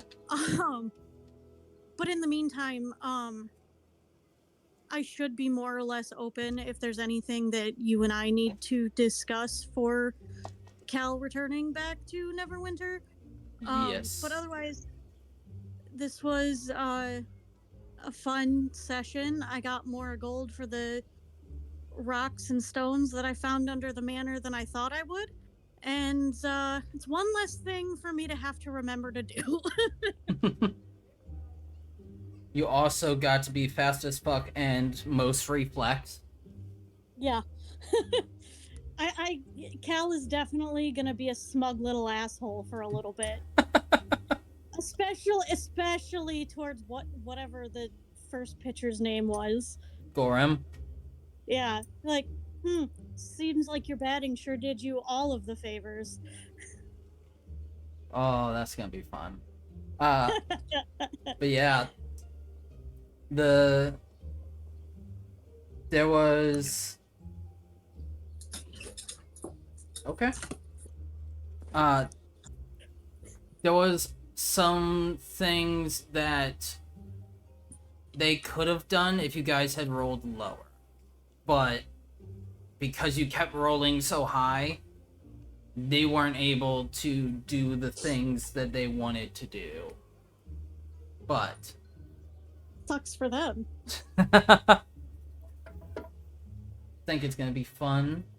If we want, we can keep up on the roleplay channel. Everybody can roleplay out for the next 2 weeks. Essentially, what you guys are doing in Ravenspire.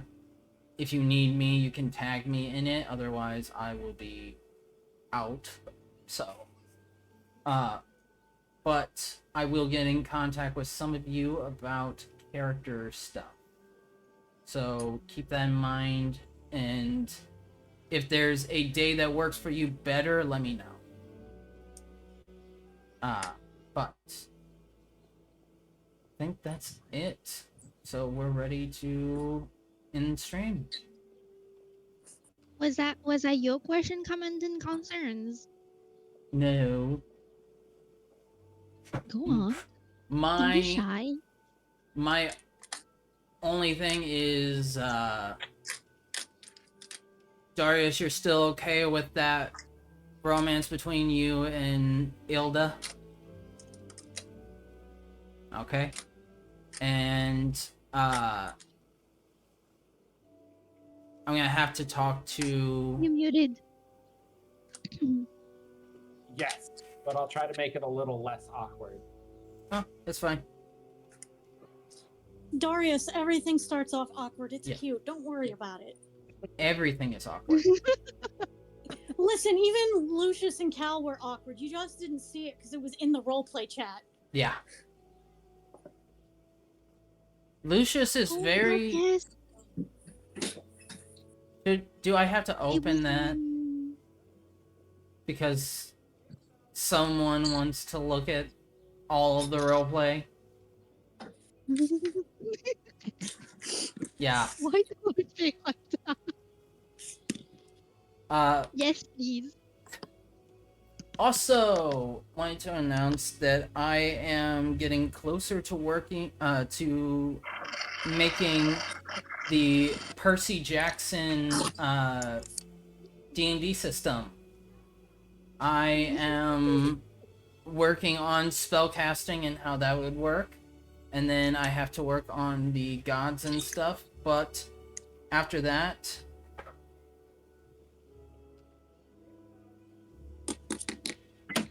After I finish that out, and the microwave stops blaring... It's a cash register. Oh, the cash register. But after I get all that, we may skip one New Bloods to do a test run of that.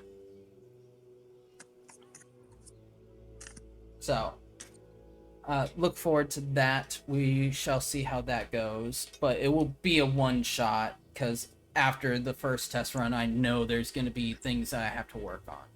So, with that, we are going to head out. Remember, if you watch to the end of this video, please like, comment, subscribe, do all that stuff on YouTube. Follow us on Twitch if you want to see us live. And thanks for watching. Thanks for following. See ya. Oh, put a baseball bat in the comment. Oh yeah, baseball or baseball bat in the comments.